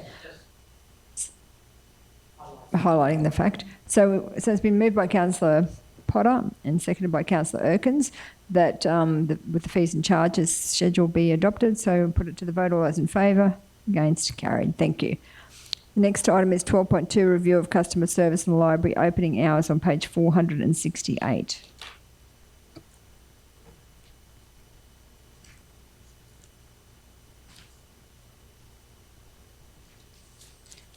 The officer's recommendation is that South Burnett Regional Council amend the opening hours for libraries and customer service centres to close at 4 p.m. every Wednesday as at 1st of July 2025. And number 2, note that further review of customer service in the library opening hours is ongoing and will be presented at the July General Council meeting, which will include the opening for the lunch periods.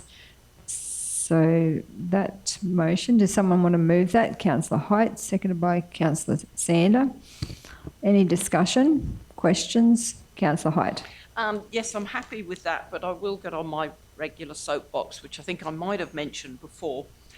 Historically in Wandai, there used to be the library in that building, which I've forgotten its name, and then the office was across the road, and this is going back quite a few years.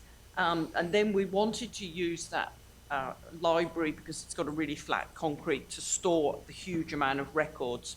So the Wandai community was told that the library would move across to the office and it would be expanded, and the benefit of that would be that it wouldn't be shut at lunchtime, because previously the two were shut at lunchtime, and the community were very happy with that. But unfortunately that got lost in translation and it is shut for an hour at lunchtime. Now we have a number of groups that go in there. There's groups that go in and play Scrabble and play cards, and of course come lunchtime they're kicked out for an hour. A lot of these are elderly residents. They don't want to come out early in the morning. They don't want to be there late in the afternoon because it's cold or miserable. They don't like the dark. So they like to go down at 11 or 12 o'clock and play cards or play Scrabble. And then, of course, they get kicked out for an hour. And I suppose I feel a little annoyed because the community was told that with moving the two together, the benefit would be that it would be kept open at lunchtime. So I think I have mentioned this before, but I'll just wave my little flag that I believe that's a work in progress, Mr. CEO. So I might... Oh, sorry. So you're advocating for a 2-hour closure? Yeah, no, it's just second stage to this, and so it'll be in July. Yep. Thank you. Councillor Sander. So I know when the election was on, it was raised multiple times about the closure of the Mergen office and Wandai office during those hours. So I think this is a good outcome. It's probably a good deal that we're trying to get through, and everyone will benefit from it. So that will start in July. Thank you. The report will come back to July meeting, to the 16th of July. So everyone happy to vote? It's been moved by Councillor Height, seconded by Councillor Sander. We'll put it to the vote. All those in favour? Against? Carried. The next item is 12.3, monthly financial information on page 470. That the monthly financial report, including capital works as of the 31st of May 2025, be received and noted. Someone to move that? Councillor Height, seconded by Councillor Erkins. I hand over to Craig to give a monthly update. Thank you. Thank you, Madam Mayor. Council's cash and cash equivalents amounted to 64.06 million at the end of May 2025, which was down by approximately 6.6 million from the previous month. Around just under 31 million of the cash balance is classed as restricted cash and will be used for capital works programs in the future. When looking at the capital program, departments have spent approximately just under 60% of the amended budget, or up to just under 94% when taking into account current commitments. External auditors have been on site and have performed their preliminary work in preparation for the end of month audit, and they'll be back in September of this year to perform further testing. The end of financial year preparations are progressing well, and the stores team are preparing to do their end of year stock take on the 25th of June. Council would also, or Finance would also like to remind creditors to send in their invoices for any work performed during this current financial year as soon as possible, so that it will assist with them being paid and end of year preparations. I present the May monthly financials to the Chamber for your information. Thank you.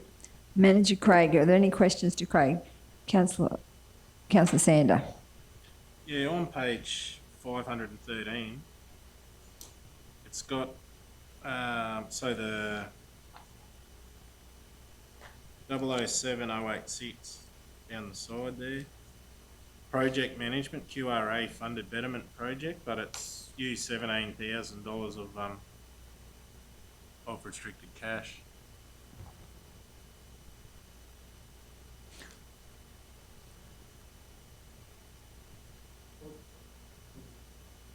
007086.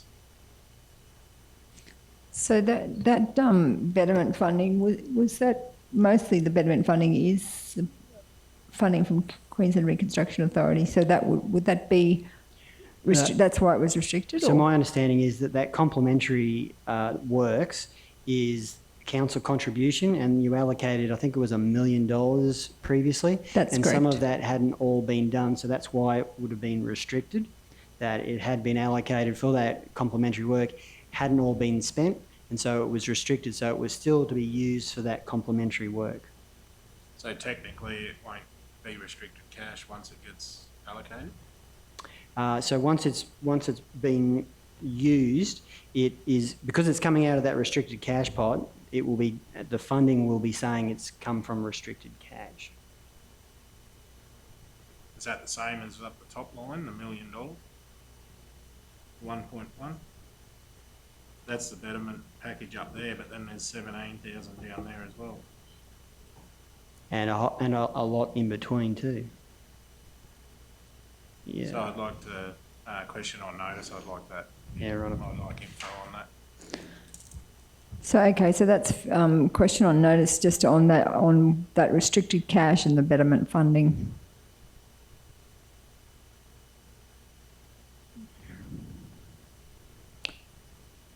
So I got it right, Councillor. So it's the question is, why was the restricted cash used, or what was the makeup of it all? Well, I thought there was only $1 million that we put into that. And if you add all those up down that line there, it adds up to way more than that mil. It's 1.2. It's 1.285. Okay, yeah, and that, so are we looking, so to answer your question, so do you want the whole lot or just that? Just a breakdown on it and Yep. what's being used. Thank you. Any other questions, comments? So it's been moved by Councillor Height and seconded by Councillor Erkins that the monthly financial report be received and noted. So I'll put it to the vote. All those in favour? Against? Carried. Thank you. I carried 6 votes to 0 because Councillor Potter has left the room. So now we're moving on to item 12.4, which is on page 517, and this is the development permit for material change of use for motorsport facility, including ancillary facilities at Lewis Duff Road, Belogie. So that one is on page 517. So this recommendation that was lifted from, so we'll have to move that it be lifted from the table so that we can debate this motion. So Councillor Erkins has moved and Councillor Sander has seconded that the item be lifted from the table. I'll put it to the vote. All those in favour? Against? Carried. So now... Mayor, if I may, so the motion, the alternative motion, so the report is a clone of last month's report, so this is all process. So the officer's recommendation was to refuse. Council at the time, Councillor Erkins moved, Councillor Little moved an alternative motion, which is the alternative and approve the DA reason statement for reasons. One thing there was a hard copy, councillors, gave a set of standard conditions where it was, the debate sort of stopped around when we got to the conditions. They're attachment H. So on page 519, it stops at attachment G because it's a clone of the previous report. So you have to go through to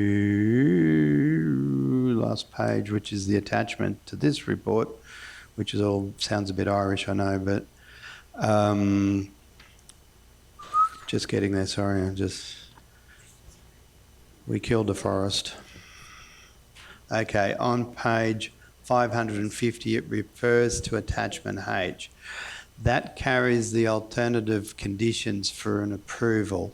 Now, they're bog standard, when I say bog standard conditions, that's highly technical English, but they're basic conditions as far as that. With the consent of the mover and the seconder, because it was moved in last time, I'm reluctant to ever change I won't change a resolution but they were handed out as hard copy last time and were going to be folded in. Because it was left on the table, that shouldn't occur. So at the bottom of the alternative and currently moved resolution, so we get there, with conditions as per attachment H. Sorry? 550 references the, yeah. So if you go to the attachments, it says attachment H, draft alternative motion with statement of reasons, MCU 22. Yeah, then you'd have to wade all the way to the back of the document to get to the, it's about 801, did someone? Yeah. Sorry, yeah, so 801. But that little bit needs to really be referenced in the resolution. And so with Jane and Linda, councillors' consent, we would just add that dot point just to reference it, and with the leave of the meeting. It's a procedural thing, but it just ties the condition to the alternative. Then councillors, if you vote the alternative recommendation up, that stands. If you vote it down, which is in your hands, well then the officer's recommendation would be dealt with. So is everyone clear on that? So that attachment H is on page 801. So the first matter that must be dealt with, and it's not because of preference or other, but that was the bit that was laid on the table, is the alternative recommendation, which is to approve. So if you want the application to go through, you vote for that one. If you don't, and that one gets voted down, the officer's recommendation for refusal would be debated second. If the current one is voted up, well then the officer's recommendation just drops by the side because there's already a decision, which is just pure process. Thank you, CEO Mark. So then the movers are still the same movers who moved the original motion? So that would be Councillor Erkins and Councillor Little. So Councillor Erkins and Councillor Little, are you happy to have the attachment H added to that recommendation? Yes. But I'd just like to... So Councillor Little, are you happy? Yes, okay. All right, so that's the recommendation with attachment H, which is on page 801. So that they're the conditions. Attachment H is other conditions. Is that correct, CEO Mark? That's the conditions. So Councillor Erkins, you're the mover, so you have I'd just like to introduce the clarify motion. something with our planning section first. So on page 801, the land use approval, it says the development approval is for material change of use for a motorsport facility and auxiliary uses, including food and drink outlet, caretakers accommodation and camping. But down there it says that the use of the site is restricted to 13 major sport facility racing events only and does not permit usage by general public or for training purposes. So I think that was one of the things that we were asking about last time, and also it does not include any outdoor concerts. So I'm just, Mr. CEO did explain to me that was because they hadn't asked for any outdoor concerts. Is that true? Not a specific, can I can, because it's the alternative recommendation. So the little note there is actually not a condition, it's a note for information. So to clarify that, the applicant didn't make a specific application for a musical event. Now there's generally entertainment ancillary to a function, but if you had an event like your one just recently, without getting into that debate today, 5,000 people, it would be very hard to argue that's an ancillary event too. So he didn't apply for that. These conditions go back, and I'm doing the what if. So what if this is approved? These conditions go back to the applicant. He would then come back and tell us, I'm saying he, but use that as neutral, please. But the applicant would come back and say, okay, I agree with that, negotiate a decision, then I'd come back again to council for another decision. Okay. If then once the negotiated decision, then anyone who put an objection to it, it would go to them, and then they would have their opportunity to planning court or whatever the process of objection to a council decision, probably most likely planning court. If it's voted down, well then, yeah, then the applicant, that's pretty much it, I think. So, and with the alternative conditions about on 801, That's pretty much what was applied for. So the conditions have been drafted up as best we can, given its alternative recommendation to the actual application to reflect the application. Okay, so my learned friend here is just asking me that. So on page 803, it says the approved use must not involve amplified music or live entertainment at any time. So I understand the live entertainment hasn't asked, but at a speedway event, they normally do play loud music in between the things. I would think that would be something that is just... So, okay, which line, which MCU So that's on number? 803. Yep. 14. Okay, thank you. No, that's all good. I'm just looking. I would just, yeah, I mean, they do have that at, as they're dragging a crashed car off the course, taking the casualties out of it. They play music. They bring the screen around it.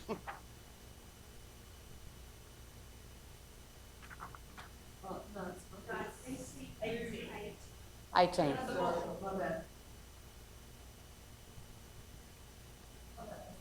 Page 803, and it's the second last. I understand the live entertainment. I understand he hasn't applied for that, but I would just, as I said, I would just have thought that the amplified music would be probably not as bad as cars. Okay, so what are you suggesting, Councillor, that it's amplified music is only ancillary to the event? Well, I would think that, yeah, it would be part of a speedway type event. So I just wonder, it's just a question to help clarify this to the officers. Why would you even put that in as a condition if, like Councillor Erkin said, there would be music played at any, like a camp draft or any event, a horse event or anything, there's always music played. I guess it must not involve amplified music or live entertainment. I guess that's... Amplified music, any music that's coming through something and making it louder, is amplified. So why would that be included in this particular recommendation when they didn't ask to run like a entertainment centre, but they normally I would have thought the condition would be it would be silent on that. Mayor, I think if I could go first, because these aren't the officer's recommendations, so there are a set of standard conditions that have been pulled forward. Okay, thank you. So firstly, and so to save the officers having to discuss something that they really haven't put up, it would be, and also just in my thinking, so standard conditions that are just been pulled forward for the applicant to come back to us with their position on.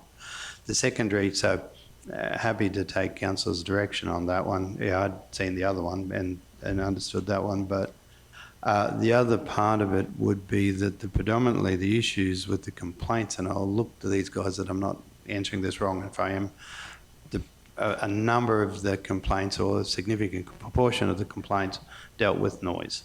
So the application would be sensitive to that noise issue. How's that?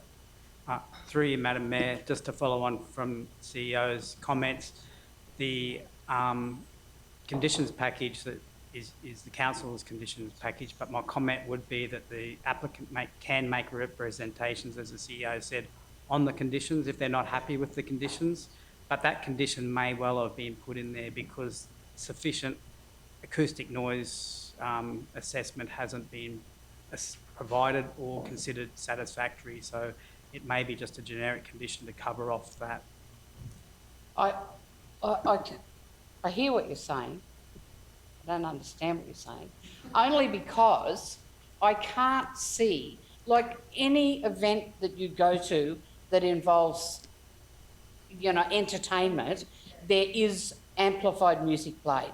Whether it be, like the camp draft, as you said, the show, when there's dead space in what's going on, they play music. So I would think, and if I was a resident and concerned about noise, apart from the type of music they play, you know, I would find, you know, my next door neighbour with their kids on little peewees a lot more annoying than somebody playing So, Slim councillor, Dusty. so what you're saying is, would you like that change? The approved use must Yeah. be ancillary to the event. Yeah. And then amplified musical entertainment. So, sorry, the approved use must be ancillary to the event.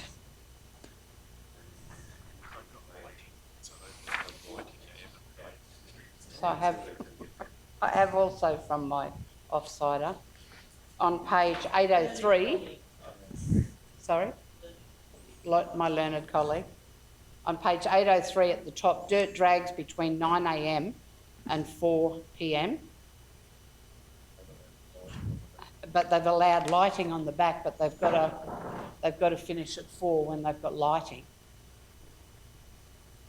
And those ones, we had a look at the times, and that's really where I was. If this is passed, my expectation is that the given, again, I'm repeating myself, that it was a refusal, that the applicant would come back to us and say these are the times, and then that can be considered. Negotiate the Yeah, times. yeah.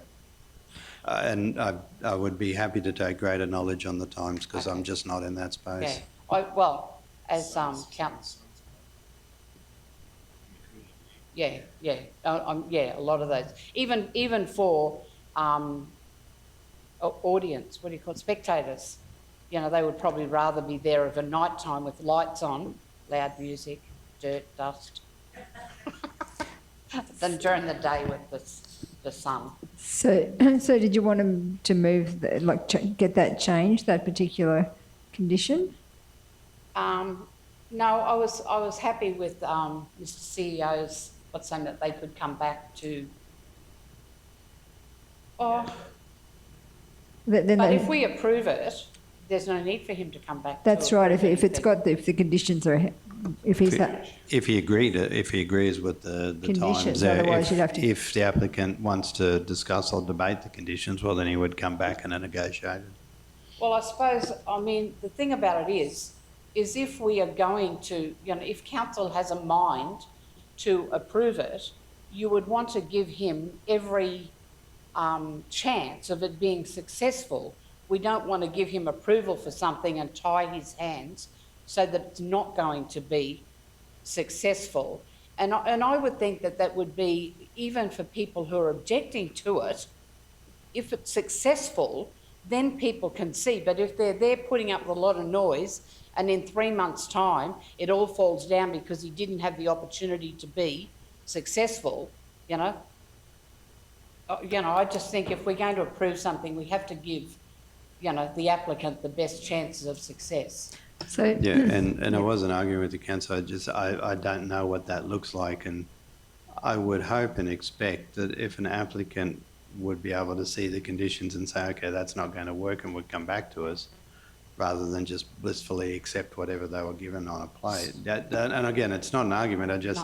I don't know enough about what the hours would be to modify this. So in your hands as far as where you want to go, but we've done what we could as far as getting a set of standard conditions together for an alternative recommendation. That's not to sound like an excuse, but it's not some of this isn't my expertise.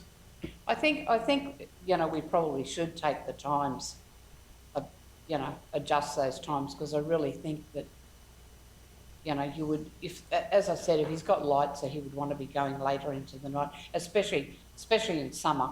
I mean, in winter, he may be happy to run to those times, but I would think in summer, you know, it's pretty. Sorry, councillor, but on page 802. I was just looking at that. Yeah, it's on. Yeah, MCU 13.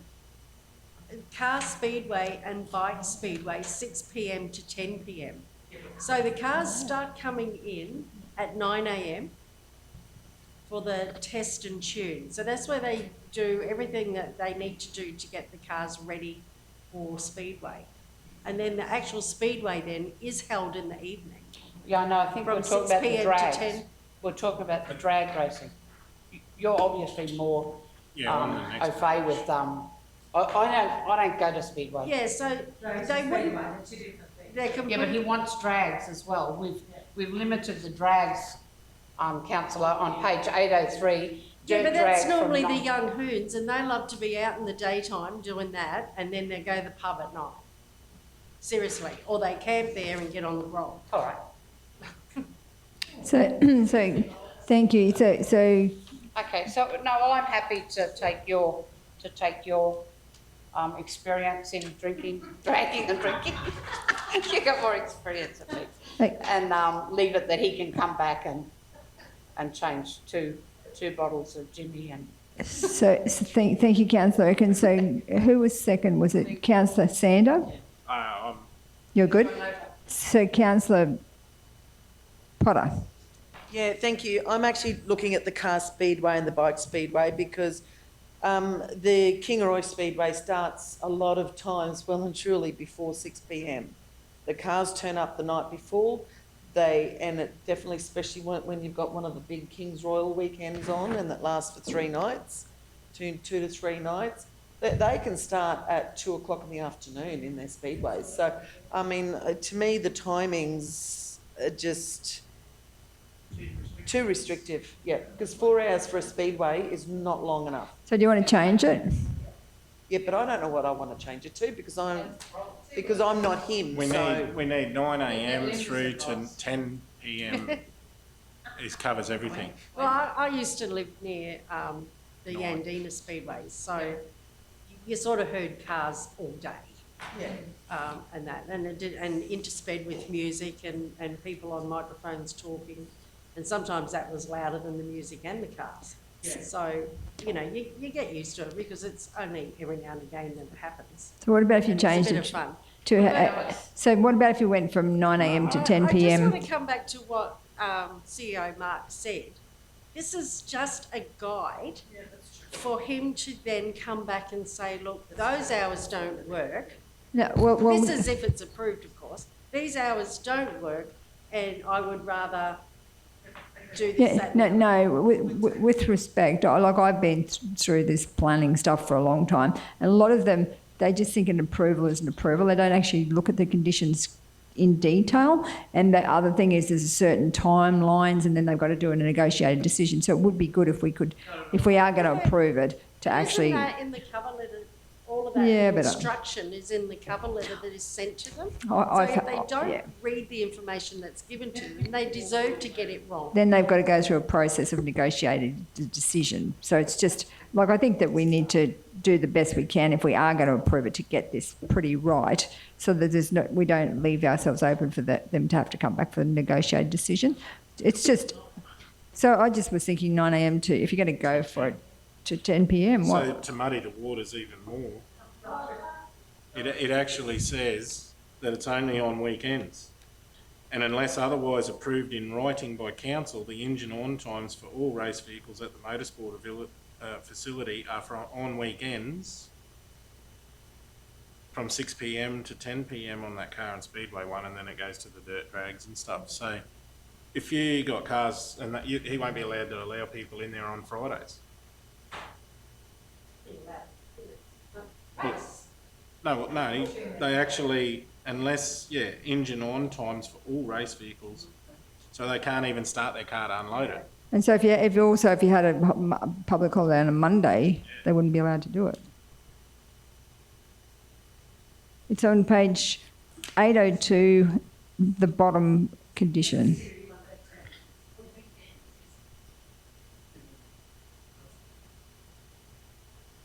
So it's up to, as CEO Mark said, it's up to the council to put what you would like to see, or you can just, like Councillor Linda suggested, just let them negotiate the decision. Can I move a motion that we just renegotiate times and the finer detail of this? No, that's what. This is what I got left, and then if you continue, we're at the behest of the applicant to continue extending the decision period. Okay. Remembering the recommendation is because the application did have some issues with it, was to refuse. If the applicant if the applicant is unable to come back and just blissfully accepts the stock conditions that are put forward to them, the business, I may suggest, is probably not going to last very long anyway. That's right. True. Because they need to read. Now, as I said, accepting that these are not the be-all and end-all of terms and conditions, but given the alternative recommendation that we had moved and seconded, and not that it's bad, not that it's good, it's just an alternative. There's probably other bits in here that we don't pick up that may or may not be of interest to this bod. Should council be of a mind to approve this, it would be clearly articulated to him. He needs to read it carefully, and then he would need to come back, negotiate a decision so that would be able to identify the bits and bobs that need to, or they would like changed. And then at that point too, any of the submitters to it would get their opportunity as far as the next stage. And to be honest, we're all basing this on our own limited ability or limited knowledge for how something like this works, and we don't really know what he has totally planned. He might be only ever planning to do Sundays, or he might be planning to do, long Easter weekends. We don't know, so we're probably best to leave him to come rather than put what we believe we think he needs, rather than make a decision. If it's approved, then leave him come back to the planning committee. But I'd just like to know, if he comes back to the planning committee or the planners and they tell him something that he doesn't like, does he get an opportunity to come back to us? Madam Mayor, through you councillors, if you're so inclined to approve with a set of conditions, these are your conditions. So they're like an offer for the applicant, and they're probably based on what the applicant has submitted or accepted general requirements in terms of noise or operation hours, or what was in the application material. They do have a process. There is a negotiated decision process where they can come back and go, we want to make representations on these conditions. The applicant does have a consultant. They will be forensically looking through each of the conditions, and they probably will come back to make representations on those conditions. So there are offer of conditions from the council based on the application materials submitted, based on what the applicant has requested, and based on those parameters which are generally accepted as standard conditions in terms of hours of operation, acoustics, and other requirements. And would we also have taken, for those conditions, would we also have taken into consideration objectives and what was there? In terms of the officer's recommendation, the application material, so what the applicant submits, is taken into account, plus what the submitters have made in their submissions, the representations they've made, and that's how the officers came to their decision to recommend a refusal of the application. Yeah. So as I said, my experience in this is limited to living in Nanango, where we don't have speedway. However, we do have a showgrounds that are, while on the edge of town, there is a lot of residential around it. And I know that we have music festivals up there, country music festivals, we have rock and roll festivals, we have shows, we have camp drafts, we have cutting events. And, I know that there are a lot of people around that area who make mention of it on Facebook. However, they are quite often shouted down by residents who say, look what this brings into our community. So that's probably, for me, looking at this whole proposal, I just see it bringing something into our community, and I see it being a long way out of town. And as was discussed in our first section of debate, if this is not suitable, where is suitable when you've got the speedway right in the centre of Kingaroy? And I think while you do get the very odd person again who complains and says, how long is this going to go for? There's plenty of other people who come on and say, look what this is bringing into our area. It's a little bit like the event that shan't be mentioned by name, but while there were, a couple of people who were just relentless in their complaints,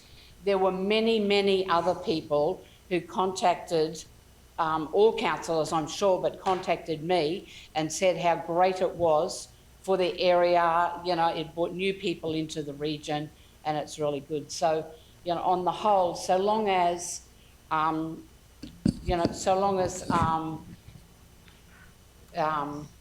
you are assuring us that this is not going to block them, the conditions are not so harsh that they're not going to be able to make this successful, and that they are able to come and negotiate those conditions, I'm extremely happy to support the motion and look forward to it bringing something, really big into our community. So what you're saying, Councillor Ergens, is that you would like to just leave it as is without any alteration? I would like to take out that amplified music, because I think that's just that one? Yeah, that's definitely cannot possibly happen. It's been amended, so MCU 18, ancillary to the event. So amplified music, live entertainment must be ancillary to the event. So, and the weekends, could we change the weekends to public holidays? So they can run on weekends and public holidays?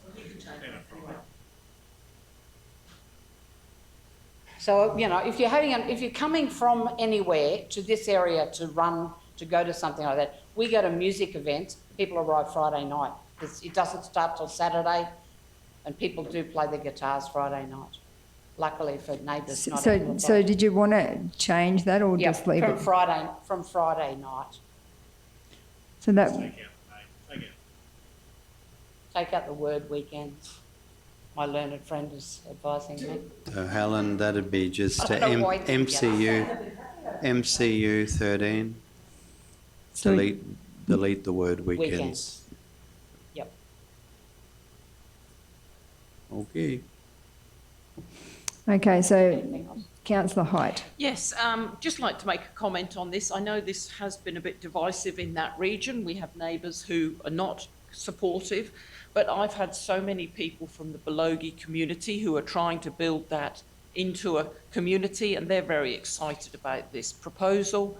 I know the changes that have got to happen to Lewis Duff Road will be very expensive, so I'm not sure how that will go. But if this does go ahead, it's only 13 events a year, and I think it will be quite a game changer for that region. Thank you. Thank you, Councillor Hyde. Any other comments? Councillor Ergens, did you want your right of reply?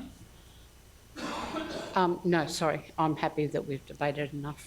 So are you ready to put it to the vote? All those in favour? Against? Carried. Thank you. Now we're moving on to item 12.5 on page 817, which is the Scheme Supply Fund Project Plan.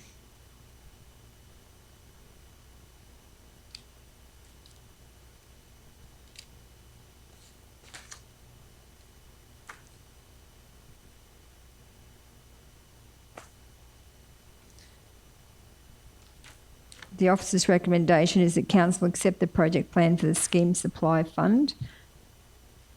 So could I have someone to move that?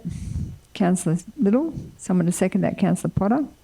Any discussion?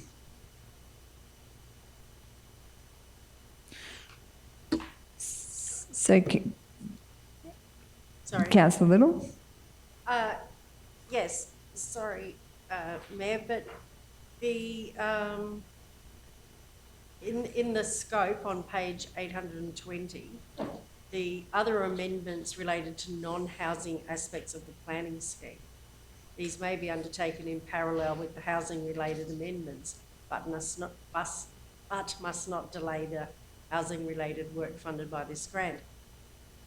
I'm just wondering though, with that issue that I had in Blackbuck on that rural residential land that actually has a commercial business on it, is that going to affect that? Through the mayor, that should be fine. That's all again coming under that whole housing one, so that you don't need to be concerned there. The other area is just referring to the fact that we could deal with, for example, the airport is going to be one of the ones that's going to go through separately. But the difference, well, I'll rephrase that. Separately, if required to do so, as long as we don't want anything that can delay the outcome on the housing side. So if we think if we think the airport one was, for example, going to cause any delays, we would do it as a separate amendment.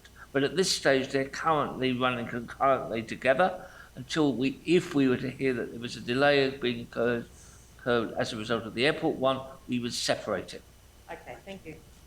So any other questions on that particular one? Yeah. So Councillor Erkins. Sorry, just confirming that, you know, what councillors were looking for has got across to Simon, that he understands that what we're looking for, especially being selfish, especially with those smaller blocks being able to subdivide it, that's going to be addressed in this. And I think also more importantly, the consultants that you met with the other week, that message has got over loud and clear to them. So I think, and again, if I may, they will be coming back to you. They will be double checking. So let's, being very honest, if we've missed anything or they've missed anything, that will be rectified when they come back to you. So I wouldn't be concerned. Thank you, Simon. Look, I'm really looking forward to this. So any other comments? Everyone happy to vote? Put it to the vote. All those in favour? Against? Carried. The next one is the Delegated Authority Reports on 12.6 on page 824.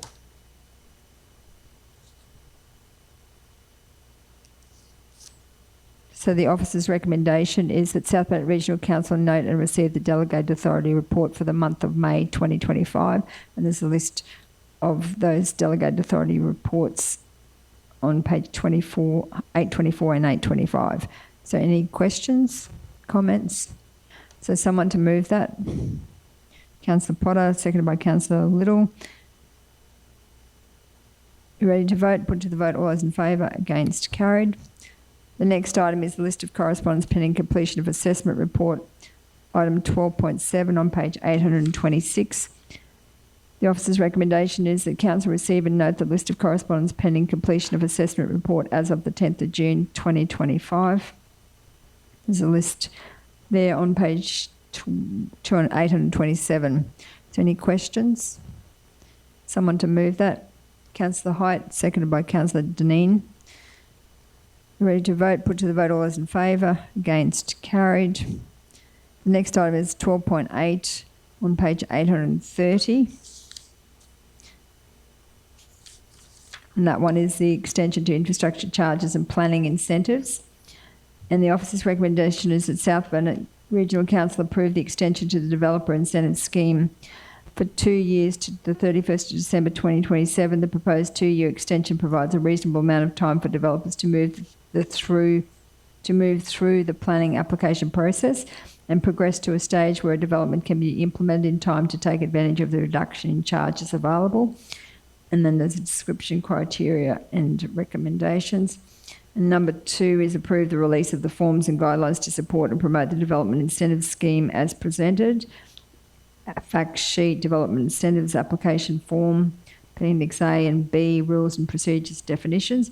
Number 3, Council delegate to the Chief Executive Officer the power under the Planning Act to 2016 Queensland to enter into an infrastructure agreement between Council and the applicant developer and apply the relevant discount per Council policy under the Developer Incentive Scheme, DIS in brackets. So someone to move that? Councillor Height, someone to second that? Councillor Deneen, Councillor Height.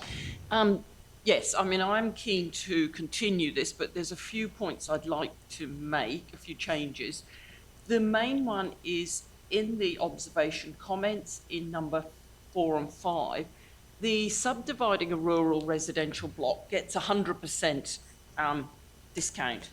And, you know, like the point made in point 5 is that the lots are selling for $200,000 and council's foregoing about $4,000 worth of fees. So I'm not convinced that 100% discount is a good idea.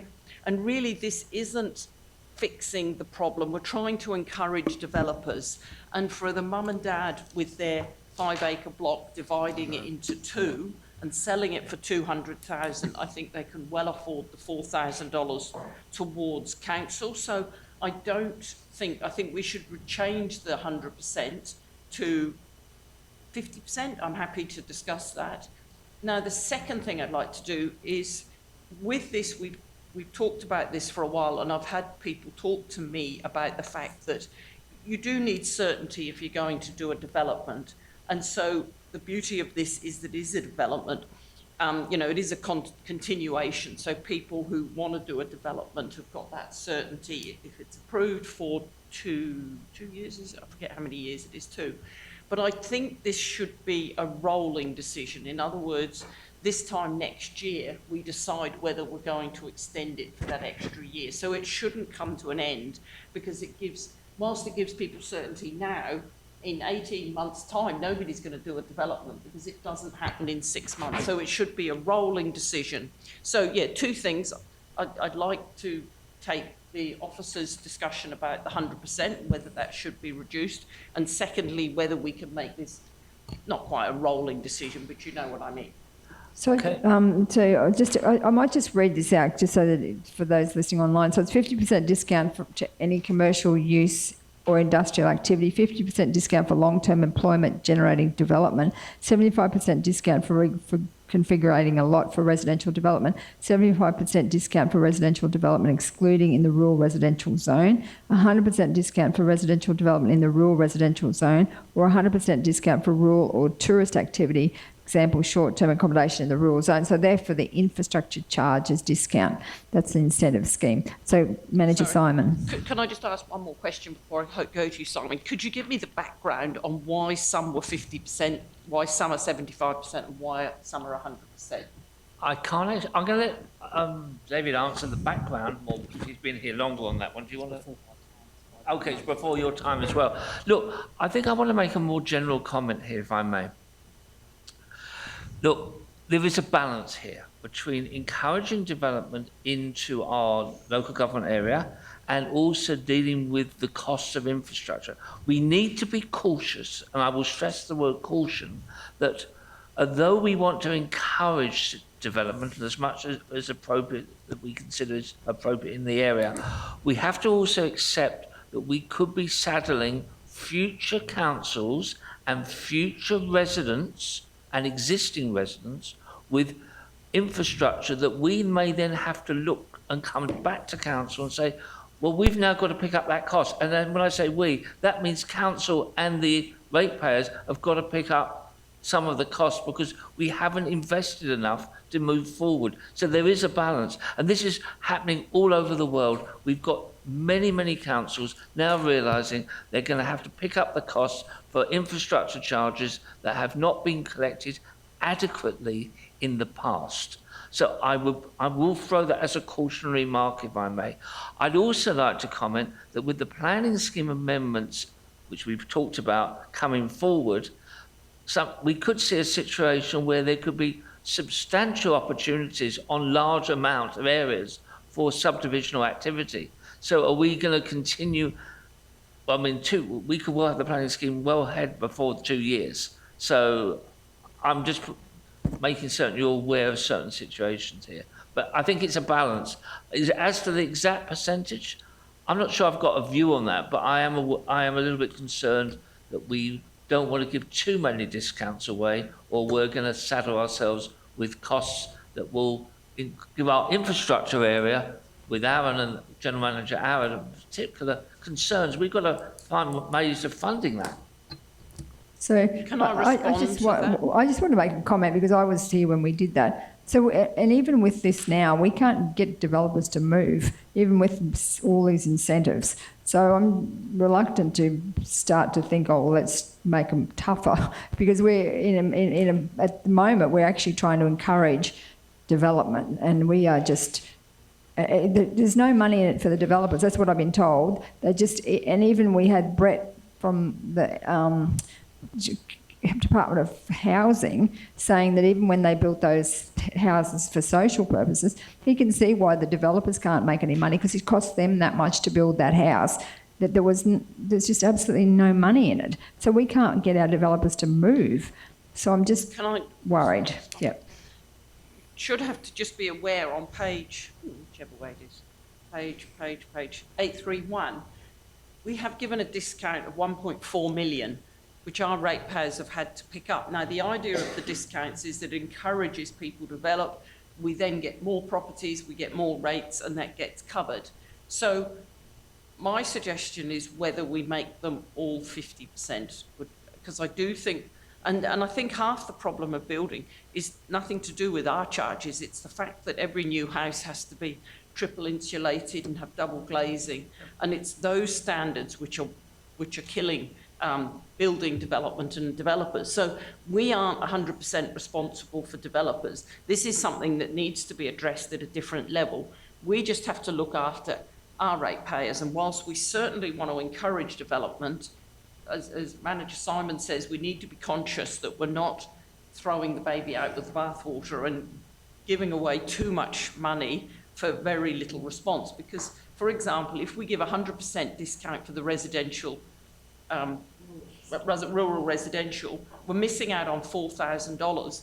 The new property is not going to pay that much. Well, they will pay that much rates, I suppose, in 12 months, but there's all those costs to be. There's not much profit in it for us. Can I just... Okay, so we've got, who had the allotment first? Was it Councillor Potter?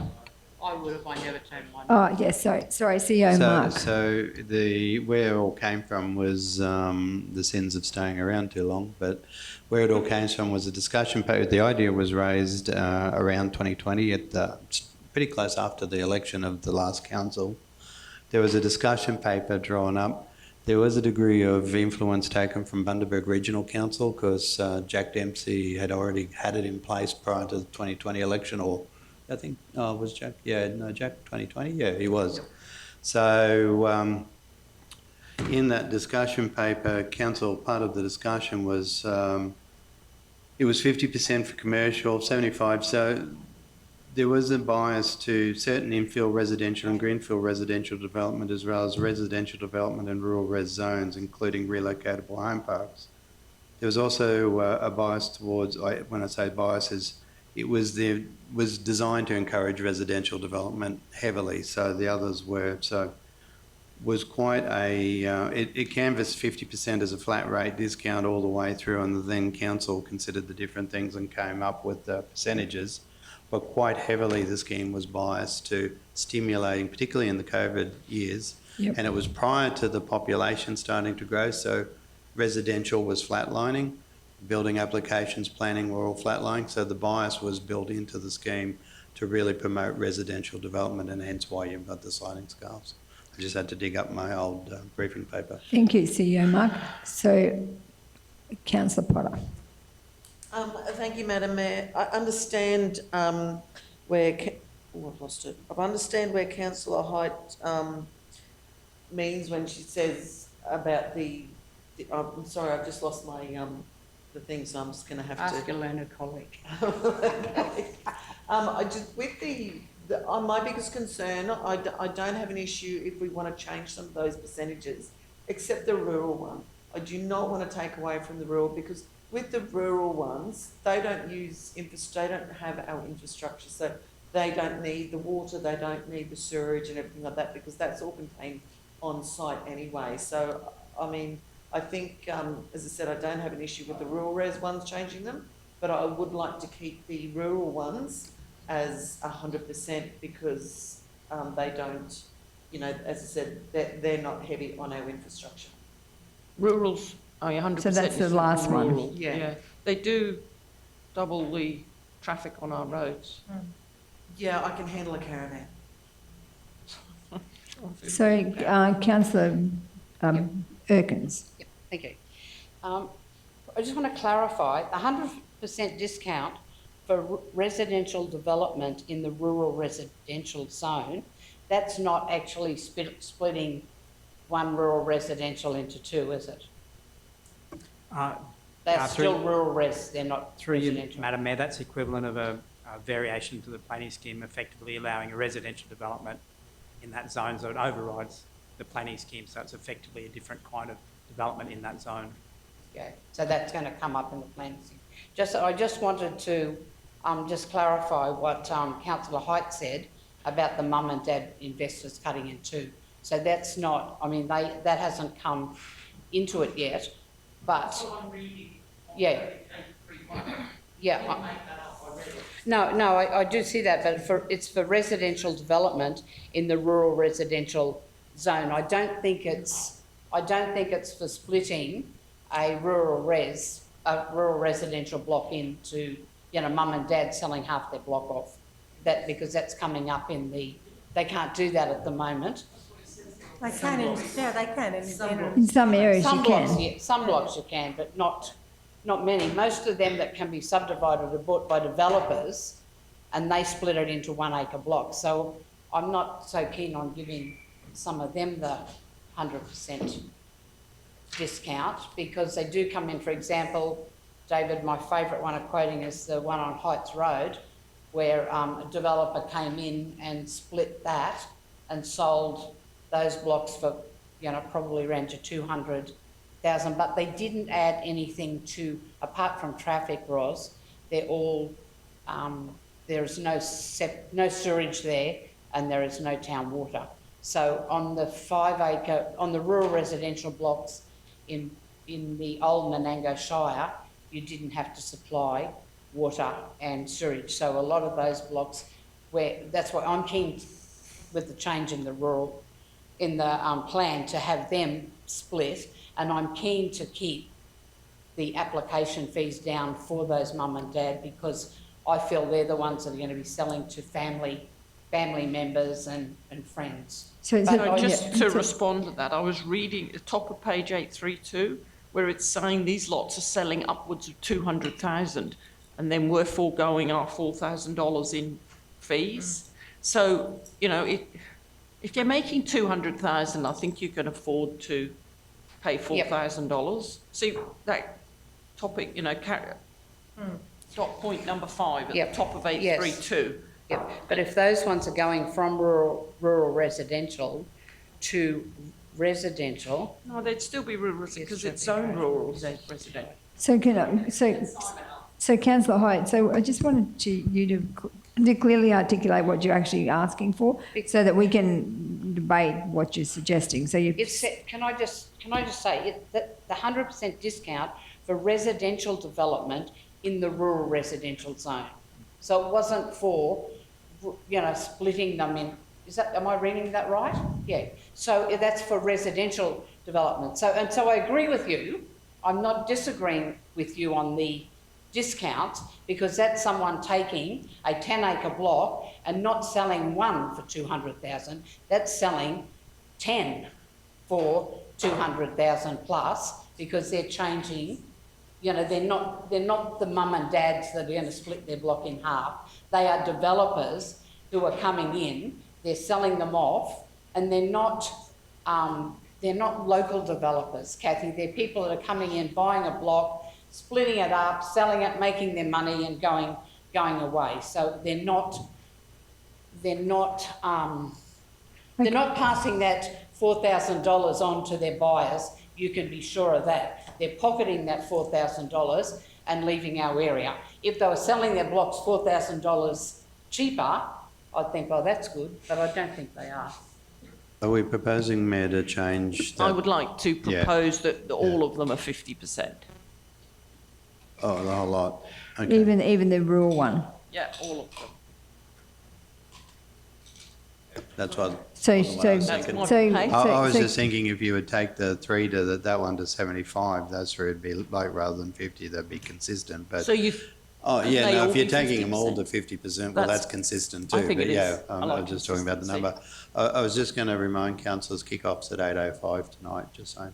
So, and I just want to also let you know that I think Manager Leanne was wanting to have a short update on the budget before 5 o'clock. No. So, no, Manager Leanne's not going to be here on Friday. So, neither am I. Okay, so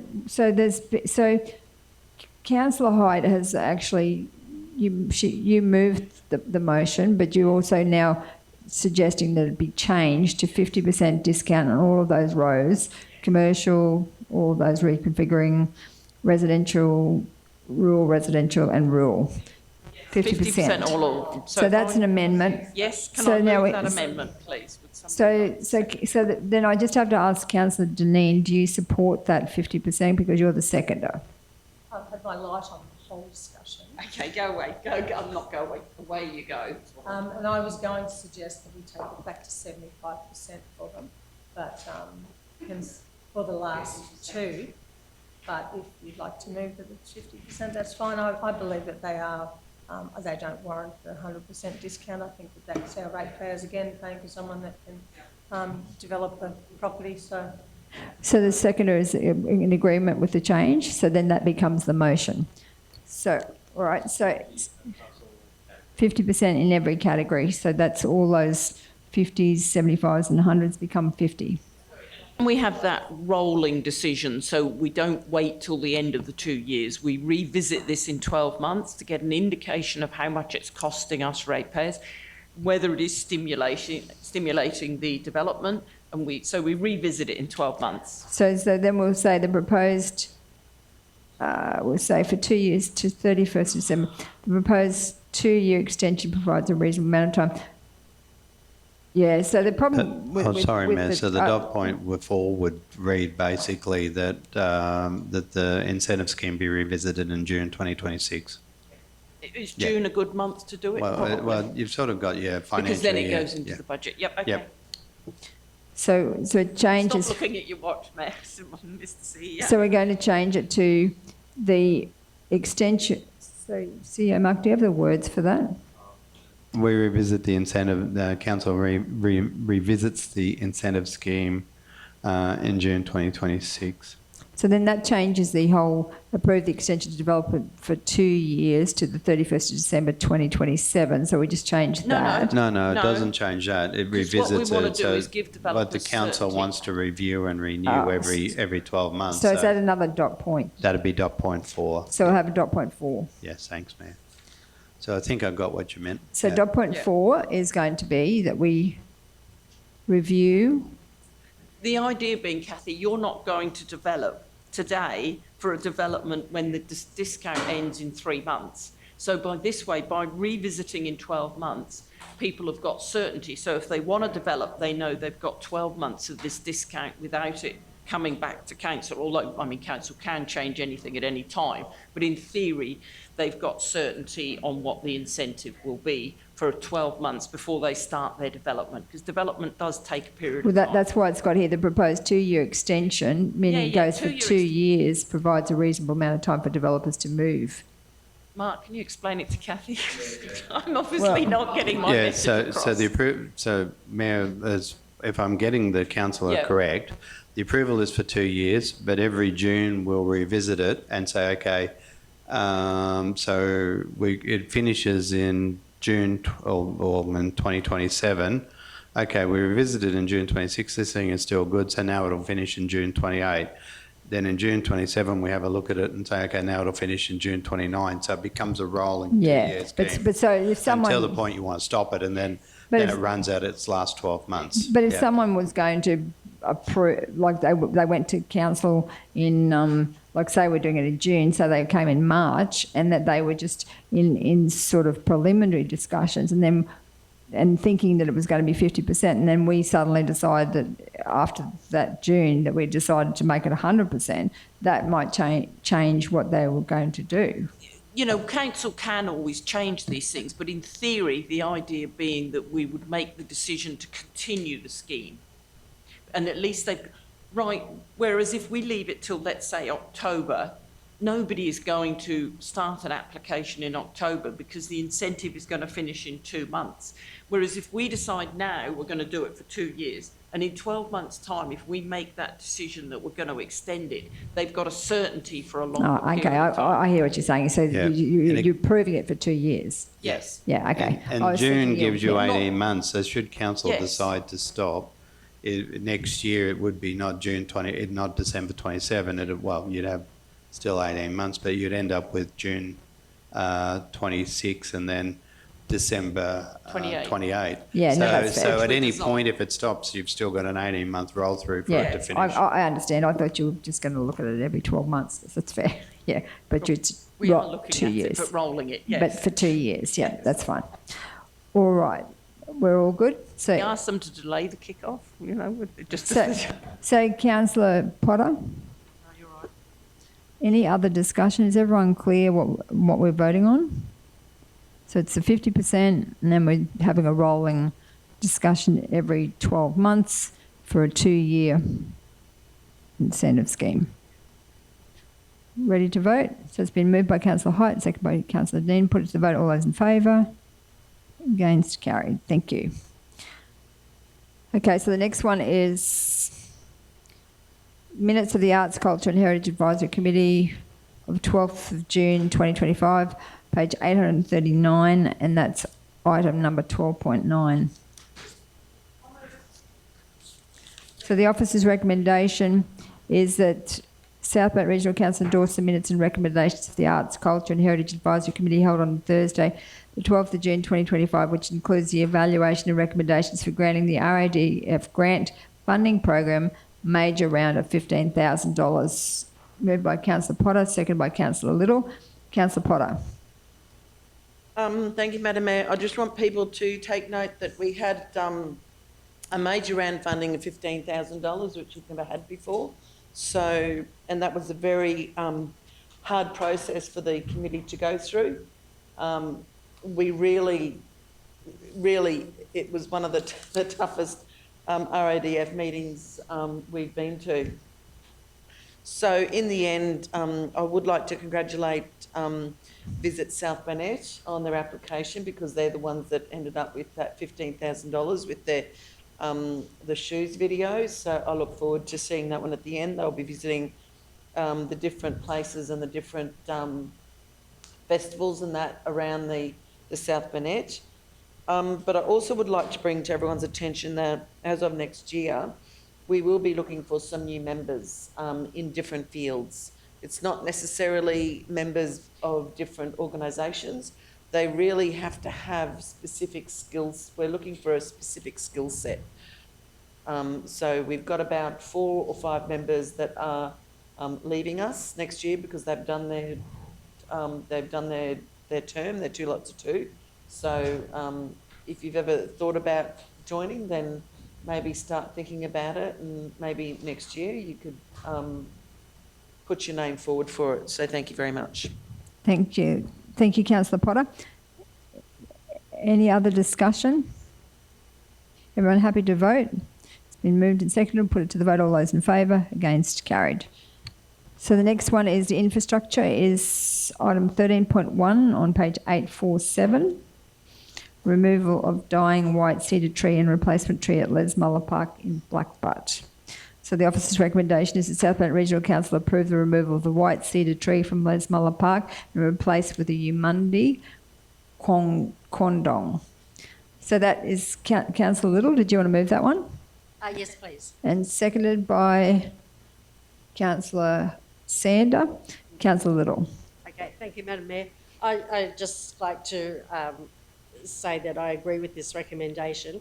As you can see by the photos attached to the report, the tree is in really bad condition. The branches are overhanging the pathway quite a bit, and the risk of those branches falling off and hitting pedestrians, visitors to our region and our locals alike is quite high. And it's not as if we're just going to pull it out and not replace it with something more suitable. So I recommend this, please. Thank you. So any other questions, comments? If not, I'll put to the vote. All those in favour? Against? Carried. The next item is 13.2 on page 854, the request for funding for upgrades at Kingaroy Netball Courts.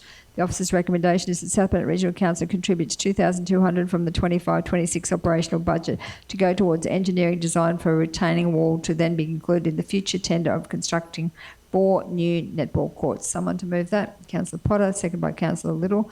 Discussion? Everyone happy? Oh, Councillor Height. Why wouldn't they apply for a community grant like everyone else?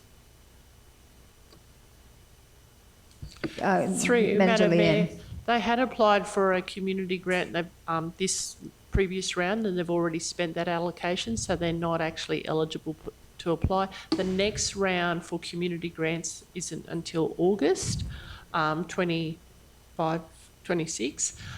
So they would have to wait to August. They're really wanting to do the actual engineering designs and have those designs included in their tender documents, because they're about to go out for tender for the construction of the 4 new courts, and they would like to include the retaining wall design in that tender to see if hopefully they're hoping that they will be able to get a suitable price that will be actually able to do the retaining wall at the same time as doing the 4 courts, but they need the design to go out first. Can I just ask a question? So what did we support them in the last community grants for? I think it was for security over their door and their windows. Was it an outside drink thing as well? Outside one. That was the tennis, was That it? was the Sorry. tennis. Okay. Oh yeah, that was a different one.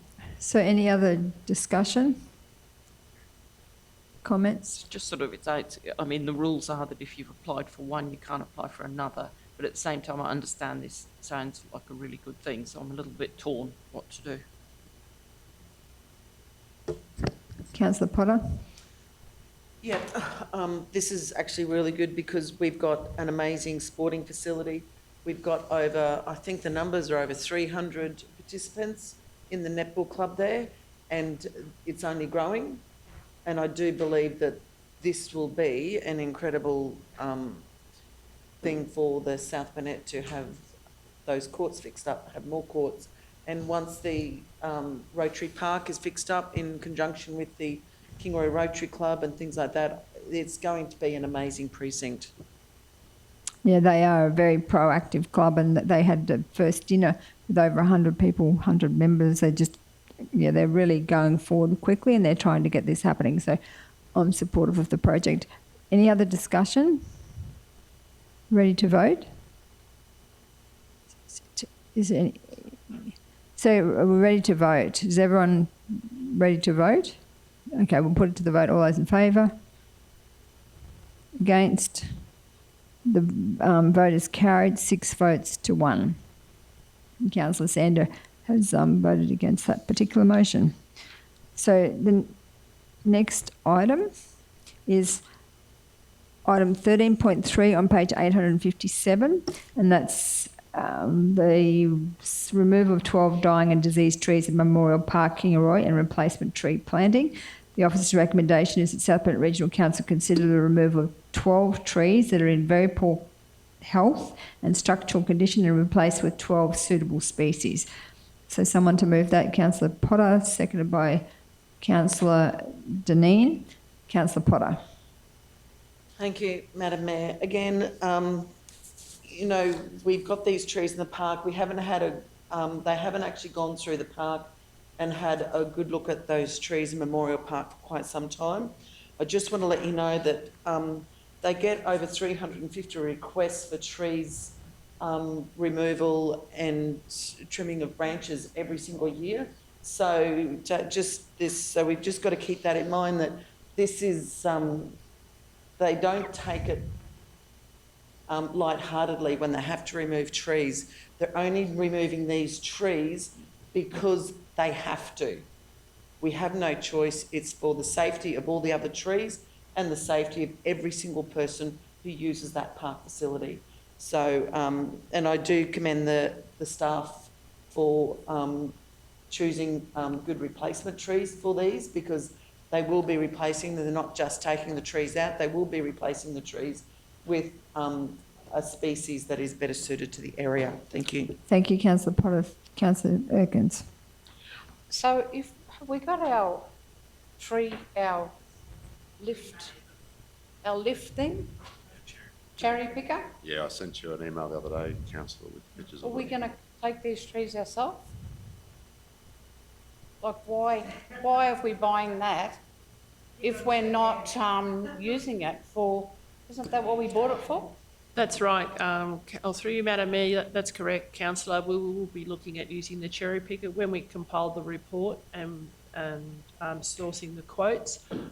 We didn't have the cherry picker at that point, but now that we've got the cherry picker, we've got arborists on staff, we've got suitable qualified chainsaw operators on staff, we will be able to do the works ourselves. Because and we're also getting a mulcher, aren't we? Or we're not getting a mulcher? Oh, okay. Okay.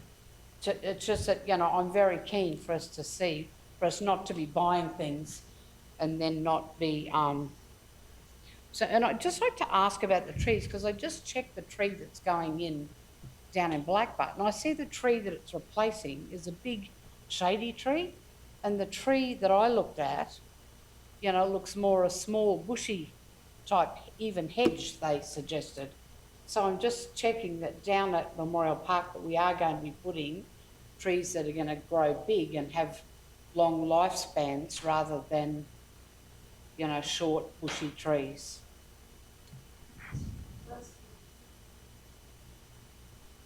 So, Yeah, I know, but I didn't have time to look them all up. So Manager Leanne, are you able to?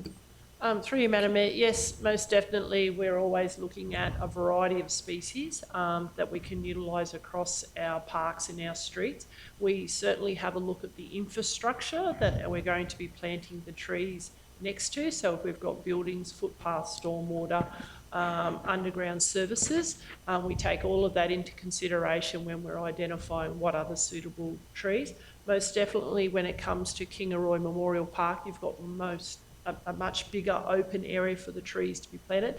So they will be tree species that are going to be big and have lovely big canopies and create that shade effect that you're looking for. Yeah, I do know, just for example, I know that in Rockhampton at the gardens there, you know, I mean, they've got some beautiful big tall trees that are going to be there long after any of us, you know. I mean, I'd like to make sure that that's what is there, something that the next council are not going to be looking at because, you know, they're falling. And Thank I thought you. it was a good way to keep people in Blackbutt for the odd one or two get hit by a branch. Okay. Stay a day longer to recover. Okay. Councillor Sander. So it says here in the communication and consultation that council parks arborist along with a tree service contractor. Why are we using contractors when we've got certified arborist on site? And also, could we add to that recommendation or whatever that we do a dot point and we say that it is council staff to remove them? So that would be we'd have to ask the mover and the seconder, Councillor Potter and Councillor Deneen, if you're happy with that, to add that dot point, the council staff to remove them. And I just ask the manager, is that achievable? Through you, Madam Mayor, yes, we can actually cut the trees down, but we'll still need to engage someone for the stump grinder. And we don't have the mulcher, so we'll need to engage someone to come in with the mulcher to mulch the materials. So happy to do the tree trimming and removal and get the tree down, but we'll still need some support of those other items. But happy to cost that out or go that way if you wish, for us to remove the tree. So Councillor Sander. Could pile them in a heap, and for the Bacon Festival we can have a bonfire. That'll get rid of them. In Wondai, we're currently trimming trees and piling them up. Are they getting mulched or are they just getting taken away as branches? At this stage, they're just getting taken away as branches. So we could take these ones away as branches as well? Yep, we'll be able to take them to the landfill and store them at the landfill.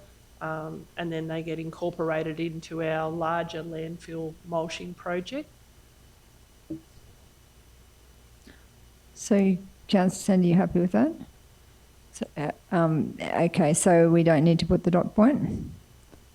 So we're good to go. So we're just having it as is, the motion as it is. So I'll put it to the vote. All those in favour? Against? Carried. Thank you. Excuse me, Madam Mayor. Can we take 5 minutes? I've just got to make an important phone call. Yes, we can do that. Well, I was just going to go to the two more and then do the confidential, but if you want to. Are you, Well, it takes a little 5 minutes. We're not seeing what we've been doing all day. so are we have, so these are fast. So the next one is 14.1 on page 862, which is the finance breakdown of procurement data monthly financial report, April 2025. It's a question on notice.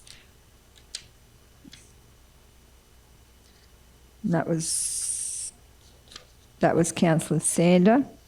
And the question on notice was, the finance to provide a breakdown of other expenditure, page 99 of the local procurement, and the response below table provides a breakdown of the expenditure. So I just asked Councillor Sander, are you happy with the response? Yeah, happy with it, Mayor. Just trying to work out, was the, just trying to work out whether the Tinny Chelmsford buyer of the side office was the 32,000 or the 2,000. Or who's Gordon?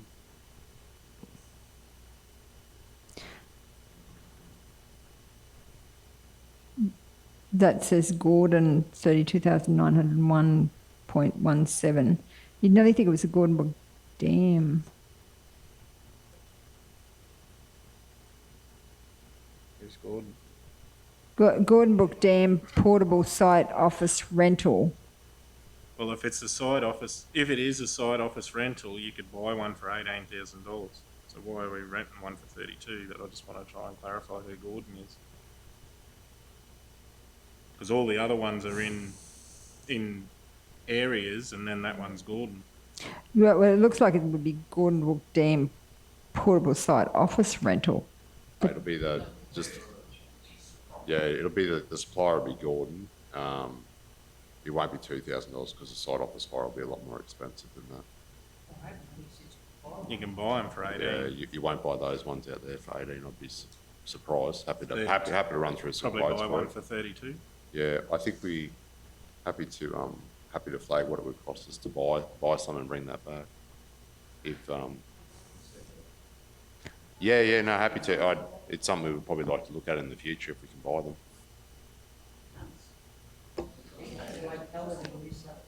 And it's still not a really good breakdown of materials. It's not very descriptive. It's just got the areas. So I'd like a further breakdown of what has actually been spent on. So CEO Mark, I seek your guidance on this one. Oh, I was with Councillor Little before. I just couldn't see us doing this in 5 minutes. So Councillor Sanders. Can we leave it that Councillor Sander talks to General Manager Meehan individually and sorts it out? We're happy to move on. I'm happy to have it circulated via email so Yeah, that we can have a good further idea. breakdown. So do you want just are you looking at a transactions listing? It was in the in the accounts payable at the last meeting. There was just you can see the bigger amounts. Yep. And like Cherbourg, Dalby, neighbouring councils and other. I wanted to know what the other was, and this is the other, but it's just got the areas, not what for. Is that where we buy stuff from? That's local procurement and what we define as But local. you wanted in to other know areas. what it was actually for, I think is what. Well, the question came out at the time, and I must agree with the author of the report. It was I took it to as other areas where we were. What the breakdown was. Yeah, of the so you're other chasing a areas. transaction report. Yeah. Okay, sure. So then, are you happy to we move that this question on notice be accepted? Yeah, Mayor, I've noted we'll circulate that by email to all councillors. So the following question on notice was received from Councillor Sanders. So will we just note it and don't worry about moving and seconding it, or I need to move it? Move So this one and clear this someone one off to the move list. this one. And then we'll do the follow-up. Councillor Sandy, are you happy to move this one?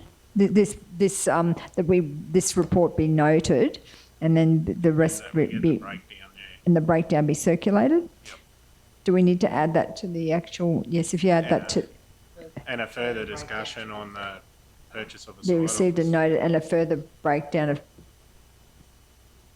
be circulated to the councillors. And a further breakdown. In the site office.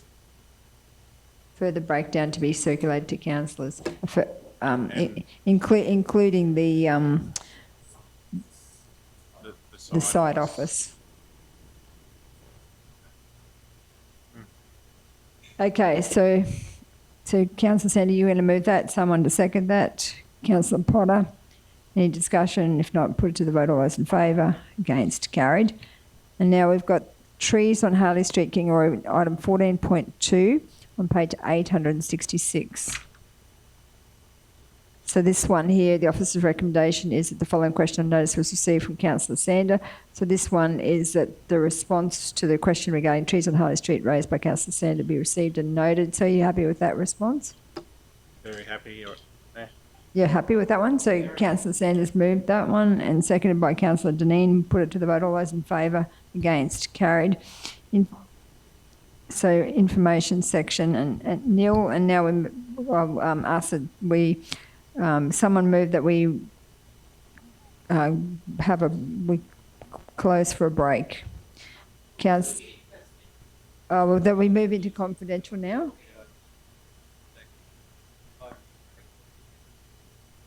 Okay, so we're just going to move that we take a break before we come back to for the confidential. So someone to move that, Councillor Sanders, someone to second that, Councillor Height. Put it to the vote. All those in favour? Against? Carried. Thank you.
So welcome back everyone. Someone like to move that we resume the meeting? Councillor Sander, seconded by Councillor Little. Put it to the vote. All those in favour, against, carried.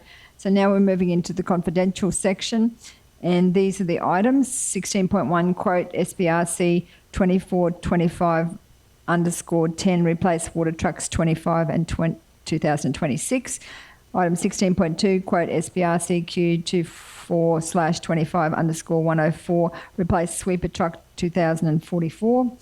Item 16.3, quote SBRCQ 24/25 _12, replace 2 MR tipper trucks 2012 and 2018. Item 16.4, cleaning contract for Kingaroy Buildings and Facilities. Item 16.5, RSPCA offer to council to purchase stranded assets left at surrendered Kingaroy site. Item 16.6, SBRCQ 2425 _100, purchase and removal of scrap metal. And item 16.7, Highsville amnesty fees. And the item 16.8, customer phone calls, after hours calls and lone worker monitoring. Someone to move that we move into closed. Councillor Sanders, seconded by Councillor Deneen. Put it to the vote. All those in favour, against, carried. Thank you. So that we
So welcome back, everyone. We've just coming back out of the confidential section into the open meeting. Someone move that we resume the open meeting. Councillor Potter, second by Councillor Sander. Put it to the vote. All those in favour, against, carried. The first item is the procedural motion that item 16.1 be lifted from the table. Someone to move that. Councillor Potter, second by Councillor Sander. All those in favour, against, carried. So this officer's recommendation that South Burnett Regional Council purchase from Daimler Trucks Sunshine Coast 2 Fuso shotgun 7474 TT1 water trucks for $668,352 excluding GST. The expected delivery date is approximately December 2025. This can change depending on units available at the time of order. Someone to move that. Councillor Sander, second by Councillor Little. Councillor Sander. I just want to clarify it's Shogun, not shotgun.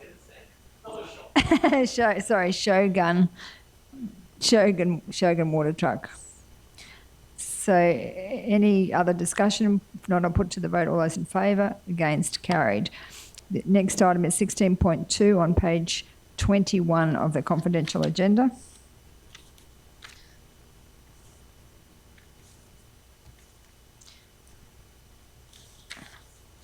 And the officer's recommendation is that that we lift the procedural motion. So someone moved that we, Councillor Sanders, seconded by Councillor Potter, that we lift the matter from the table. All those in favour, against, carried. The officer's recommendation is that alternative recommendation is that council purchase from Mike Trace Engineering 1 Hino FG 1628 1700L 6.5 cubic metres for $425,373.93 excluding GST.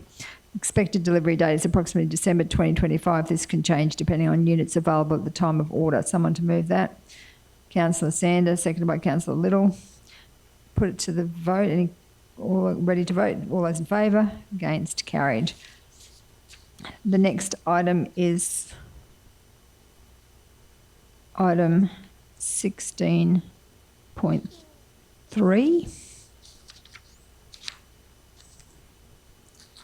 And that one there is on page 35. And that one is the procedural motion is that the matter be lifted from the table. Moved by Councillor Dineen, second by Councillor Erkins. All those in favour, against, carried. And this recommendation is that South Burnett Regional Council purchase 2 Hino FH1832MR tippers from Wideland Group Toowoomba for $461,986. Someone to move that? Councillor Sander. It's $968. You said 986, Matt. It's 968. 968. Sorry. Moved by Councillor Sander, second by Councillor Potter. Any discussion? Not put it to the vote. All those in favour, against, carried. Thank you.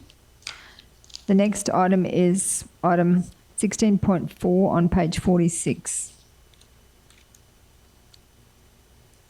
And this one is the cleaning contract for Kingaroy Buildings and Facilities. The officer's recommendation is that the matter be lifted from the table. Moved by Councillor Little, seconded by Councillor Dineen. Put it to the vote. All those in favour, against, carried. The recommendation is that South Burnett Regional Council accept the submission from Clean Man Family Trust trading as Restore All Queensland the preferred tender for tender SBRC Q2425_118. And number 2, Council delegate to the Chief Executive Officer to negotiate the contract. And number 3, Council allocate a budget of $220,230.44, excluding GST in the 25-26 budget. Someone to move that. Councillor Height, seconded by Councillor Sander. Councillor Sander. It was 222,000. Me said 220,000. $222,230.44. Sorry. I thought it was 44 cents. Excluding GST. Excluding GST.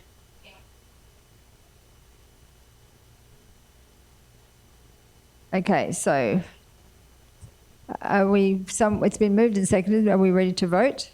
Put to the vote. All those in We've favour? actually, Sorry? we got two different prices there. Oh, one's got 40 cents. No, that's the including and then there's the price including CS. No, They're both excluding. One's 44 cents, one's 40 cents.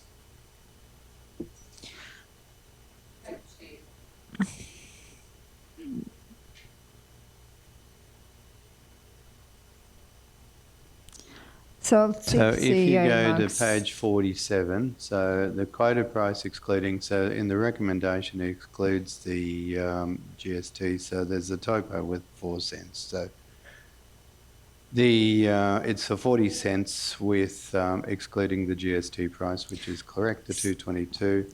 And so in the recommendation, it should be 40 cents, not 44. Thank But you. given rounding and rare numbers, I don't even think that would actually rate in our audit very highly. But thank you, Councillor Sander, for your attention to detail. So are we ready to vote? All those in favour? Against? Carried. The next item is 16.5 on page 65.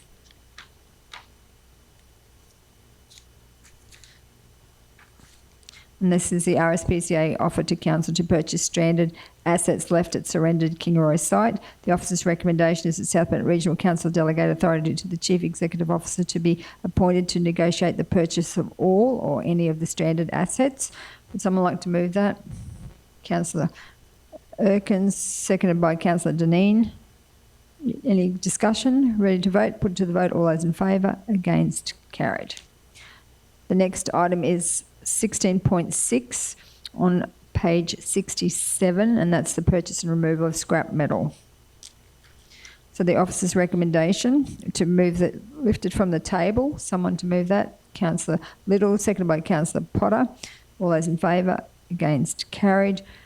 The recommendation is that South Bennett Regional Council establish a 3-year contract for the purchase and removal of scrap metal with Blue Dog Recycling Proprietary Limited, commencing 30th of June 2025. Someone to move that. Councillor Height, seconded by Councillor Little. Any discussion? Put to the vote. All those in favour? Against? Carried. Oh, sorry. Sorry. All those in favour? Against? So that item has been carried 6 votes to 1, with Councillor Potter voting against the motion. So the next item is item 16.7, Heisel amnesty fees on page 69. The officer's recommendation is that Council does not accede to waive any building or plumbing fees as part of the Heisel amnesty project. Number 2 is that Council delegate to the CEO the ability to progress Heisel building and plumbing applications on approval of a suitable payment plan where applicable. So someone to move that. Councillor Sander. Someone to second that. Councillor Dineen. Any discussion? Councillor Erkins. I'll keep it quick. Well, I really am conscious of the fact that we've given an amnesty period for the people at Hivesville. I feel for us to actually waive those fees, we would not be doing the right thing by the rest of our community who have to pay the fees. And I'm very happy that we're looking at doing a payment plan for these people so that we can get them up to standard. And I think that they should be very happy with that as well. It gives them some peace of mind that they can continue and get their places approved. Thank you, Councillor Erkins. I 100% agree. Any other discussion, comments? If not, put it to the vote. All those in favour? Against? Carried. Thank you. And the last item is 16.8 on page 77. And that one is the customer phone calls, after hours calls and lone worker monitoring. The officer's recommendation is that South Bennett Regional Council accept a preferred quote received by Oracle for the provision of after hours call services and lone worker monitoring services. Someone to move that? Councillor Little, seconded by Councillor, I'll go for Councillor Sander. Any discussion? Put it to the vote. All those in favour? Against? Carried. Thank you, everyone. Thank you for everyone's great debating today. It's been a big day, but I think we've got some good outcomes, and just wanted to thank the senior staff for waiting back after hours, 5:25, and thank you, Helen, for doing an amazing job with all of the movements. And people don't realise that every time someone goes in or out, Helen has to record that, and she's been doing that diligently all day and hoping that people stay in the room so she doesn't have to move them going out and coming back in. But thank you, everyone. Have a good rest of the day, and go Queensland.